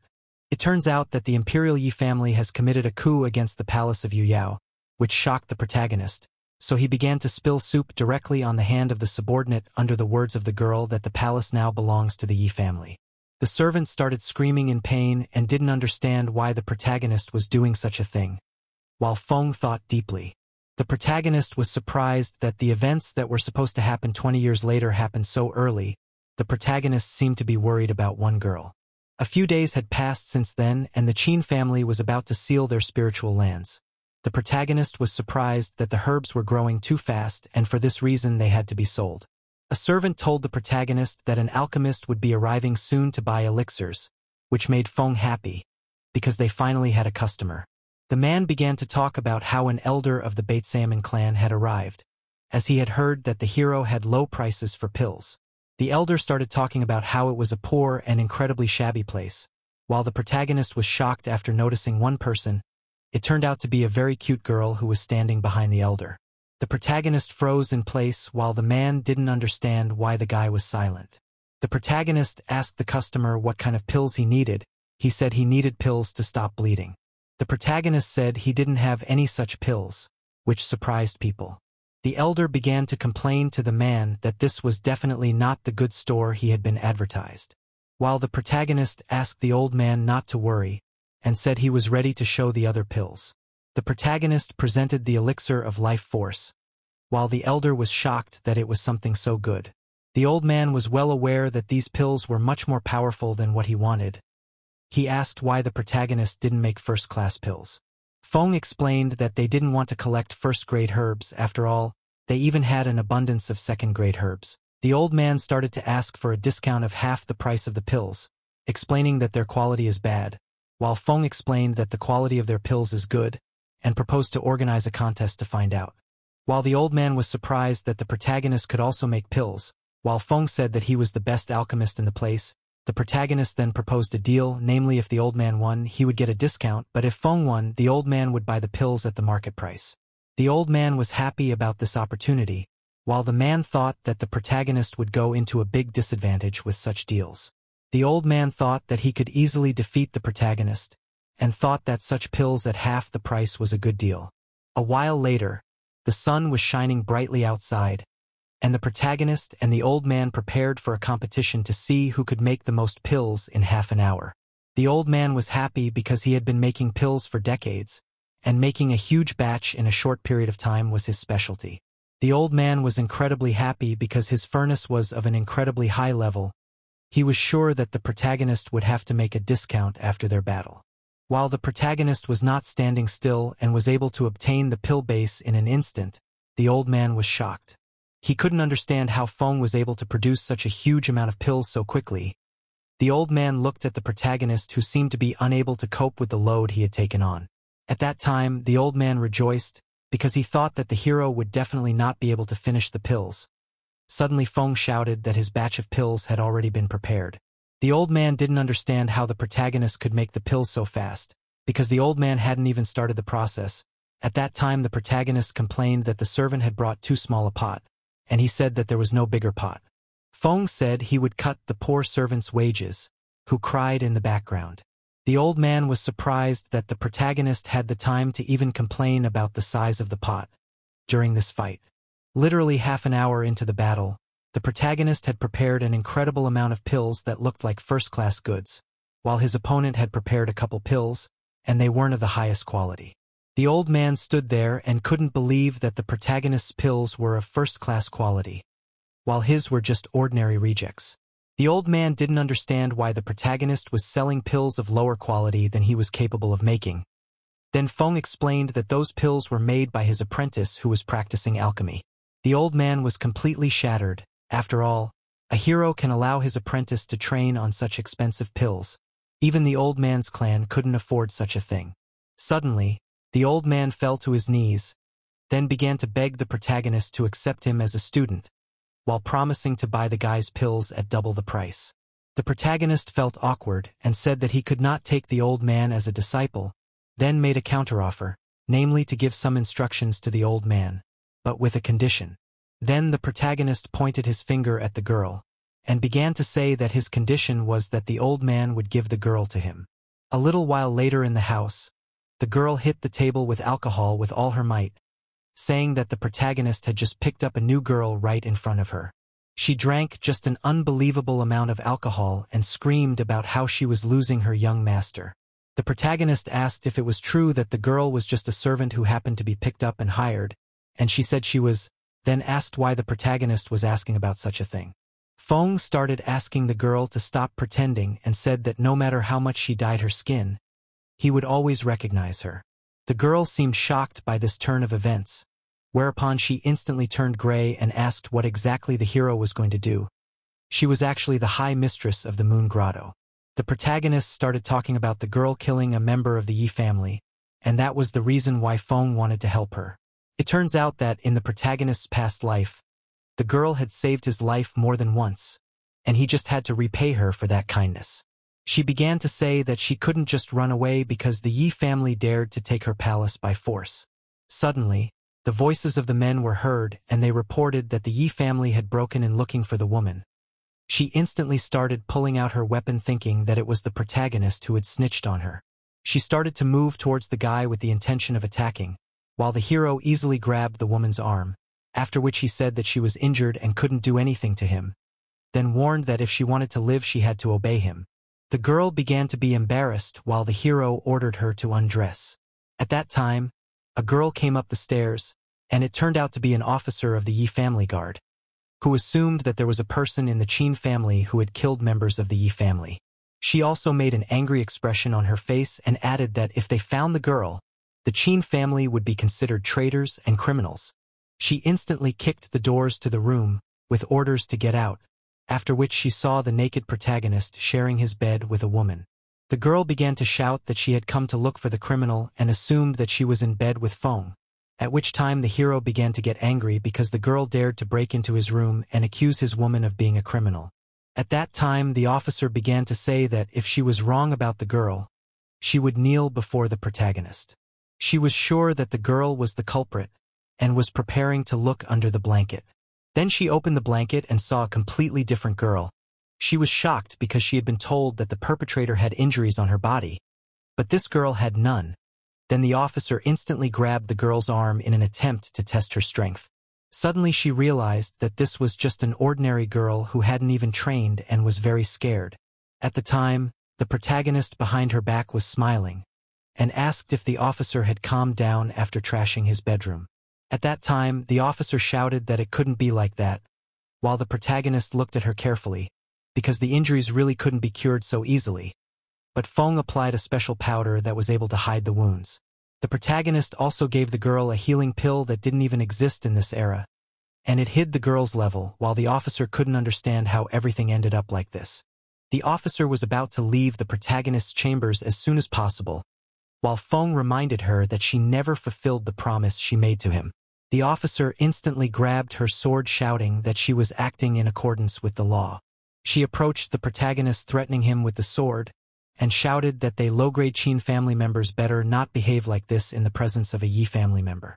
The protagonist instantly struck the mad woman, then asked how dare she behave like that towards him, who easily dared to destroy an entire unit of the Situ family. The girl was very frightened, for she didn't understand what the protagonist was about to do now. At that time, the protagonist ordered the girl to bow down and apologize to his girlfriend, and if she didn't, he would just finish her off. The officer began to say that she was a member of a noble family and would not apologize to a common girl, while the protagonist started counting down and struck a blow directly on the woman's face, then prepared to behead this insolent person. At that time, the officer realized that the force of the protagonist was very large. She certainly did not look very good. At that time, the protagonist made a creepy face after the countdown ended and prepared to execute the enemy right on the spot. The officer instantly fell to her knees, then began to beg for forgiveness from the girl. The protagonist returned the officer's sword and ordered her to leave as soon as possible. She instantly started running away with tears in her eyes and a broken face, while the girl started screaming for the hero to forget what her naked body looked like. Then she embarrassedly started screaming how the guy could call her a spouse. At that time, the protagonist realized that as soon as the girl is cured, he is waiting for a terrible punishment, because her character is just fire. The officer went around the territory of the protagonist and complained about Feng, and how he dared to do to her. Suddenly she noticed a strange cocoon tied to a tree, then instantly decided that it is the same criminal, and prepared to attack, rejoicing that the hero will get what he deserves.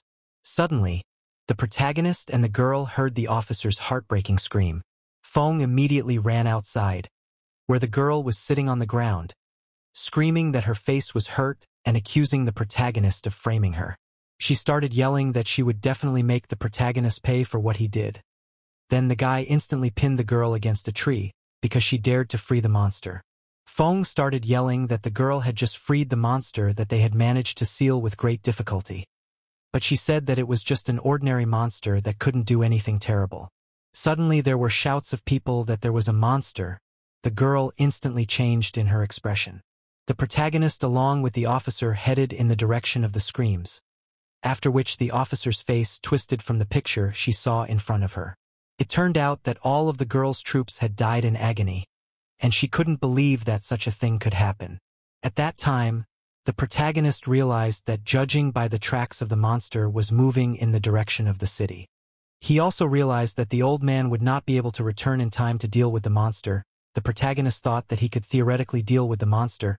He also knew that the enemy had secret skills, and last time the protagonist just quickly dealt with the enemy. But if the monster used his skills in the city, they would be in for a bloodbath. While the monster's foot left the forest area, it was rapidly approaching the city, which had a huge number of people in it. The officer on her knees begged the protagonist to keep silent about the fact that she was the cause of all the trouble and her people were killed because she released the monster. While Feng ordered her to get away, the hero ordered the man to notify the town as soon as possible that a dangerous monster was approaching them, and he instantly proceeded with the order. The protagonist began to tell the girl that he needed to prepare for battle, then told her that the girl needed to stay close to him at all times, as he was intent on protecting her. The girl stood there and couldn't understand why Feng wanted to protect her. She had originally planned to hide. Then she looked back with a grayish expression and looked at the huge gate, thinking that she needed to find a safe place. At that time in the city, people in the city were fleeing in panic because of the monster approaching them. At that time, the monster had practically entered the city, destroying the flimsy defenses. The monster completely broke through the blockade and screamed with all its might, while the people kept trying to escape from the monster. Suddenly the prince was heard saying that anyone who tried to escape would be killed, which surprised the people. The prince began to say that as soon as he appeared in the city, as this monster appeared, then said that people are obliged to help him defeat this monster.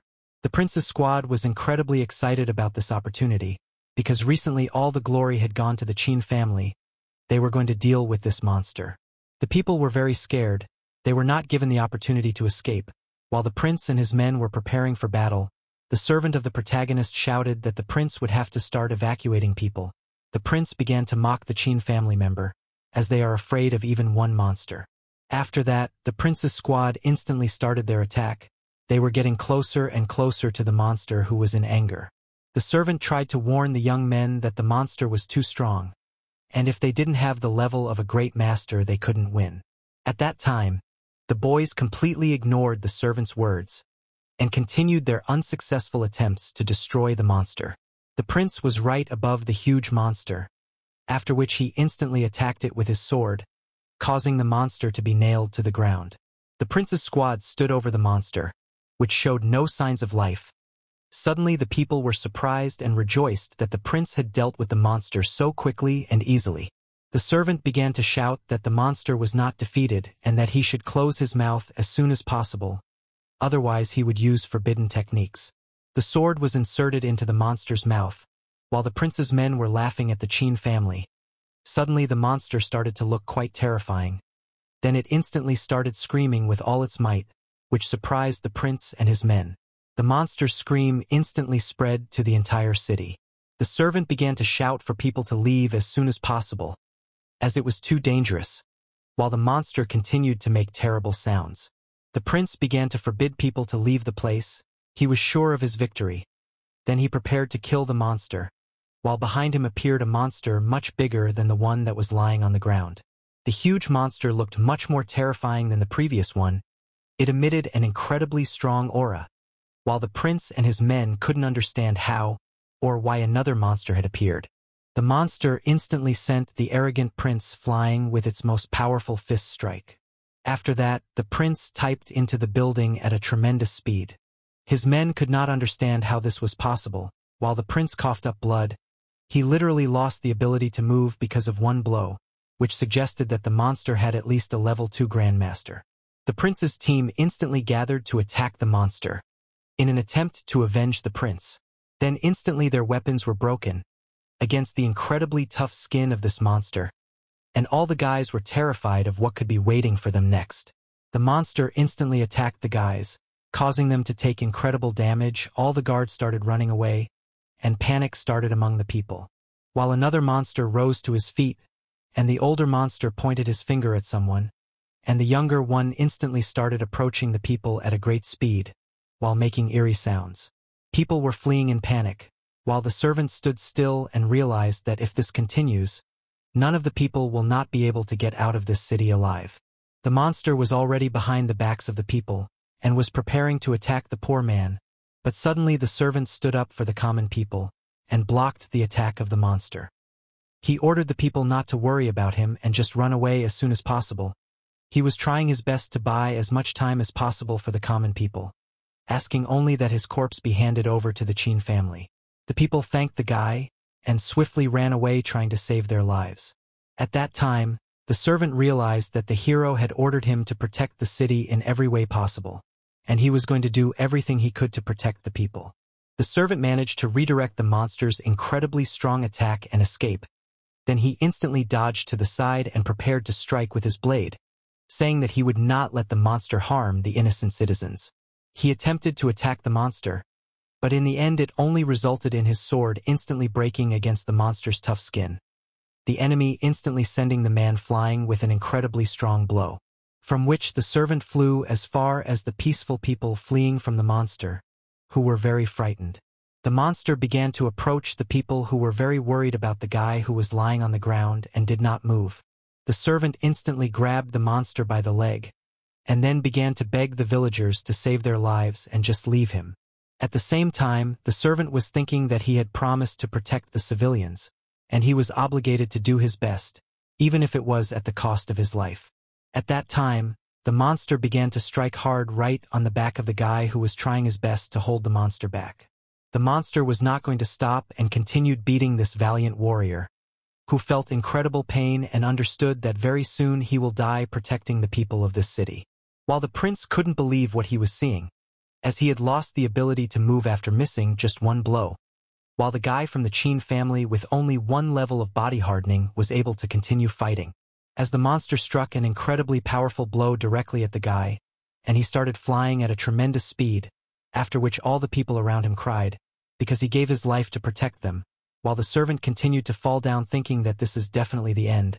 Falling right into the clutches of the monster, he thought that he had been a coward all his life, but today he could not do otherwise. Suddenly, the protagonist instantly saved his servant, right before the monster struck. The servant didn't realize what had just happened, and then was glad that the protagonist had arrived. At that time, the prince was angry that Feng had arrived and saved his subordinate, while the servant apologized for not being able to hold the monster long enough. and the hero thanked the servant for what he had done, because he had bought enough time, after which Feng made a mad look while emitting a huge amount of energy, and said that the guys should just trust him. While the monster was preparing to finish off the protagonist, who was incredibly angry at the monster and was going to take revenge on it for what it had done to his men. At that time, the prince rejoiced because he thought that today the protagonist will die, because the monster was at least at the level of a great master. At that time, the hero successfully attacked the monster with great power, and words that once he had already won. From the force of the blow of the protagonist, the monster began to fly at great speed and destroy everything in its path with its body. The monster was shaking in pain and seemed to have lost its ability to move. While the prince did not understand how this was possible, Feng was able to defeat such a strong monster with just one blow. While people were incredibly happy that the protagonist was able to deal with the monster. At the same time, the second monster activated and was right behind the protagonist, and then struck an incredibly powerful blow directly at Feng's body, which began to fly at great speed and destroy everything that collided with his body. People began to worry about the hero, because this monster was even stronger than the previous one, while the prince rejoiced, because with this monster the protagonist will not be able to cope. Suddenly the prince's face changed dramatically when he realized that something was clearly wrong. While the monster was preparing for another attack, the prince noticed that there was not even the slightest damage on the main character's body after such a strong missed attack. Feng started shouting for his subordinate to carry the pill as soon as possible, while the man rushed towards the protagonist at a great speed with a smile on his face. Feng instantly pulled out the blade that was inside the pill, then prepared for battle, emitting a fire-shaped aura. The prince started shouting in his voice that it was all just useless. He said that the weapon simply couldn't harm this monster. While the enemy tried to attack the protagonist, who prepared to fight with his sword, Feng instantly delivered a powerful strike with his fire blade right on the monster's body, after which a huge amount of flames burst out and began to cover a huge area of land. The monster began to scream in pain as it burned and couldn't do anything about it, while the humans cheered at what was happening. Just a few moments later, the monster fell to the ground where its body continued to burn in flames. The prince was very frightened and angry. He did not understand how the protagonist had the strength to deal with a monster of this level with just one blow. The protagonist thought that he knew perfectly well from the beginning that ordinary weapons could not wound the monster. For this reason, he used a pill to strengthen the body, which causes a flame on the weapon that can wound the monster, and what the man brought was a special pill that was created by Feng to destroy such monsters. At that time, another monster came to his senses and started screaming with all his might, after which the monster started running away from the city with all his might. The protagonist was surprised that after the monster saw the death of his fellow monster, he immediately started running away, after which Feng prepared to strike, saying that the monster had not yet paid for what he had done, after which the hero with all his might threw his sword in the direction of the enemy, and a moment later the weapon stabbed into the leg of the fleeing monster, who instantly fell to the ground and began to scream in pain with all his might. The protagonist began to move closer, while saying that the monsters had allowed themselves to cripple his servant so badly. Then Feng once again threw the weapon directly at the monster, intending to take revenge for what they had done to his human. The monster continued to scream in pain from the wounds and the flames that were not extinguished at all. The protagonist began to pull out other weapons from the pillory, while saying that this was not the end. Then a huge amount of weapons began to fly towards the enemy, who instantly took a huge amount of damage and was completely covered in flames, causing him to scream with all his might. While the protagonist looked disdainfully at the dying enemy, thinking that they were being approached by an energy much scarier than those monsters. The prince was shaking with fear, because he began to realize that the protagonist had managed to become much stronger again, while the people were incredibly happy, because Feng was able to defeat such incredible monsters, for which they sincerely thanked the guy. Feng ordered the people not to approach as he felt that a huge amount of demonic energy was very close by. While a man stood behind a tree and watched carefully, it turned out that it was the same girl who thought that the hero was really incredibly strong, then thought about just running away, taking advantage of all this chaos. She instantly started to leave the place, whereupon an incredibly creepy monster that seemed to be much stronger than the previous two appeared right in front of her. It stared with its red eyes directly at the girl while emitting the energy of the dead, causing the girl to be very frightened, for she was unable to resist something so strong. She was very scared, while the monster instantly grabbed the girl with its huge hand. Then the people noticed the monster and started shouting that another monster had arrived. Feng instantly ordered the people to hide, for in front of them was the undead king himself, who had at least 3 leveled great masters. At that time, the girl was shaking in pain. It seemed that the monster was about to crush her with ease, and she wasn't even able to resist such a great power. The girl also realized that if she even tried to use her power, the officer who was next to her would not give her peace after such a thing, while the monster prepared to eat the girl alive. The girl began to think about using her power because in any case she would have died, and so she would at least get a chance to survive. Suddenly something at a great speed flew right over the head of the monster. It turned out that it was the main character who repeated his words that no one has the right to harm his woman. He instantly grabbed the girl who was falling to the ground. Then she was surprised that Feng reacted so quickly and saved her life. He put the girl on the ground, then began to say that the girl would not risk her strength and life after all he had promised to protect her. The protagonist began to say that the girl should be careful because the undead king is targeting her. He is trying to swallow her to increase his power. The protagonist began to approach the monster saying that if the girl really wants to escape so badly, then let her choose at least not the route through the forest because it is too dangerous. The girl was incredibly confused and surprised that the protagonist for her sake was going to fight the undead king himself, while the enemy was rapidly approaching the protagonist. Feng realized that there were no more weapons he could use, so he prepared to fight with his fists while thinking that he would have to try hard to win this battle. While the enemy's fist instantly appeared right in front of the protagonist, after which the enemy successfully struck an incredible strong blow, from which Shit Hero instantly began to cough with all his might, after which he flew into the air. The girl shouted that the protagonist would run away. She asked not to risk his life for him while the guy was incredibly angry. He thought about the fact that in a previous life when approaching a wave of monsters Hero was asked to run away. The girl told the protagonist to leave because he couldn't fight while the guy wants to be there to help. At that time the girl said that the demons need the protagonist because he is a genius alchemist who opposes the demons. The girl was in a terrible state and soon she will die. For this reason she begged the hero to run away. After all, at least she will be able to buy him enough time. While Feng couldn't believe that she wanted to sacrifice herself and didn't want to admit it, the protagonist was pinned to the ground by the monster and thought about the fact that in his past life he lost both the girl and the world he swore to protect. Then Feng turned his attention to the huge pill that was lying nearby, then started to look with pain in his eyes, thinking that he wouldn't let the girl die anymore. Then the guy instantly smashed the pill with his fist. The main character's eyes began to emit flames, and he shouted that he would never leave the girl again and prepared to attack with fire energy. After that, he instantly attacked the monster's face, and huge gusts of flame began to fill the space around him. The protagonist struck a monstrous number of blows directly at the monster. While the girl was surprised that the guy shrouded his body in flame pills, she realized that now Feng was fighting for her, completely risking his life. After a moment in that part of the forest, there was an incredibly powerful explosion, after which the protagonist remained standing over the corpse, just defeated monster, which was burning in the flames. The girl was worried about the protagonist, while the prince was incredibly angry at what had happened. All the people gathered and didn't realize that the protagonist could really deal with such a strong enemy. The officer asked the man why he didn't come to the aid of the protagonist who had just almost been killed. The man began to say that the protagonist would never lose, and that he was fighting on the verge of death on purpose, while the protagonist himself was standing over the corpse of a defeated and incredibly strong opponent.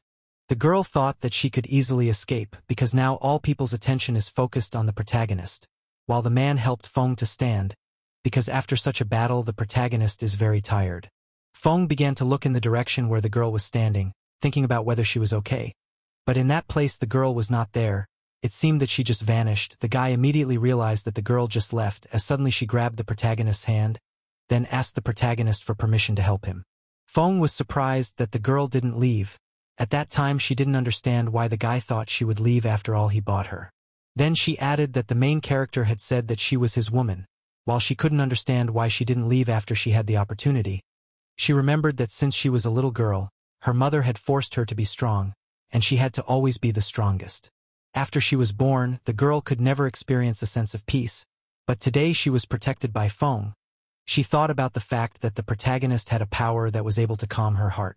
The girl thought that her revenge of the Yi family would be in the future, but now she wanted to spend more time with the protagonist. At that time, the servant was incredibly happy for his master, and rejoiced that he was all right. Suddenly all the people were covered by a huge shadow. The protagonist did not understand what happened, and where the shadow came from, but after he looked up he was shocked and scared at the same time. In front of him appeared an incredibly creepy creature that looked at the protagonist very carefully. He did not understand when this mountain appeared and it scared him very much, while people do not understand what the protagonist is looking at now, because they saw absolutely nothing in the direction where Feng looked. The girl was worried about the protagonist, while he said with a horrified look on his face that he was fine. People were shouting that the protagonist should rest as soon as possible, while the guy remembered what kind of creature this mountain was. It was an Earth Mother who was much stronger than ordinary monsters, for she could control poisonous insects and monsters, sending them into battle as soldiers. Also, this creature could take on the appearance of the area it was in. It was a great creature that was also incredibly good at disguising itself. The protagonist remembered that the birth of the Earth Mother in his past life foreshadowed the birth of the great demon that destroyed the demon city.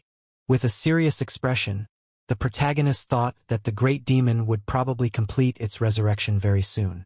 In the past life of the protagonist after the demon resurrected, the Earth Mother also attacked people, and it was from that moment that mankind slowly but surely began to die. The protagonist thought that in order to deal with the disaster that will await him in the future, he should be very well prepared. A few days later, people began to tell each other that they almost died because of the prince's deeds, while the news about the protagonist who was able to destroy incredibly strong monsters also became incredibly popular, and even children wanted to become like Feng. After the news reached the family, the grandmother expressed her wish for Feng to return to the capital to improve himself. The protagonist refused this request, then said that he had a few requests, namely to tell all the clans that they should start preparing for the fact that soon the world will be hit by demon attacks. Then the hero also asked for the opportunity to enter the Dangu, which surprised some of the clan members. It was actually an incredible alchemy pavilion with incredibly strict rules. The grandmother believed in the potential of the protagonist and used her connections to get one place for the protagonist, and from that moment on, a month had passed.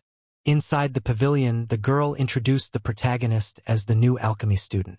Feng greeted everyone and introduced himself and said that he was from the Qin family. People scoffed paralegally, saying that the Qin family was the weakest of the 5 families. They laughed and seemed to think the protagonist was far below their status and strength, while the protagonist sat silently at his seat thinking that he had come to this place for a completely different reason.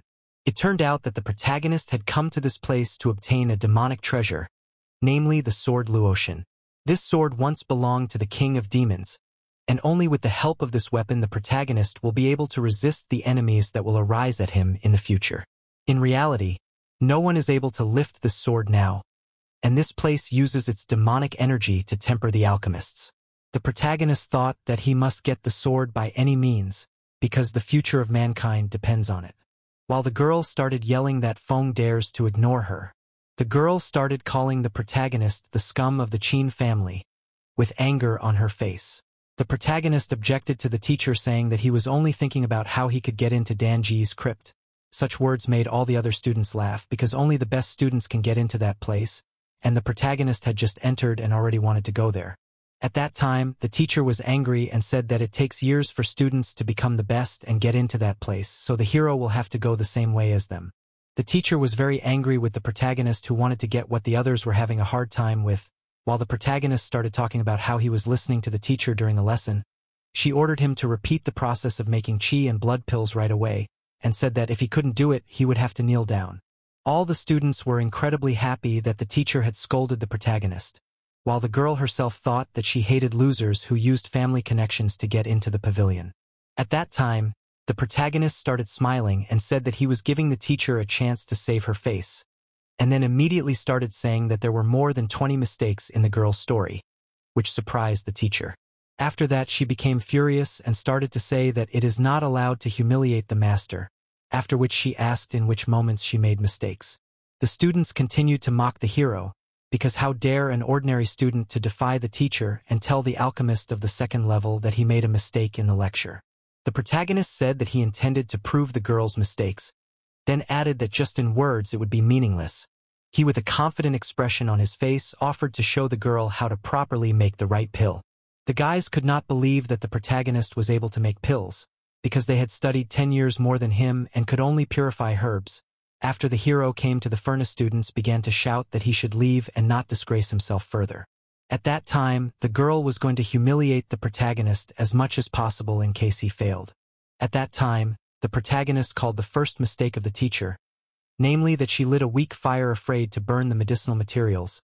Then Feng instantly strengthened the flames several times, which amazed everyone present, because he instantly managed to make an incredibly powerful fire. The protagonist began to criticize the teacher's actions. While doing everything right, everyone was shocked at how roughly the protagonist treated the herbs, and thought that he was an amateur. At the time, the girl said that the protagonist could not be right, because she was using a recipe that had been passed down for hundreds of years. At that time, the protagonist instantly finished creating the pill while smiling at his success. The girl was shocked by such an incredible speed of making the pill, after which she was instantly angry, because she thought that the guy just spoiled the products because it took her several hours to make the pill, and the hero certainly in her opinion could not manage so quickly. Suddenly the girl was shocked to see the pill that the protagonist created. She instantly fell to her knees, and shaking from what she saw said that the pill is just perfect class. The students were shocked that the hero not only knew how to make the pill, but did it faster and better than their teacher, at which time Feng started talking about how the teacher still had room to grow before teaching the class. She was angry because Feng had just humiliated her in front of the whole class, while the hero warned her that if she wanted to survive, she should show him more respect. The girl started yelling at the protagonist. She swung her hand and was about to teach him a lesson. At that time, the protagonist said that the girl has trouble sleeping and often has diarrhea, whereupon she instantly stopped her punch and turned pale in the face. The protagonist said that after the girl went to the toilet there was a terrible smell and that it was getting harder and harder for her to do self-development. She couldn't understand how Feng could know all this. At that time, the protagonist with a creepy look suggested that the girl should have sensed that she was about to die. The teacher fell to her knees in surprise. She couldn't understand how the protagonist knew so much about her illness, while the students couldn't believe that their teacher was sick. The protagonist said that although he had a way to cure the girl's illness, he didn't want to do it because of the way she had acted towards him before. She clenched her teeth, then instantly started begging the protagonist to save her. She promised to fulfill any of his conditions. The protagonist was surprised that the girl was going to get cured so easily, and with a haughty look reminded that she wanted him to kneel before her. The girl started crying and shaking. Then she instantly fell to the floor. She started begging for forgiveness from the protagonist, and just as strongly begging to save her life. Feng was pleased with the way the woman had shown herself. It was for this reason that he promised to write a prescription the other day. The teacher began to thank the protagonist for his kindness, paralleling her head hitting the floor. The students were shocked by the main character's skills, as he not only knew how to make pills, but also made the teacher apologize to him on her knees. One of the men told his brother that the newcomer was too much, while his brother said that they should really get to know the protagonist better. He said with a confident expression on his face that they needed to show who was in charge of the place. A little while later, the protagonist was walking in this place. The protagonist thought that he still cannot get to the right place, and was going to at least understand where it is. Suddenly the protagonist was approached and he looked in that direction. He saw a huge group of people in front of him, the leader of which started talking about how Feng needed to get to know each of them. The protagonist smiled at what was happening and asked his classmates what exactly they wanted from him. One of the main six started talking about how their ringleader is the prince's cousin, and the main character is obligated to lick his boots. The leader started bragging that he had level 3 body enhancement, then warned that if Feng didn't want to become an invalid, he should start licking his beaters now. At that time, Feng was smiling as he met the prince's relative who was his enemy. While the bullies thought that the protagonist was going to humiliate himself in front of them, Feng instantly prepared to attack the arrogant head of the gang. After that, he instantly pinned the guy to the ground with his foot. The enemy started screaming that his face was smashed while the hero kept his foot on his head. All the enemy's subordinates were frightened by what the protagonist did to their leaders. At that time Feng was surprised that the guy really believed that he was able to scare him. Then he was also surprised that he dared to insult him. The enemy started shouting that they should all attack the protagonist together, and show that this was not the place to behave like this. After that, the group of people immediately headed towards the protagonist, who was smiling because after all he had been through, such opponents seemed like little bugs in his eyes. Feng smiled and said in a low voice that he would just send all the enemies to their deaths. The protagonist instantly struck the first enemy with an unbelievable leg kick, after which the enemy instantly started crying hysterically and screaming in unbearable pain. He fell to the ground unable to fight and ordered the others to continue the attack. A moment later, the testicles of the second enemy received critical damage, and after another moment the third enemy lost his dignity. At this rate, another guy received a critical blow to his dignity. At the end of the battle, the protagonist stood over the guys who didn't even have the strength to stand up after missing a blow. Feng was smiling and seemed completely satisfied with the way he had punished these guys. Suddenly the protagonist noticed the other students and told them not to worry because the guys decided to just rest, while the students could not believe their eyes because just now the gang, which they were all so afraid of, was defeated by the protagonist. The enemy leader rose to his feet saying that the first level of body reinforcement could not be stronger than him. He thought that Feng was just lucky. The enemy prepared to attack with the words that if he didn't chop off one leg of the protagonist this day, he dare not be a member of the Yi family. While the disciples thought that another person would become disabled on this day, the protagonist silently smiled and looked at his enemy. Suddenly, a girl's voice was heard and started scolding the guy for harassing people who had talent in alchemy. It turned out that this girl was the head of the courtroom, and she warned him that if he didn't stop, he would be in trouble again. All the guys were in love with this lovely lady who just loved to protect the weak. The guy started to say that although the girl had a position in the pavilion, she had no right to control a member of the Yi family. He instantly filled his sword with aura and headed straight towards Feng with the words that no one would help the hero today. While the guys were waiting for the show, the girl tried to stop this spoiled bastard. Moments later, the protagonist's foot appeared right in front of the enemy, and he instantly received an incredibly apt educational kick from Feng on his testicles. The girls were shocked from such a show, while the enemy instantly threw away his sword and fell to the ground, then started crying from the incredible pain he had experienced. A moment later, he started rolling from side to side on the ground, while letting out inhuman screams. He looked very horrible. The students were frightened to see him in such a state. His screaming that he would never have children again frightened everyone present, while the protagonist looked at him with contempt and said that one time was enough for his enemy to remember this moment for life. Feng then began to leave the scene of the fight, saying that he was not the one who started the fight, and he was only defending himself. The guys were shocked that someone had managed to defeat this vicious gang, while the girl was surprised that the protagonist not only had a talent for alchemy, but was also able to solve the main problem of her pavilion. She instantly offered the protagonist to join her hall, because he had offended a very important person, and now he needed protection. They were shocked, for the girl never accepted men and the protagonist was the exception, which made them very jealous. Feng thanked the girl for her kindness and then added that he preferred to be alone. The guys were shocked that Feng dared to refuse such a beautiful girl. At that time, the girl thought that she just had to get the protagonist to herself, because he is just an incredible talent. At that time, the protagonist was standing near the entrance to the pavilion dungeon. He was looking straight into the dungeon, thinking that even from the outside there was an incredible pressure. It was the power of the sword. The protagonist was thinking that to enter this place he had to pass a test and become an advanced student. In a few days this test was about to be held. The protagonist had to succeed in order to deal with the demons that would appear soon. The protagonist started talking about how he needed to pass the advanced student exam as soon as possible. The girl began to say that the protagonist is unlikely to succeed, because those who were able to pass have been in this place for at least 15 years. The protagonist started to say that he doesn't care and that if the girl wants to cure her illness, she should give him the opportunity. The girl started talking about how she would help the protagonist, remembering the elder who had a good impression of her. After that, the protagonist thanked the girl and said goodbye. A huge number of students gathered around the plaque where the names of the students who were accepted to the test were written. Everyone was amazed by the fact that usually to get on this list you need to spend about 15 years in this place studying hard.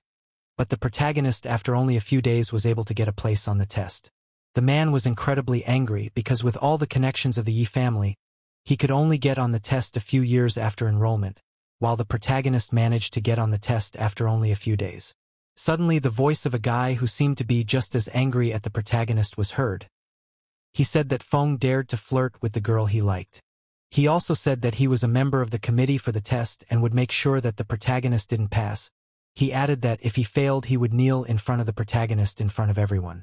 Enemies rejoiced at this news because this man had a good influence, which the protagonist could not oppose.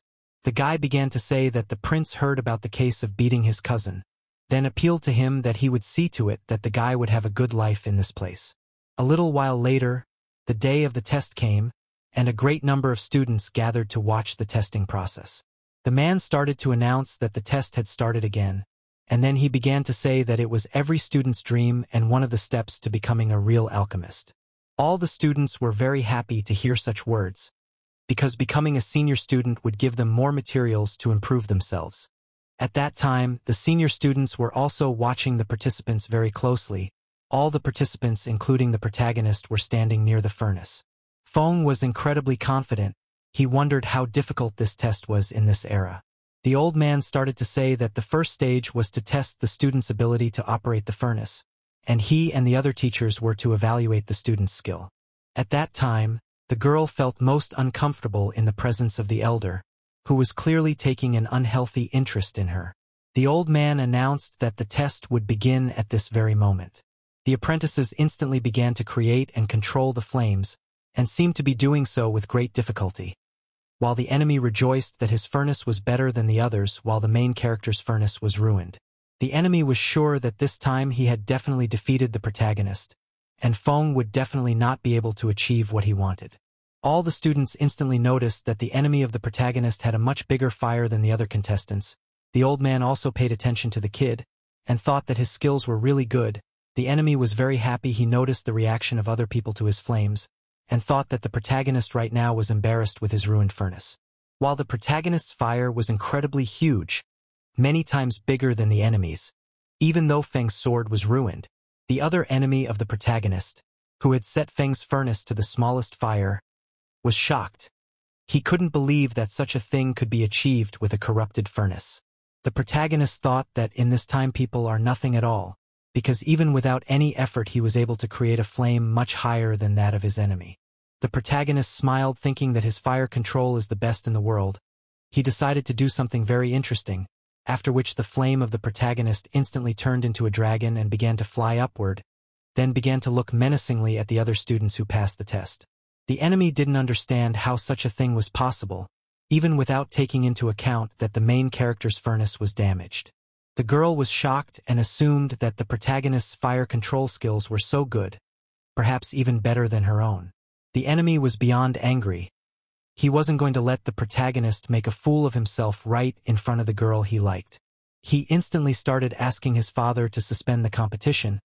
He assumed that the problem was in the furnace, because the protagonist just can't control the fire at this level. The old man was surprised, but decided to believe his son and asked him to deal with it. The guy instantly went down to the exam site, after which he asked the man to swap furnaces with the protagonist, and the latter gladly agreed. He instantly went to the protagonist, while the man piously believed that he had made a mistake with the protagonist's furnace setting, and believed that he wouldn't stand a chance with the other one. At that time, the enemy began to shout that everyone should look carefully at what he was about to show. He was sure that now he would easily overpower the protagonist. Then he immediately started to use the furnace. He believed that this furnace was much better than the one he had before. The man asked the girl to pay attention to the prince's cousin, while she thought he was just a lazy guy without any skills. The man started saying that the guy is his apprentice, and now he will show the highest level, and asked the girl to watch carefully. While the enemy began to create flames, then rejoiced because he thought that now he will be the center of attention. Then the furnace instantly exploded, because of which the enemy began to receive serious wounds and began to fly at great speed in the arena. After that, he began to approach the man at a great speed, and instantly fell right next to the couple. The girl was surprised that the man's talented apprentice couldn't even control the flames well enough not to blow up the furnace.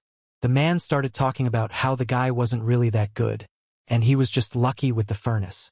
At that time, the girl's attention was attracted by the main character, who created an incredibly huge phoenix from the flames. which flew above all the spectators.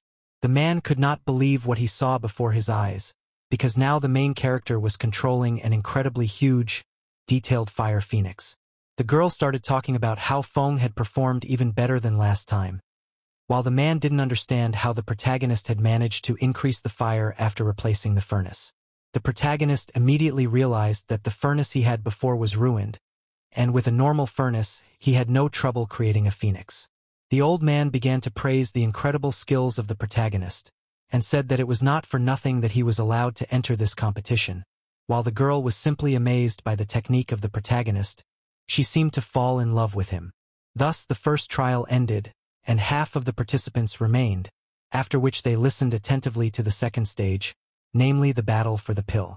The old man began to explain that they would have to control the pill so that they could dodge the iron balls, which would be controlled by the elders, and those who succeeded would pass on. All participants began to rejoice because they were sure that they would succeed, while the enemy was also smiling. He said that the guys would have to try to avoid their iron balls. The enemy was going to attack the protagonist to get his woman to stop being attracted to Feng. The guys instantly lit a fire in the furnaces, while the protagonist thought it was a classic Alchemist game, and he was going to provide interesting opportunities to play. All the participants finished refining their pills and then they flew into the air. The elders instantly took control of the iron balls and the balls started chasing the pills in the sky, and the numerous pills of the participants started to break. Many of them just didn't have time to do anything and were already losing. They were all defeated at this point because the elders' balls were too fast. While the man was saying that in order for the hero to definitely lose, he chose one of the most powerful balls. The enemy thought of making the protagonist look like a fool in front of the girl. Then he made a crazy appearance and started looking for the protagonist's pill. While the protagonist's pill was of incredible size, it was much bigger than the metal balls. The enemy was shocked to see such a pill. He didn't realize what it was. While Feng started shouting that the elders didn't touch his pill, laughing that they couldn't notice it. The elders were shocked that the protagonist had made a huge pill on purpose. It was as if he wanted to become a target for all the elders. The man was happy because he thought that he would easily humiliate the protagonist in this way, and then he shouted for everyone to get out of the way because he personally wanted to humiliate the protagonist. His metal ball was approaching Feng's pill at a great speed. The girl was very worried. She realized that the man was a second-class alchemist, and it was unlikely that the hero would be able to resist him. While the ball just hit the pill, then bounced off of it. The ball fell near the foot of the protagonist, who began to say that such a small and weak ball cannot do anything, then assumed that the man simply forgot to eat before the competition. At that time, the enemy was genuinely shocked because the main character's pill was harder than iron itself.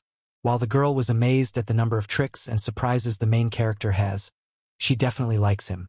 The man ordered everyone to attack the protagonist's pill. He promised a reward to whoever could destroy it. A huge number of metal balls started moving at a great speed towards the main character's pill. The girl was worried about Feng, because with such a huge number of opponents, the protagonist had no chance of surviving. While Feng himself was smiling and seemed to be confident. Absolutely all the balls that were sent to the pill instantly shattered. It just amazed the elders who were sure that they could destroy the hero's pill. The protagonist thought about the fact that it was a stone pill that was much stronger than iron when refined. Although it was usually useless, it was now very useful. Feng began to control his pill, and it instantly began to fly upwards. Then using his pill, the protagonist began to destroy the elders' iron balls that were in the air. Everyone was shocked that the party started hunting for the elder balls. Everyone was shocked at the speed at which the protagonist was destroying the elder balls.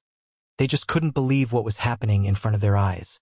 At that time, the girl seemed to finally fall in love with the protagonist, because he was just incredible. The enemy went into a frenzy and was about to kill the protagonist. While Feng's pill stopped moving, which surprised people, it turned out the man was going to take control of the protagonist's pill to make it fall to the ground. At that time, Feng was surprised that someone dared to manipulate his pill. Then the hero instantly swung his hand. The pill started flying at a great speed straight towards the enemy, who didn't understand why it was coming towards him. The enemy dodged the pill while the girl stood right along the trajectory the pill was flying. She was very frightened because such a blow would be incredibly strong. The enemy was also frightened because he ran away, forgetting that the girl was behind him, while the girl closed her eyes, mentally asking for help. The protagonist instantly appeared in front of her. and with an incredibly strong blow destroyed his own pill. After the main character's punch, even the floor started to crack. At that time the girl looked at Feng's back, who looked incredibly cool at that moment.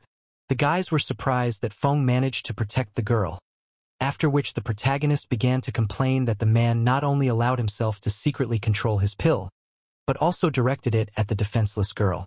The enemy was shocked by this turn of events because in the end he lost. All the people were shocked that the pill of the protagonist was controlled by someone, while the enemy began to say on what basis Feng can claim that it was him who controlled the pill.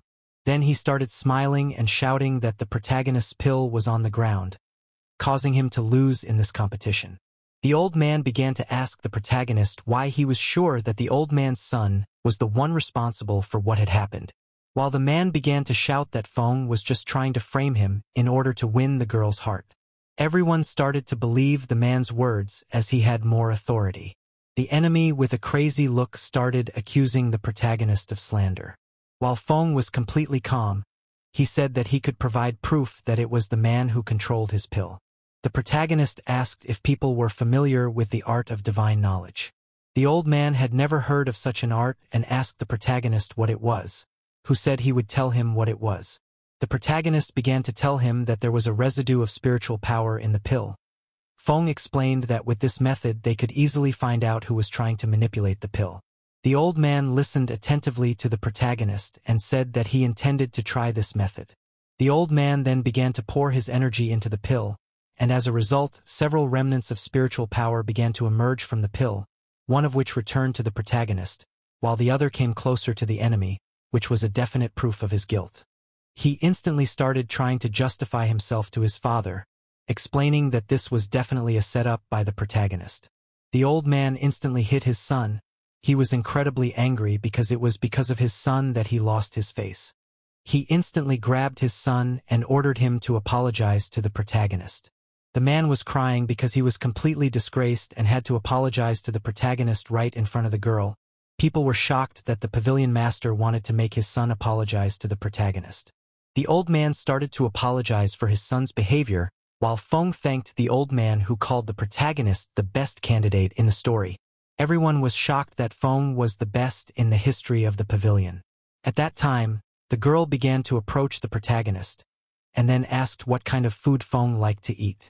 The guy confessed that he eats everything but fish, while the girl memorized his words, and then she immediately began to run away, leaving the protagonist in bewilderment.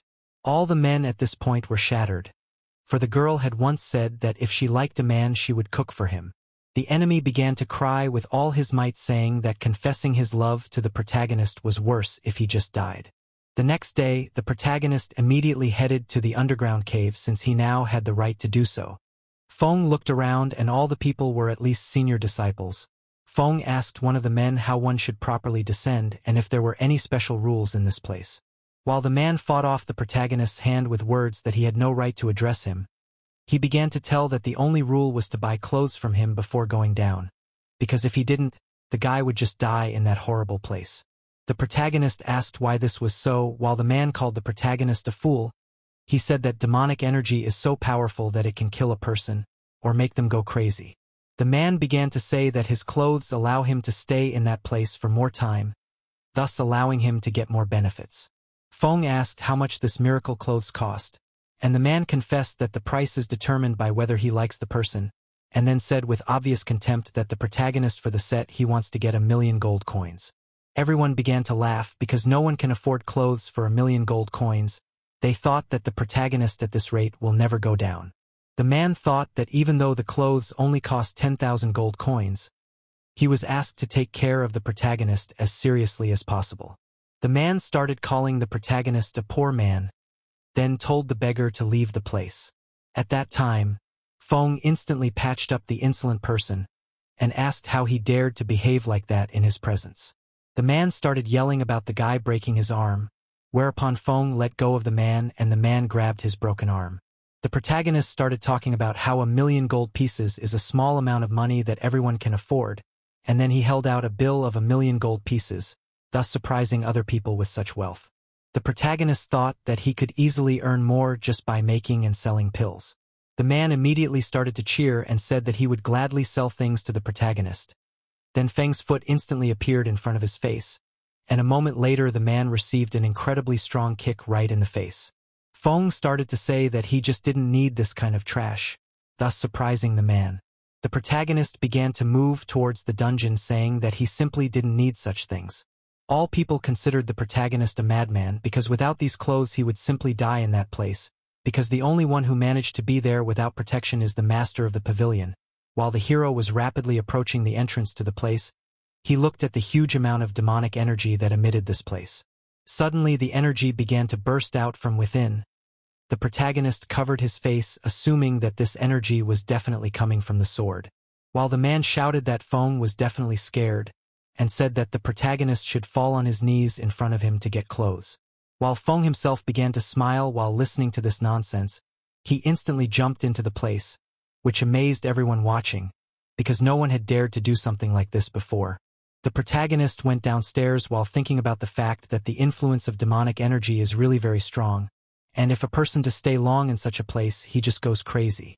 But the protagonist was an alchemy god who relied on his mental power to reach the pinnacle of the alchemy art.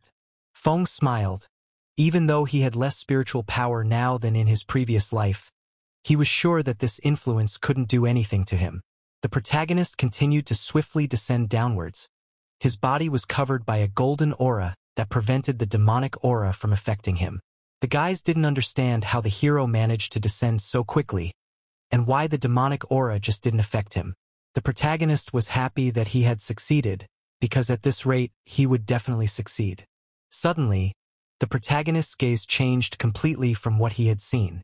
Under the feet of the main character appeared huge purple tentacles, which rapidly approached him, while the man began to shout that the hero is a real idiot, since he dared to go into the forbidden zone where monsters are found. The tentacles instantly began to envelope the body of the protagonist, who thought that this plant was a demonic vine, and it was emitting demonic energy. The protagonist thought that this vine feeds on the blood and flesh of living beings, and was also surprised that it was allowed to grow in peace, because under such conditions it becomes incredibly dangerous. The protagonist remembered that such a plant could make a huge amount of land uninhabitable. The protagonist began to lose his consciousness. As the vine was rapidly sucking out his energy, Feng was completely covered by the stems of this plant, while the enemy rejoiced, calling the hero a fool who died for the sake of attention. Suddenly the vines began to glow a bright red color. It turned out to be the protagonist, who instantly tore the plant with a strong release of energy. The enemy was shocked that Feng not only survived, but also broke free from his restraints. At that time, the protagonist pulled out his dagger and instantly began to chop the vines at an insane speed, while simultaneously sinking lower and lower in the area. People were shocked that the protagonist was able to destroy the vines and penetrate 3 floors. Even the pavilion master had only drilled down 2 floors, while the protagonist was covered in bright red energy. He was breathing heavily and thinking that this vine had actually forced him to use the mysterious aura. Otherwise he would have died. The protagonist realized that there were still 31 floors with the same vines, and he could not get to the sword with his usual strength. The protagonist started to get out of the place, remembering that vines love flesh and blood, while the others were shocked by what they saw in the performance of the protagonist. He moved to the master of the pavilion, going to ask for help. The enemy was shocked because even the master had taken decades to descend to the 15th floor, while the protagonist managed to do it in just 1 day. They thought that the protagonist was a real monster in the flesh. A little while later, in the main building, the old man was surprised that the protagonist asked him to let the cart with the flesh and blood of ferocious beasts pass through every day. At that time Feng said that if the old man would allow such a thing, he would help them deal with the monsters. The old man started to say that steadily every year, there are arrogant students who think they can get rid of the monsters, but none of them ever came back. The protagonist began to say that he had already been to that place. The old man began to shout that the protagonist was not lying, while the girl immediately entered the building and boasted that the student was able to beat the record of the old man himself. The old man didn't realize who it could be and assumed it was his son, while the girl said that the record was broken by her student, namely the protagonist, who was smiling at that moment. Feng was smiling at the girl's words that not only was he able to reach the 15th floor in a day, but he was also able to open 3 floors at once. The old man was shocked after realizing that the protagonist had managed to get down to the 18th floor in a day.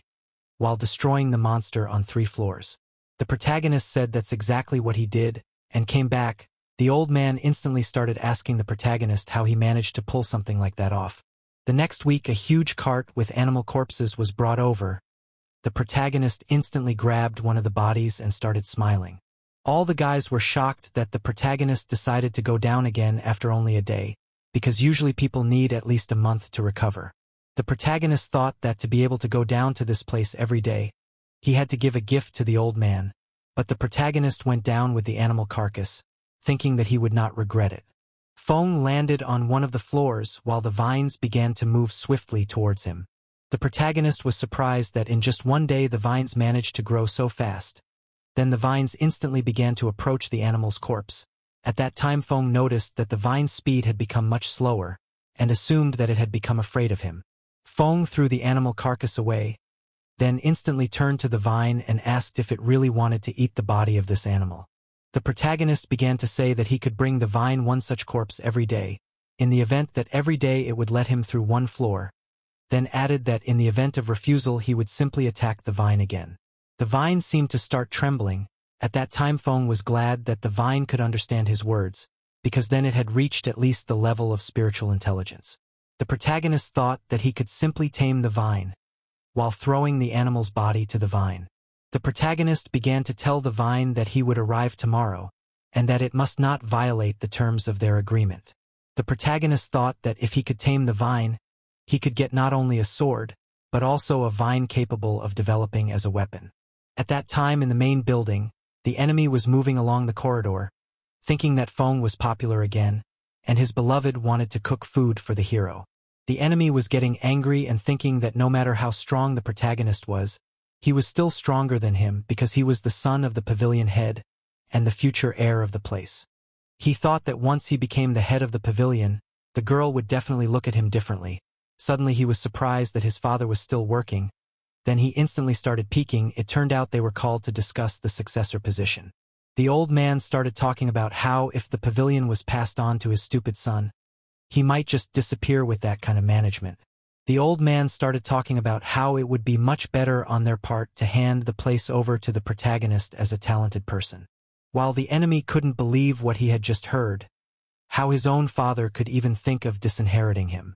The other old men started shouting that the protagonist was just a rookie and not suitable for such a role, while the enemy began to rejoice because Feng was really new to this place and hadn't made enough contributions. The old man started talking about Feng providing their pavilion with a grade 6 pill recipe, and also added that Feng had a teacher ability that they couldn't even evaluate. The elders were shocked that they had gotten their hands on a grade 6 pill recipe. Everyone was incredibly happy because they had only had one class 5 recipe in the entire existence of the pavilion, and now they had gotten a class 6 recipe. The elders started talking about how they just had to make friends with the protagonist, because if he had such an incredible master, they could get a huge benefit.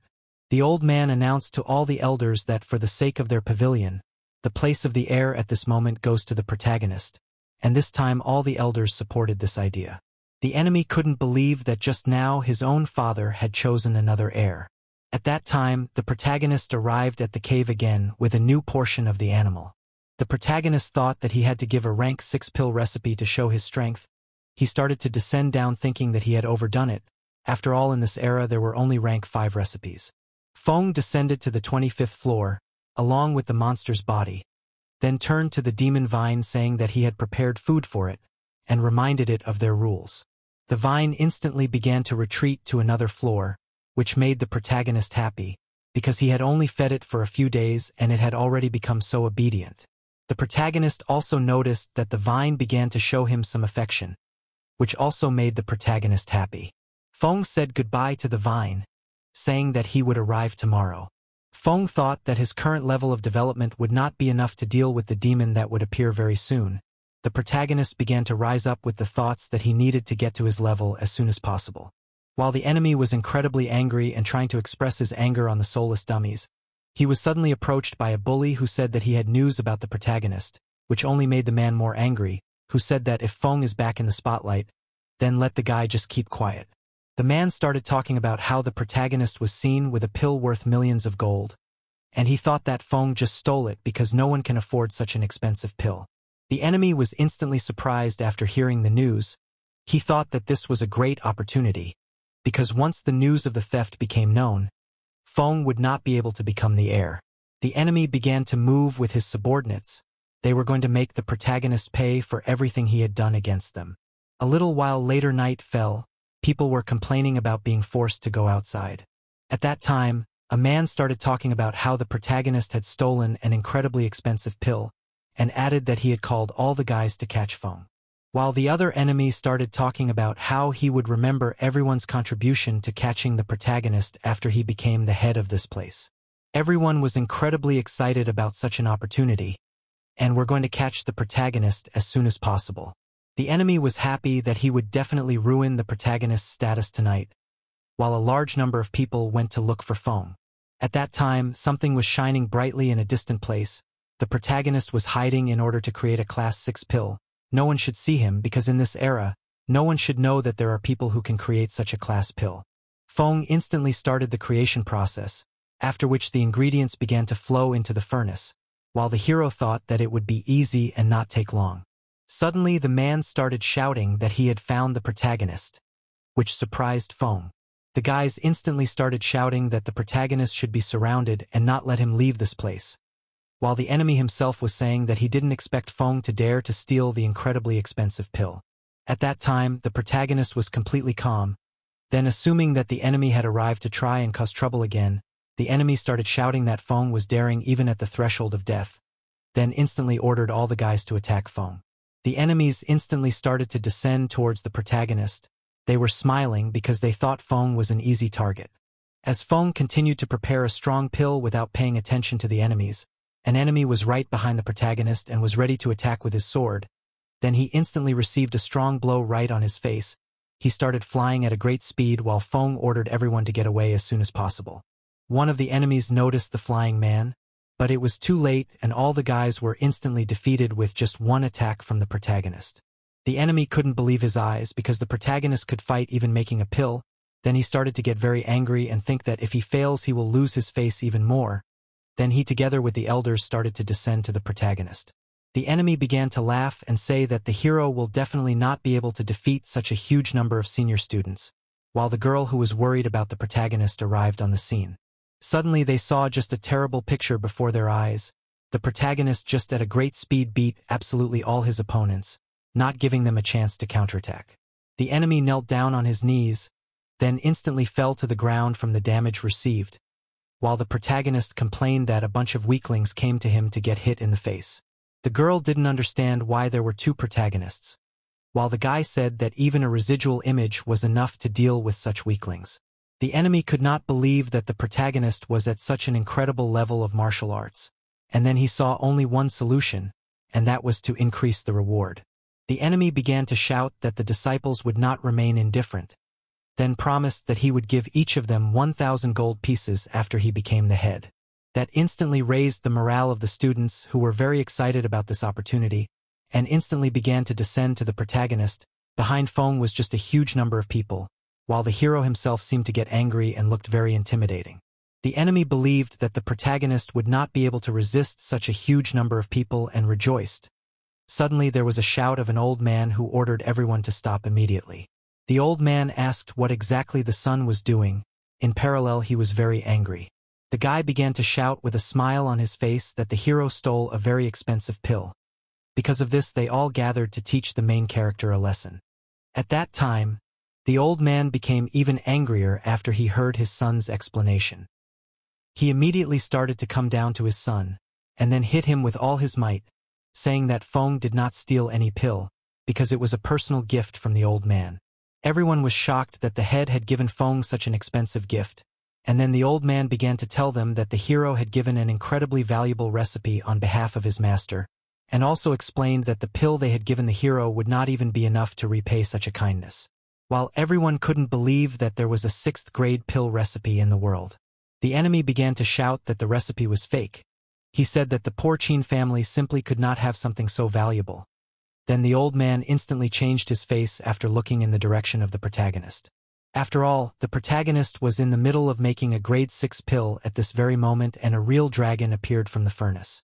Everyone was shocked by what they saw in front of their eyes, just not believing what was happening.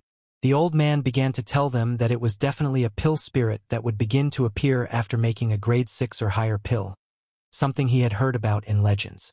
At that time, the spirit that appeared was a dragon. It was definitely a grade 6 pill. The enemy was shocked at what they saw, for in front of them was none other than a grade 6 alchemist. All the people instantly kneeled down because the main character's alchemy level was one level higher than their head, and they saw how a grade 6 pill was made for the first time. The girl was also shocked that Feng would be such an incredible person. The old man began to ask Master Feng if they could watch the hero refining the pill, while Feng said that if the old man's son would not interfere with the process, then let them watch. The old man instantly ordered all the people to be silent and watch the protagonist create a grade 6 pill. He also said that anyone who dared to say anything would be instantly expelled from the pavilion. The enemy was shaking with fear, realizing that it was definitely over for him, as Feng had already surpassed them all in alchemy at such a young age. 3 days had passed since then, and people just continued to watch the protagonist create the legendary pill. The dragon suddenly opened his eyes and a very bright light began to emit from them. Feng began to rejoice as the pill was almost ready. At the same time, the dragon began to move towards the pill, trying to swallow it. Then the dragon flew in front of the protagonist with a rank 6 pill in its mouth. Feng ordered the dragon to fly towards him, whereupon it instantly began to be absorbed into the hand of the protagonist, who was happy that the rank 6 pill was just perfect quality. In the hand of the protagonist was just an incredible pill, which looked like the most expensive treasure of this world. The old man was shocked because the protagonist had not only created a 6th grade pill, but he had also made it perfect. He addressed Feng as a master and called him a true genius. While the girl talked about how Feng was really incredibly strong, the protagonist thanked everyone for their kindness, while thinking that he had originally planned to act restrained. As the old man knelt down on his knee, after which he instantly turned to the master and wanted to ask for a favor, Feng asked the old man to get up and asked him what was the matter. The old man did not get up and began to say that although he understood that the master of the protagonist did not want to show himself, he saw the incredible talent in the body of the protagonist, and said that the leadership needs people like them. The old man asked if the protagonist wanted to take the position of the head of the pavilion, while such words seemed to surprise Feng. The girl thought that she had just misheard, as she had heard that the main character wanted to take over the position of the pavilion manager. At the same time, the old man's son was very upset because his father had just offered the position to someone other than him. The old man began to say that the one who has reached the top becomes a master, and he had reached his limit in understanding alchemy. Then he began to say that if the protagonist becomes the head of the place, will be waiting for success, and in general the whole community of alchemy will develop at a great pace. He begged the protagonist to become the head.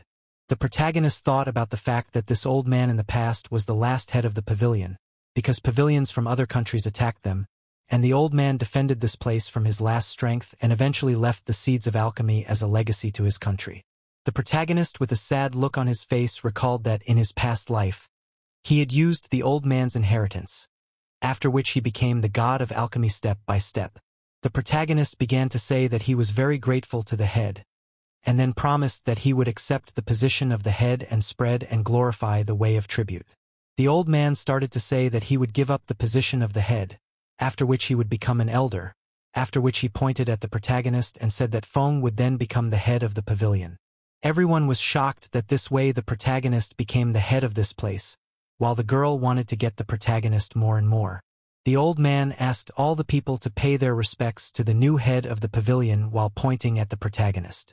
Everyone without exception greeted the new head of this place, namely Feng. At that time, the protagonist crossed his arms, then promised all the people that he would do his best to make this place prosper. The old man said that for the crime that his son had committed against the protagonist, who was now the head, he would bring him the bodies of animals every day.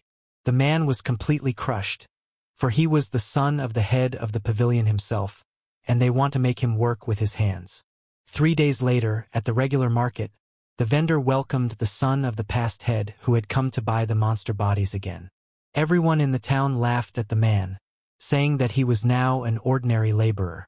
While he felt terrible, he didn't understand why the protagonist was so lucky, Suddenly some unknown man asked if the protagonist's enemy needed help. Then the man instantly knocked the man's hand away and said that he didn't need his help.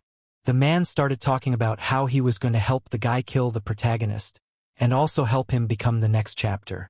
The man was scared after hearing the words about killing, and asked who the man was.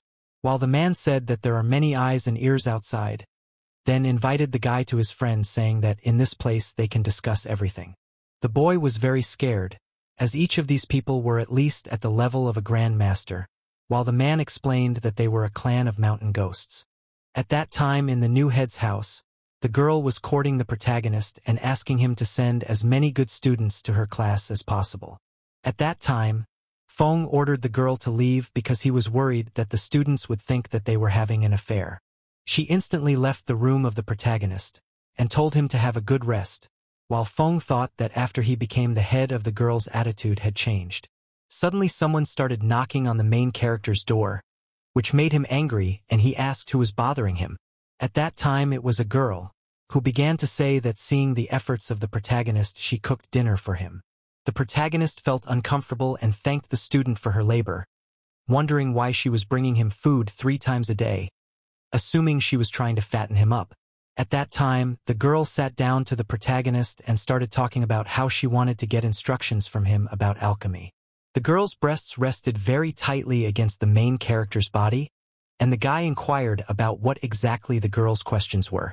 Shida instantly started feeding the protagonist, saying what she would ask during this process. After all this, Feng instantly closed the door to his chambers. He sat on the bed and thought about the fact that the situation in which he found himself was really not simple. After all, he is now the head of this place, as well as Feng thought about the fact that until the moment of revival of the demon is only less than a month, and then he began to examine the pill, thinking that to defeat the demon his strength will not be enough. The protagonist thought that this pill had no side effects and would help him become stronger. Feng instantly began to take the pill. Then he was about to immediately try to break through, and a moment later, his body was covered with a dense golden aura that burst out with great power. The next morning, the sun was shining brightly. The protagonist finally finished his breakthrough, and then Feng began to rejoice, as he had originally planned to break through to the 5th level of body reinforcement, but he ended up breaking through to the 9th level of body reinforcement. Feng instantly began to dress, while thinking that all he had to do was to get his sword. After the guy began to move through his lands, he walked with a confident gait, because now in his hands was the power to fight the legendary demon. The protagonist dragged the body of the monster, thinking that today was the day of recruitment of students. Feng went down, thinking that this was the day the protagonist could finally reach the bottom of the place where the sword was. Feng landed on the penultimate level of this place with the body of a monster.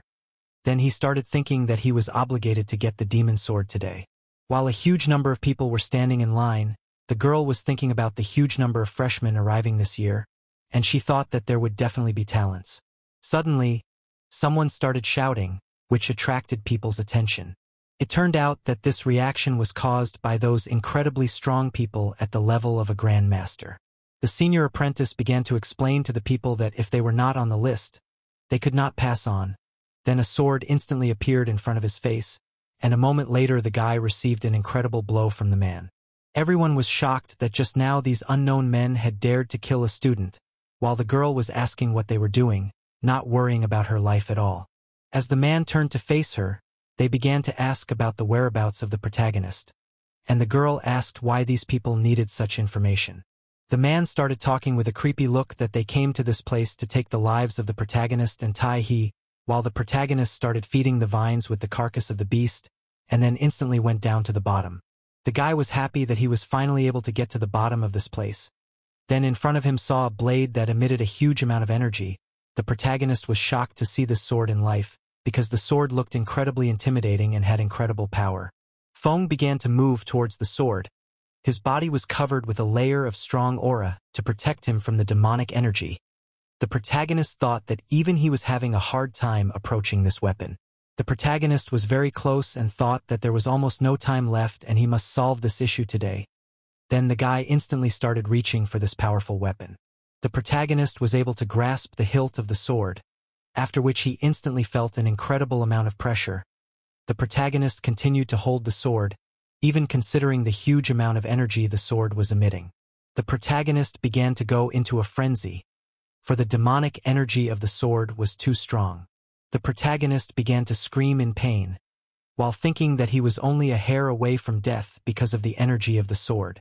Suddenly the protagonist heard a voice calling him a demon, and after a moment his eye turned black. Then his hair began to turn white, and the voice began to say that since the hero is already a demon, he does not need to defend himself from the demonic aura. Suddenly, the protagonist succumbed to the demonic energy and began to talk crazily about how he was a demon and didn't need to resist it. Feng began to shout that he was born only to lead a clan of demons, then simply destroy the world. He instantly began to shout that he wants to exterminate the entire human race, while thinking that he lost control of his thoughts. Suddenly a strange plant appeared from the vines. It instantly began to run towards the protagonist, then at a great speed jumped straight at Feng, then showed its horrible teeth and bit the protagonist's neck. The guy's eyes started to return to normal, which surprised him. Feng didn't understand why he suddenly came to his senses. After what happened, it turned out that the plant was the true form of the demonic vine, and it had just saved the protagonist. The protagonist thought about the fact that the vine started to consider him as a parent, and simply absorbed the demonic energy that started to fill the protagonist's body. Feng began to rejoice, for the vine could help a lot in fighting the sword, and it seemed to be only in favor. The vine began to help the protagonist to get the sword from the stone. They together tried their best to get the sword from the stone. They were putting in a lot of effort to get the blade. Suddenly the rock started to fall to the ground while the guys kept putting in all their effort to get the blade. Suddenly the blade started to come out of the rock. Then the protagonist was able to hold it in his hands instantly. Feng was incredibly happy that he was finally able to get his hands on the demonic sword. The protagonist thought about the fact that the sword had incredible power, which could help to resist demons much stronger than himself. The protagonist thought that his enemies were in the realm of the void, which was stronger than the realm of the great master, and with this blade he could easily resist such powerful beings. The protagonist did not understand why the sword did not emit demonic energy. He began to look closely at the blade of the sword, assuming that the blade had completely obeyed the will of the protagonist. Suddenly, cries for help were heard on the surface, causing the protagonist to tense up. The protagonist instantly began to climb up to the surface, and then he came to the surface, his eyes filled with horror at what he saw in front of him. A huge number of people were running away at breakneck speed, screaming that assassins had arrived at their pavilion. At that time, inside, one person was tied up, and she didn't understand how the enemy dared to behave like that. At that time, the enemy started shouting for them to be patient. A huge number of disciples were trapped. They tied them up and gathered them in the center. The enemy thought that the clan members had already captured almost all the main members of the pavilion, and only the protagonist and his father were left at the top. It turned out that he had made a deal with these people and allowed them to get inside the pavilion. It turned out that the mountain ghost Lan wanted to get half of the pavilion, and as payment they were going to publicly execute the protagonist along with the bastard father. The enemy was incredibly happy because right after the old head and the new one died, he would be the last one who would have the right to become the head. Suddenly a man came into the room of the enemy, which surprised the guy. The enemy began to complain that the man cannot just break into his room, especially if he still could not catch his father and the protagonist. He continued to complain without fearing the man at all. He threatened that they wouldn't get any money if they were to reveal them now. While the man instantly grabbed his blade, and then just as quickly chopped the kid down with one swift movement of the blade. The man was surprised that the guy actually believed that they would do something for the good of this place. Then they started moving towards the exit. The man started yelling that they had only come to this place to destroy the pavilion. He started shouting that they were going to completely destroy the tribute legacy. The man immediately started shouting at the top of his voice, referring to the main character in the past chapter. He started saying that if the guys didn't come out to him, he would just start killing one student every 10 seconds. Before the enemy could finish speaking, an old man appeared and immediately ordered the enemy to let the students go.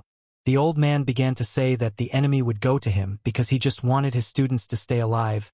The old man, by the way, had a level 9 body strength. One of the enemies instantly appeared in front of the old man and prepared to attack.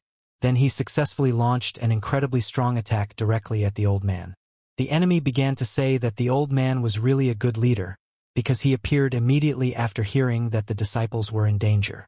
The old man felt terrible, and thought that he at least had a chance against these people, but they were much stronger. The enemies were incredibly strong, their leader was a level 3 Grandmaster, and all the others were level 1 Grandmasters. The enemy asked where the protagonist was now, paralleling the assumption that he had fled upon seeing them.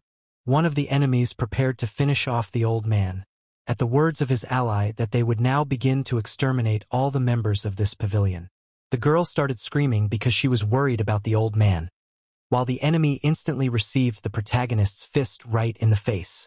Feng struck an incredibly strong blow that made his enemy instantly lose consciousness. Feng wondered what these people were forgetting in the pavilion, while the girl was incredibly happy that the protagonist had arrived on time. While the enemy was surprised as the hero was only at level 9 body reinforcement and was able to defeat a level 1 Grandmaster, which was definitely a proof of his strength. The old man started shouting that all the enemies were great masters and they had come to destroy this place. The old man begged the protagonist to just run away. The old man began to say that if the hero ran away, their teachings would have a chance to revive, but if the guy died in this place it would simply cease to exist. While the hero remained standing in place, and the enemy smiled, because he was sure that Feng could not resist them. The protagonist asked the old man not to worry, then said that their path would continue to live. The enemies instantly prepared for battle. There were a huge number of them, and they were furious after the protagonist said that they would not be able to destroy their path. The enemies instantly moved from their place in the throne of the protagonist at a tremendous speed. They were approaching Feng incredibly fast in parallel, preparing to attack together, while the hero remained motionless. Feng was completely confident. He grabbed the hilt of his sword while saying that his opponents were only at the first level of a great master. A moment later, the guy immediately struck all of his enemies with his sword's incredible precision blows. The enemies instantly received critical wounds and started coughing up their own blood, after which they all landed on the ground and showed no signs of life. While Feng also landed on the ground, looking at the corpses of his opponents who had no time to fight back. The old man couldn't believe what he had just seen, for Feng, being only at the 9th level of body reinforcement, was able to kill many masters of the Grandmaster level in an instant. The students were also shocked that the hero only needed a single leap to kill his opponents. While the head of the group was angry because his men had just died at the hands of the protagonist, he instantly ordered the remaining members of the group to attack the protagonist, after which they instantly rushed towards Feng. The old man was worried about the protagonist as he was being attacked by a huge number of opponents, while Feng asked the old man not to worry, saying that he wouldn't even have to do anything to defeat such weaklings. The hero instantly sent his pet straight towards the enemies. While the enemies thought that the protagonist had lost his mind at the sight of them, just a moment later a huge number of vines began to appear from the pet's body and instantly began to wrap around the men's bodies. The enemy was shocked at what was happening. He just didn't understand what kind of creature it was. While his men were begging for help and talking about how much pain they were in, the plant continued to wrap its vines around the bodies of their enemies while they began to scream with all their might. Just a moment later they were all inside the pet, which was very happy because it was well fed by these people. All of the allies had no idea what the creepy creature was, while the old man remembered that the creature was a demonic vine, and was surprised that the protagonist was able to subdue the creature. At that time, Feng grabbed his pet with his hand, and then confessed that this little guy was the demonic vine, while thinking that the pet had just started to develop its power, and already had at least level 5 Great Master. The protagonist was thinking about the fact that for his pet, enemies of level 1 and 2 Grandmaster level didn't even count as opponents. At that time, the enemy thought that real monsters had actually appeared in this small place, whereupon he instantly began to shriek with all his might. A huge shadow appeared above the people. The girl was shocked by what she saw with her own eyes. Right above the guys appeared an incredibly strong serpent that had the strength of at least a 9th level Grandmaster, and its name was Void-Tearing Serpent. The old man was shocked that a level 9 Grandmaster level 9 animal had arrived and was frightened by it, while the enemy began to say that he wasn't going to use this monster, because he thought that everyone in this place was a real weakling. Then he ordered the monster to attack, and it instantly began to approach the protagonist at a great speed, with the enemy saying that Feng was worthy to die this way. The allies were very worried about the protagonist, because such an enemy was incredibly strong. While the protagonist asked the allies not to worry and began to charge the sword with demonic aura, With an eerie look on his face, the protagonist confessed that his enemy was caught in a trap. A moment later, a huge amount of energy attacked the monster, which was approaching the hero. The energy surrounded the space above the monster, and just a moment later he fell to the ground unable to do anything, while the enemy, because of the shockwave, began to fly in the opposite direction. He lay on the ground, not understanding how can exist demonic energy of such a high level. The monster was pinned to the ground by the tremendous pressure and was unable to resist. This simply stunned the old man, who seemed to recognize the demonic aura that the protagonist was using. He realized that the protagonist was right now using the sword that was at the bottom of the well, while the protagonist instantly finished off the huge monster with a sword strike right on its head.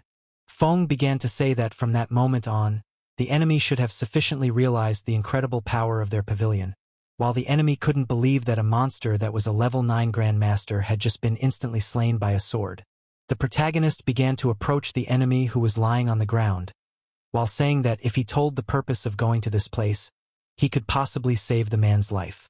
While the enemy felt terrible and laughed hysterically, saying that there are no people in their clan who are afraid of death. At that time, he grabbed his weapon, then screamed that he was not afraid of death and rushed towards the protagonist, planning to take Feng with him to the grave. The protagonist instantly attacked his enemy, who didn't even have time to see the attack, leaving Feng standing over the body of his defeated opponent. Feng was surprised that such people are called a clan of mountain ghosts. Then Feng asked if there were still enemies, and he was told that absolutely all the enemies the protagonist had just killed. All the two began to praise the protagonist, who had single-handedly killed an incredible number of people who were great masters. The old man was shocked that the protagonist is an incredible talent not only in alchemy, but in martial arts he was just at a huge level. All the students were shocked that the protagonist was even able to tame the monster from the dungeon, while the protagonist started talking about how the guys flattered him, and then offered to start cleaning up the mess left by the enemies. Sometime later, people found out that these killers were brought to them by the dead enemy of the protagonist. It turned out that these guys were descendants of the excluded, who were expelled from this country thousands of years ago. They were exiled because they tried to split the country, and after the exile they had an incredibly hard life in the wastelands, after which, because of the difficulty of survival, they were able to acquire incredible skills, and also learn to tame animals. In the end, they founded their clan, which was incredibly strong. Its power was comparable to the power of a small country. But they continued to hate this country for what it had done to them thousands of years ago. They all dreamed of taking revenge on the country and destroying the days. The protagonist sat and pondered the fact that the demon issue was still not resolved while their borders were being pressured by these horrible people. The protagonist decided to focus almost all of his attention on the demon, for he was far more dangerous than these people. A few days later came the day of the great demon's resurrection. At that time in the castle, the emperor on the throne said that the Qin family offered to take the army and people away from the capital, so that the demon would not destroy it, while the emperor began to laugh and with a pity in his voice said that the demon just cannot resurrect, because he has been dead for a huge period of time. As the prince arrived at his father's house and bowed, he began to say that the Qin family was just trying to take over the capital with such a request, because they would withdraw their troops and it would be left unprotected. The emperor began to say that the son had previously reported that the Qin family had tried to kill him, and assumed that the Qin family really wanted to rebel. Suddenly the man began to report that a huge mountain had appeared near the capital, and said that it looked like the arrival of the Buddha himself. The emperor was incredibly happy. He assumed that the gods had come down to them to show mercy and destroy the demon. While the prince began to say that the emperor's words made sense, while not understanding why the Qin family was trying to get them out of the capital. The prince began to say that the Qin family might have known that a god was coming and was just trying to take the blessing for themselves, while the emperor got up from his seat and began to say that the Qin family was definitely planning to use the blessing to overthrow them from the throne. The emperor and his men immediately went to the mountain to check what it was personally. A little while later, they arrived at the ruined city where the demon was to be resurrected. They all stood in bewilderment. Then the emperor was shocked at what he saw in front of him, because above the city appeared just a huge statue of Buddha, and they assumed that it was the coming of Buddha. The prince started pointing his finger at some place, telling his father to look in that direction. They saw members of the Qin family, assuming that they were waiting for the appearance of a god. The emperor instantly started shouting to the Qin family. He asked what they were doing. while the head of the Qin family began to say that he had repeatedly warned the emperor that this was an incredibly dangerous place, and didn't understand why he had arrived anyway. The Qin family instantly descended from the wall, and began to talk about how Feng had told them that a demon would soon appear, and that it was very dangerous to be in this place. At that time, the emperor started shouting that the person who tried to kill his son couldn't be trusted, then rumored that the Qin family was trying to steal the blessing. He instantly ordered the Qin family to leave the place, adding that disobedience would be considered rebellion, and the head of the Qin family agreed to comply with the emperor's order. The Qin family began to leave under the prince's words that they needed to take the god's blessing as soon as possible. The emperor instantly started talking about having his son summon all the members of the Yi family, saying that only his family should receive the god's blessing. They set up a sumptuous table with a huge amount of dishes, after which everyone fell on their knees together and the emperor began to pray to the gods for blessings. He kept praying to a huge mountain, which started to open its eye, after which it was eerie looking at the crowd of people. The emperor felt an incredibly strong earthquake, after which he was incredibly happy because he thought that the gods had heard their prayers and very soon they would be blessed. The emperor hit his head on the ground as he continued to pray to his god, while a huge hand instantly appeared in front of the people and instantly killed several members of the Yi clan. The emperor didn't understand what was happening now, while his warriors were screaming from the wounds they had just received. The emperor didn't understand what kind of creature was killing his men. He couldn't realize what was happening. While an incredibly huge creature started to appear from the ground, it turned out to be a huge demon, and the emperor fell to the ground in surprise. The emperor was incredibly frightened, for he had just realized that this was not a blessing, but the return of the legendary demon that had once destroyed the city. In front of them were incredibly powerful enemies that had simply incredible levels of strength. The emperor immediately began to flee, while ordering all his men to retreat, because their opponent was a void-level demon. The prince could not believe that the Qin family's words were true, and was very frightened, while the demon was killing a huge number of people in a matter of seconds, and the prince continued to run away trying to save his life. The demon started eating huge numbers of people who were screaming at the horrible fate that awaited them. The demon started screaming that there were too few people and that they tasted terrible, while the statue started saying that it wanted to eat. The statue began to say that the demon should go to the capital, because there was a huge number of people to eat. The ground beneath people's feet began to collapse rapidly, which instantly killed many members of the Yi family. The prince was very frightened to see people easily die a few meters away from him. At the same time, demons began to appear from underneath the ground, which rapidly rose upwards, making eerie sounds. The prince was shocked by what was happening. He didn't understand where such a huge number of demons could come from. While the emperor ordered his son to get up as soon as possible, while the main demon landed on the shoulder of the statue began to shout that the demons did not waste time on this trifle, and immediately went to the capital where there was a huge number of people and began to have fun there. Just countless demons headed towards the capital, while the emperor was very frightened, and simply could not believe that the Qin family had been telling the truth all along. Seeing the number of demons, he was well aware that his army would simply come to an end. While in the capital itself, the head of the Qin clan began shouting to the people that the great demon had returned, and they should evacuate as soon as possible. The man hoped with all his heart that people would be able to leave the capital before the demon arrived, because then the casualties would be huge. Suddenly, one man began to scream, as if he saw something terrible. It turned out that the great demon together with the demon mother has already arrived at the capital. They looked at it terribly creepy. The head began to shout that the demons have already arrived, and people need to flee as soon as possible. People did as they were ordered by the head of the family Qin, while the demons instantly entered the city, and just as quickly began to kill people. Demons one after another began to infiltrate into the city, sowing more panic among the people, while the chief demon began to complain that the people who did not practice martial arts were not tasty at all. The statue began to say that it agreed, and simply asked to leave the ordinary people for the ordinary demons, while they had to eat the people who had power. At that time, a huge army of body-strengthening realm soldiers stood around and were terrified of what was happening in the city. Suddenly, a huge demon instantly appeared in front of them, paralleling the destruction of everything in its path. The demons started laughing and rejoiced that these people had cultivation well enough, and they should definitely be strong. The soldiers were trying to escape from the terrifying monster, which very quickly began to consume a huge number of these people, unable to prove even the slightest resistance. At the same time, the ordinary citizens were also dying because the ordinary demons were a huge number. The head of the Qin clan tried to block the attack of one of the demons, while thinking that all these demons are at the level of a great master, and it will be very difficult for him to kill even one of them. While the second demon rushed to help his kin, as an arrow flew straight into the face of this demon, which surprised the old man. He didn't realize who was capable of killing a demon of great master level with a single arrow. At that time, the voice of the protagonist was heard, who was moving with others on horses at a great speed.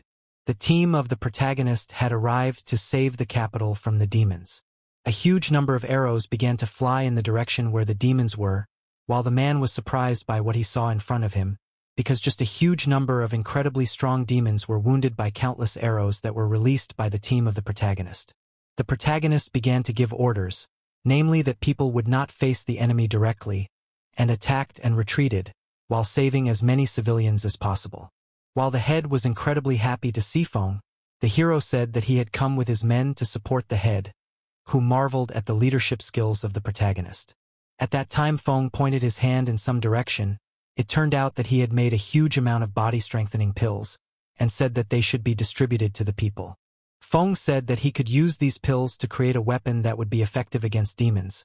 The leader was surprised that the protagonist could find such an incredible use for such pills, and then said that he would start distributing them to people right away. The protagonist explained that the fall of the capital was only a matter of time, and he asked the head to find as many people as possible and lead them to safety. The head didn't understand why Feng didn't want them to leave this hell together, while the hero and his team moved out, under Feng's words that in such hard times only responsibility remains, after which Feng asked the head to trust him, and said that they would definitely figure it out. Feng immediately began to mount the horse, and then he and his team began to move at high speed, while giving orders to his men. Feng was as determined as possible. He was not going to retreat.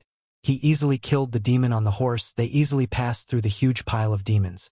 The protagonist thought that they had lost the capital too quickly, and assumed that the rest of the families couldn't recover yet, while in front of the protagonist appeared demons that looked very creepy. Feng instantly jumped off his horse, thinking of the main target at this moment. Feng along with his pet went on a furious attack, after which the demons were instantly killed by the pet, while the protagonist also decapitated a huge number of enemies, thinking that they needed to preserve the strength of the rest of the families as much as possible. At that time, the girl stood in the ruined place. She received a report that their troops were completely destroyed, and she ordered the guys to retreat, while thinking that they lacked combat power, and the support would not arrive soon enough. The girl thought that the Qin family had warned everyone about the appearance of the demon, but the Yi family insisted that it was a manifestation of some god, which was very stupid.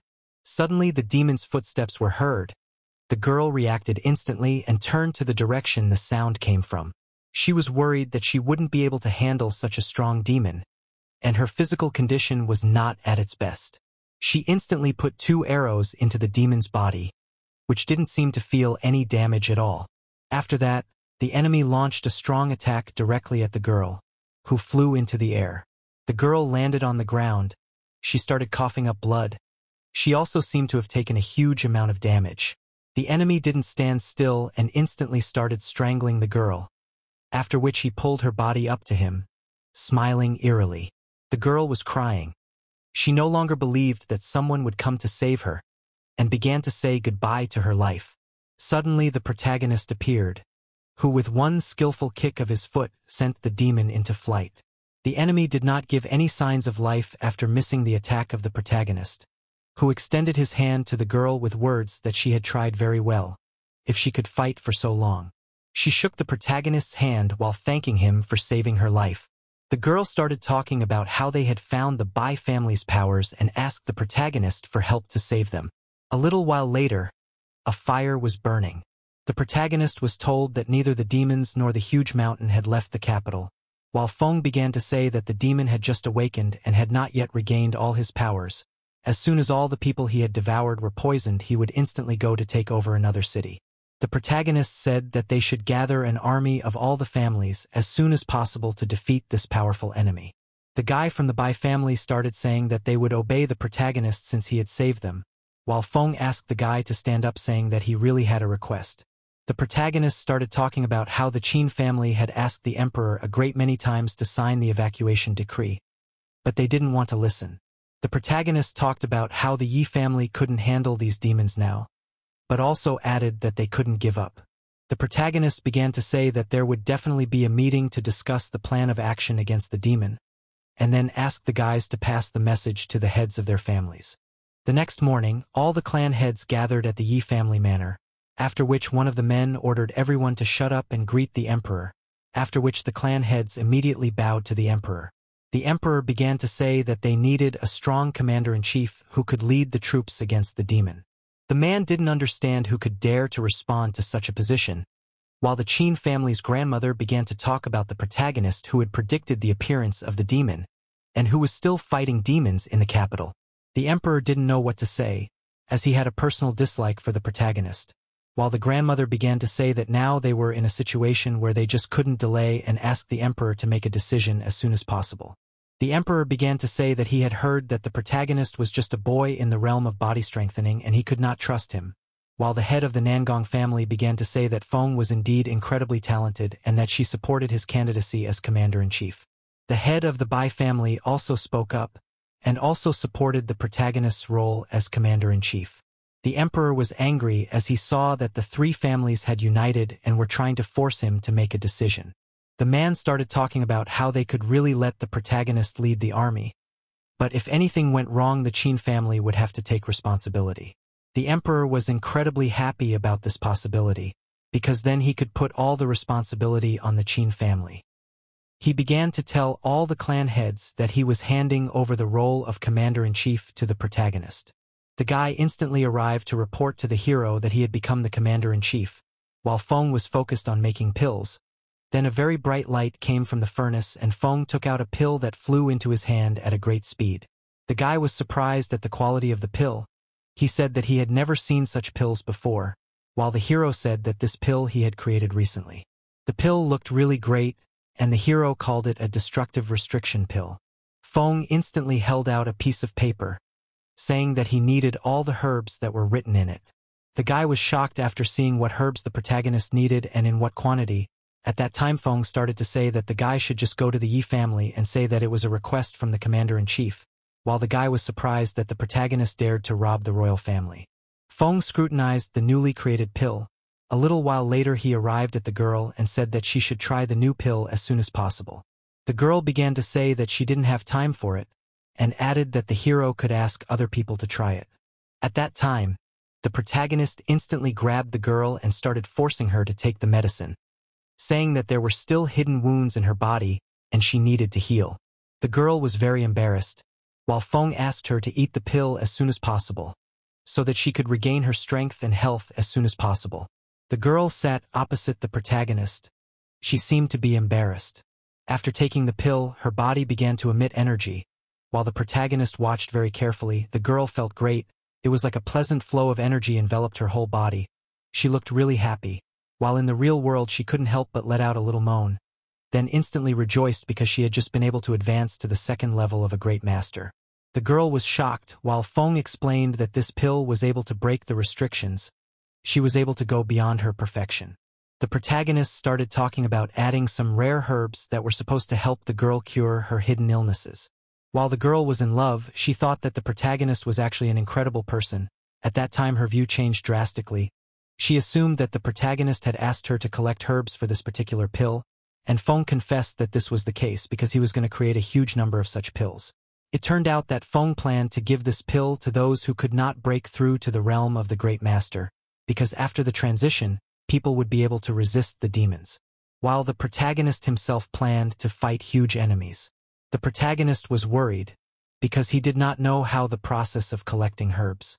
A little while later, the guy said with a smile on his face that the Yi family had prepared not only herbs, but also a very good furnace to make it easier for the protagonist. The guy also added that the furnace was very difficult to use and suggested that the Yi family wanted to embarrass the protagonist by saying that it wasn't the furnace that was difficult to use. It was the people who didn't know how to use it properly. Everyone gathered to watch the protagonist create pills for them, after which Feng immediately started the process of creating the pill. He was very serious during this process because he had to do it in the best way. The girl watching the protagonist was praising his incredible fire control skills, while the other girl was also admiring the protagonist's incredible skills, and she assumed that thanks to him they would be able to win the upcoming battle. A little while later from the furnace began to fly a huge number of pills, which Feng began to put into special vessels. The main character said that as soon as they take the pills, they should make a breakthrough because very soon they will go to the capital. Everyone was incredibly excited about this opportunity and couldn't wait for this battle.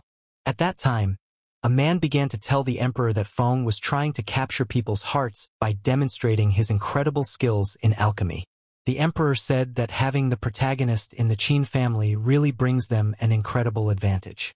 A little while later, the sun was shining. The protagonist was talking about how people with a level of body strengthening would not be able to resist demons, and he was also talking about how he himself was going to make a breakthrough into the realm of a great master.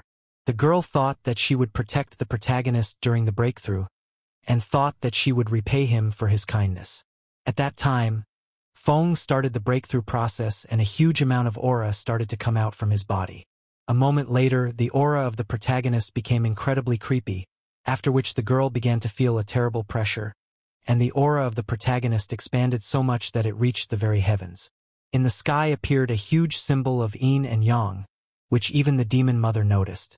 The monster began to worry because he felt just incredible power, while another demon began to say that he felt fear, and the mountain explained that all the monsters in the world will feel fear after encountering this aura.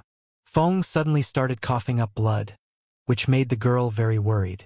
Feng didn't look very good. Then he started to feel that the space around him was collapsing, and also his body felt a terrible pain. Then Feng found himself in some strange place where there was a huge number of human corpses. Suddenly a demon appeared behind the protagonist's back, saying that this was the last place of their human race. Feng instantly wondered what this creature was. The demon began to complain that the protagonist began to forget his main rival. Then the enemy began to laugh and say that the hero should accept the fact of his existence. A huge number of monsters appeared, while the protagonist felt that the demon looked very familiar, but did not realize who he was. The demon started talking about how Feng needed to get to the top as soon as possible, then started disappearing with words that the protagonist's body would eventually be taken over by it, which made the protagonist assume that it was his inner demon. Feng opened his eyes, then instantly regained consciousness, and saw a girl crying in front of him, as she was very worried about the protagonist. Everyone was shocked by what they had just seen because the huge flow of energy was really terrifying, while the hero said that he was fine now. Feng confessed that he had just tried a new pill, and then apologized for scaring the guys. Feng instantly started kicking his friends out, saying that they should start training as the battle was about to start soon. The guys were shocked at how quickly they were on the other side of the door, while the protagonist felt terrible, as if something had changed in his body. Feng couldn't understand what it was that was sitting inside of him. The next day, in the morning, the protagonist, along with the other valiant warriors, were on their horses, ready for battle.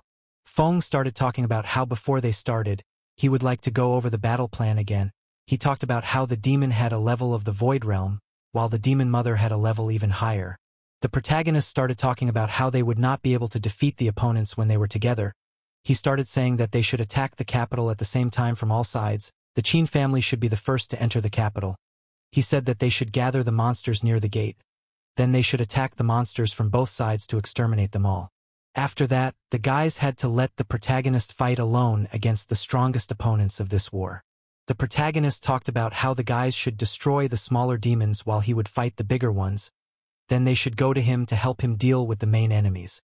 The girl began to say that the plan was too risky, because in the beginning the Qin family would be facing a huge number of demons alone, while Feng said that everything would be fine as long as he used his body as bait, believing that this way they could definitely win the battle.